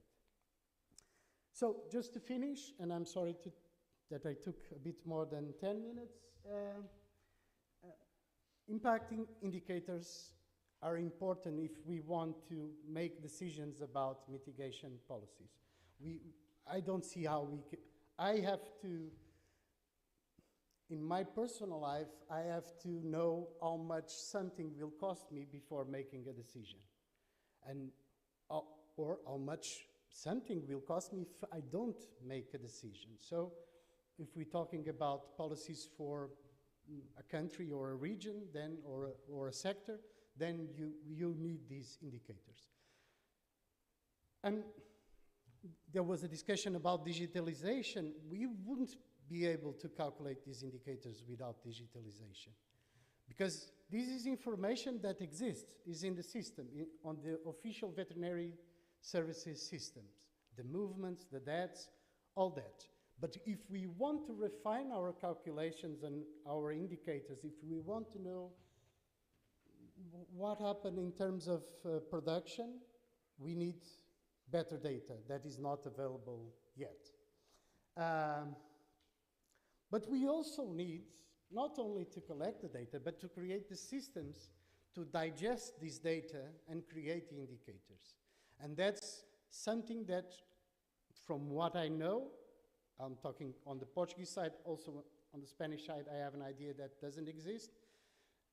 We need to create those systems that monitor the population and try to identify these excess mortality events or excess production losses events. So these systems still need to be created. And of course, this is not just a work for veterinarians or epidemiologists. This is a work that needs a collaboration between different sectors. But I believe that is possible to do. We are starting our mortality monitoring system, the development now in Portugal, and I hope in 1 year to have it ready and available to all the farmers and all the producers, so they can even benchmark and see how well they are doing. Thank you very much.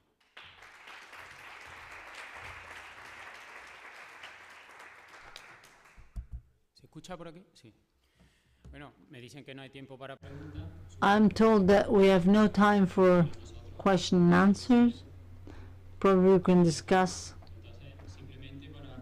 a little bit more over a beer or lunch, since many people have to leave.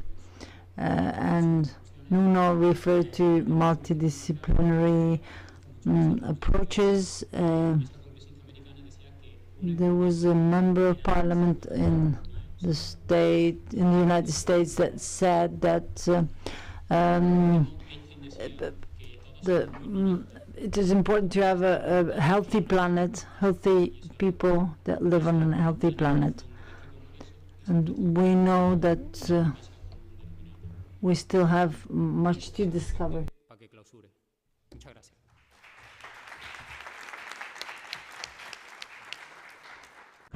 Well. Ante lo que habéis contado todos los compañeros, lástima que no vayamos. I'm sorry, there's no Q&A, time for Q&As. We should have finished already by now, but a Congress like this, with all the issues that have been discussed, deserves some concluding remarks by myself, even if you probably don't agree with everything that I will say. Yesterday we started by saying that extensive livestock farming could be simplified with an image of a herder with his herd, but this is a very simple approach. We've been talking about many different issues: environment, nutrition, public health, and we've been talking about the responsibility that we have to work and defend this sector for all that it implies. And one of our responsibilities, is to define what it actually is.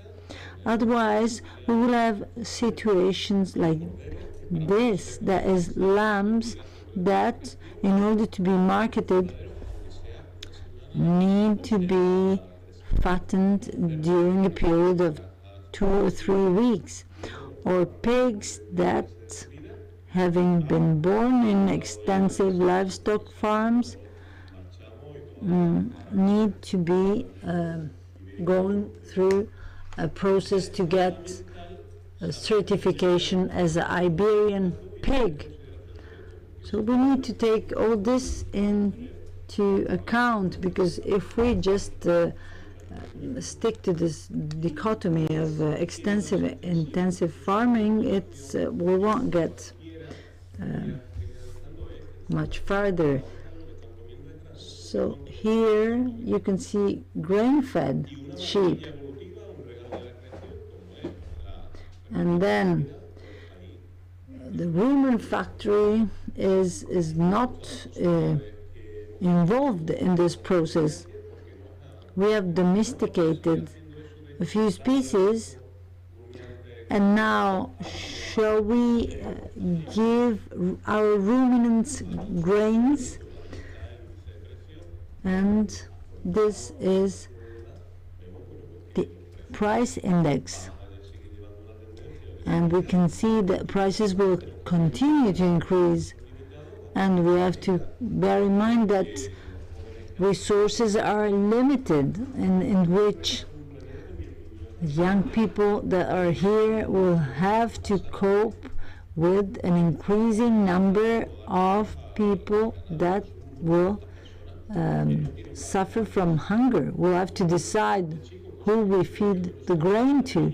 And since I was told when I was a kid that we shouldn't be playing around with food, and here we're playing around with food a lot.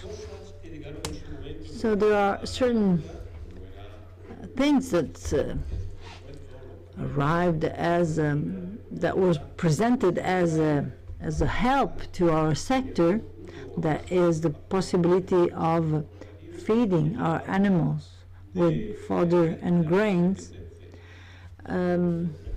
had a secondary effect, and that is that some of us have had to fall into the dependency loop from these grains. When we had the kickoff meeting of this project, we said it's not the same to talk about additional, complementary and supplementary animal feeding. So it should be a complement. It shouldn't substitute grazing as a whole.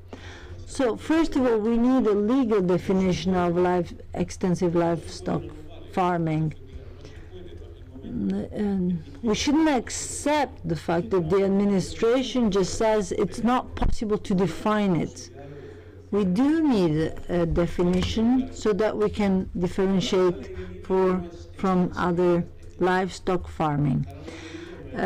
Just working open air is not necessarily a synonym of extensive livestock farming.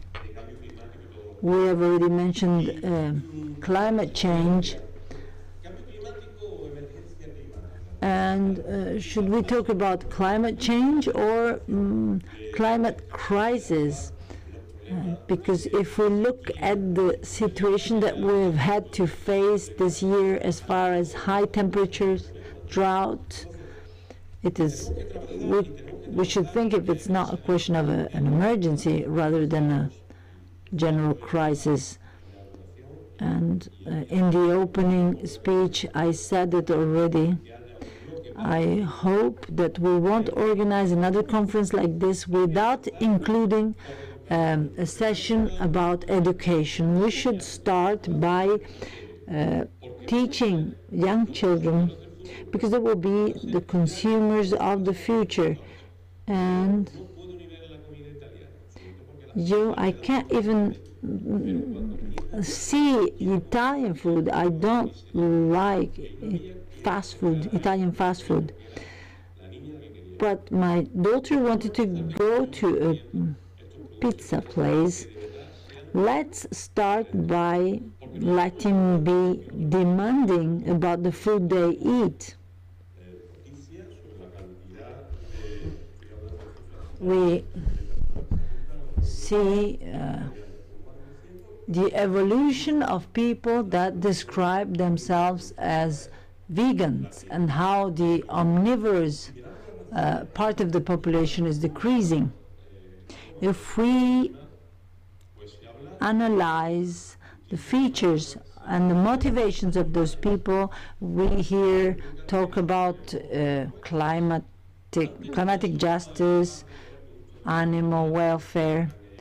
We used to say that we should stop eating meat because meat had a lot of additives, and today they are trying to sell this idea of ultra-processed meat proteins that the European Union is allowing to market as meat. So you stop eating meat because it has a lot of additives and GMOs, and in order to eat something similar, this is the first time it was marketed in Tel Aviv, this restaurant that sells lab-produced meat. And while this happens, no one is telling our kids about the benefits of extensive livestock farming. This is the cover of a fairy tale that my daughter has at home. And this type of image is very harmful for the reality of livestock farming. This is my daughter in the zoo of London, and this is an example of coprophagous organisms. We cannot have farms like this and pretend that we're talking about extensive farming. This is Professor Mata, my professor at the university, and he was teaching us about extensive livestock farming 32 years ago and its problems with the CAP. And we keep hearing that the next CAP will give an opportunity to the sector. We keep hearing that with what is now been defined as eco-regime. Now here in Andalusia, in the mountainous areas of Cádiz, Sevilla, Córdoba, they're already considered as wet areas. These are the criteria that should be applied. Now, a cow is not a UGM anymore. We have different standards, and that means that we will increase the density, the grazing density.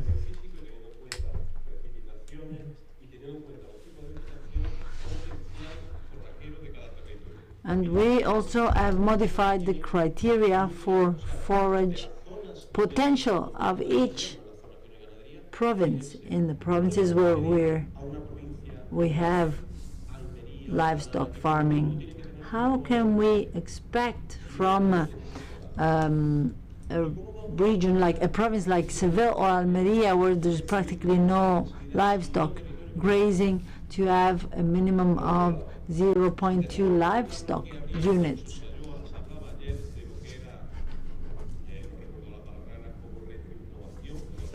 Yesterday we talked about going back to the future and reinventing old practices. What should we tell a herder to explain the reason why this has been approved like this?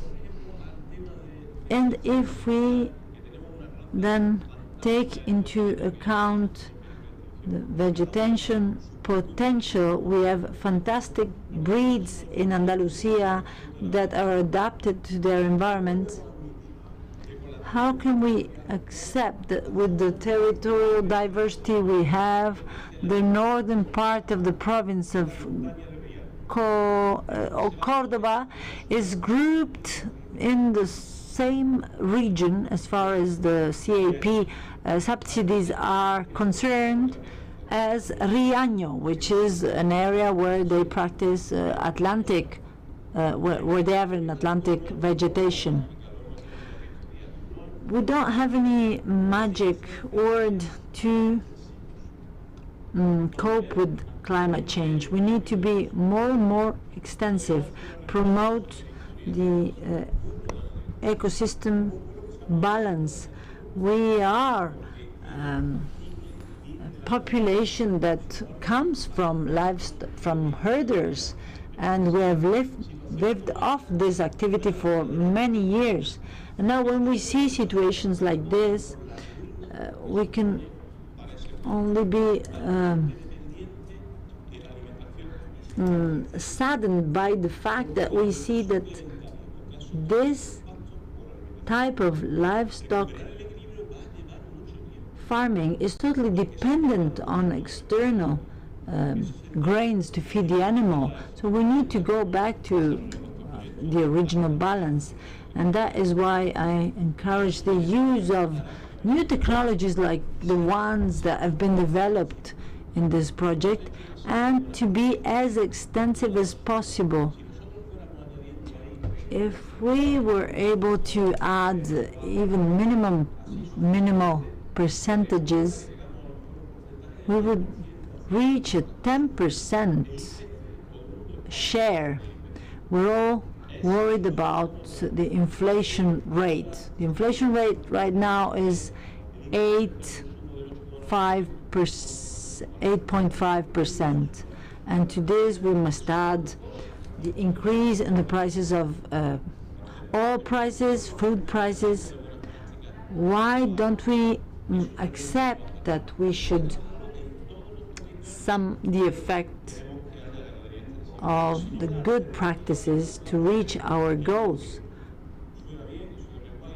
Otherwise, it all sounds very good. The rewilding Europe sounds very good, but I think it's more leading to abandonment of our territory. 7.4% of our territory is made up of pastures, and of that we have a certain percentage that is forested, and we know the situation from last year and all the fires that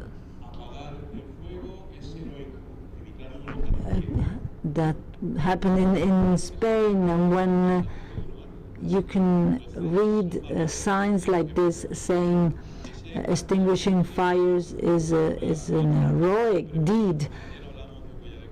Yesterday we talked about carbon footprint. If we add all the capture that all the carbon that is captured in the soil, we can calculate that in a very detailed way.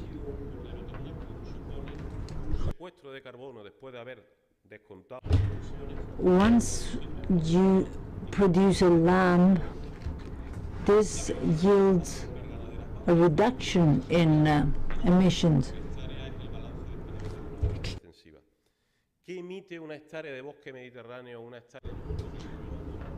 What is the emission of 1 hectare of Mediterranean woodland burned? That would imply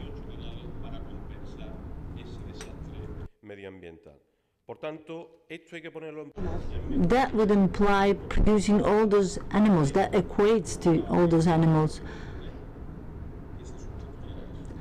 I'd like to change this sign that we can see in Cordoba by this image.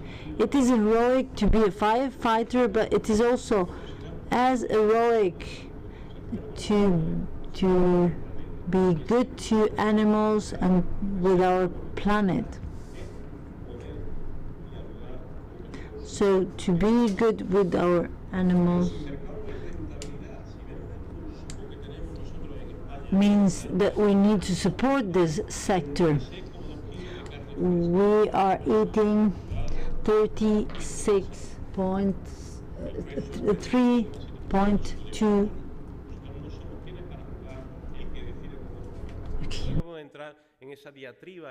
We can't get into this debate of good and bad.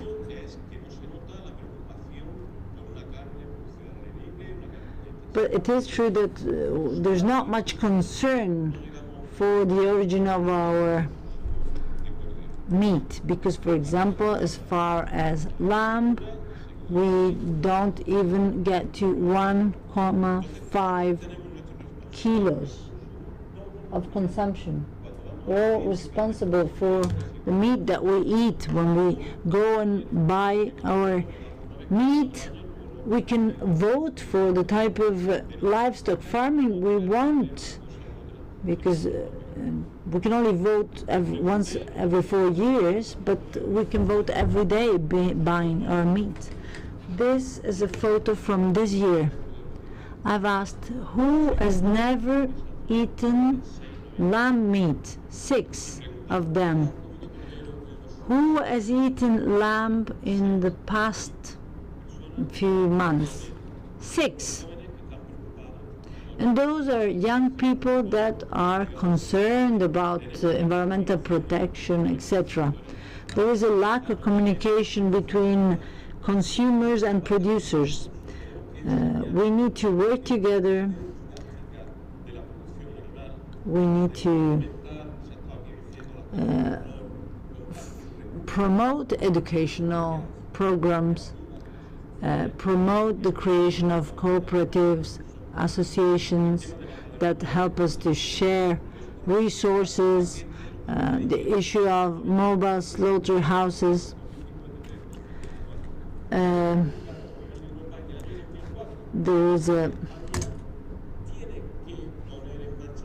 Spain needs to implement the regulations that regulate mobile slaughterhouses. They're legal in other countries. We need to make them legal in Spain as well. There must be political will behind it. When we say all together, this is the photo that we took yesterday, sharing ideas, participating in different projects. We have said it yesterday, pastoralists should take care of their own animals. They cannot travel that much to participate in meetings. So one of our objectives in this meeting was this campaign where Candela was the leading character that was representing the future of rural environment. And I'll give you 3 quotes here. One says that there is a general acknowledgement that this sector as for the conservation of landscape of mountainous areas and its associated cultures. Therefore, the first threat to the conservation of these environments is the crisis and decline of traditional pastoralist systems. We need to find alternatives for those local communities. Second quote by Pedro Montserrat. Every system has its own dynamics, and our efforts should optimize what has been achieved before. We should not repeat the same mistakes. We could promote the recovery of local breeds. We have talked about genetic selection. We should select animals that are adapted to their environment, not for animals that are fed on grain. I will finish with one of the definitions by Clemente Mata. Extensive livestock farming should be taken to a second dimension. Beyond productive goals, it should serve the goals of landscape conservation, fight against fires, and against climate change. We are all responsible for this with our consumption patterns. Thank you for your participation, and to all the participants, the Foundation, Entre Tantos Foundation, and all the other participants.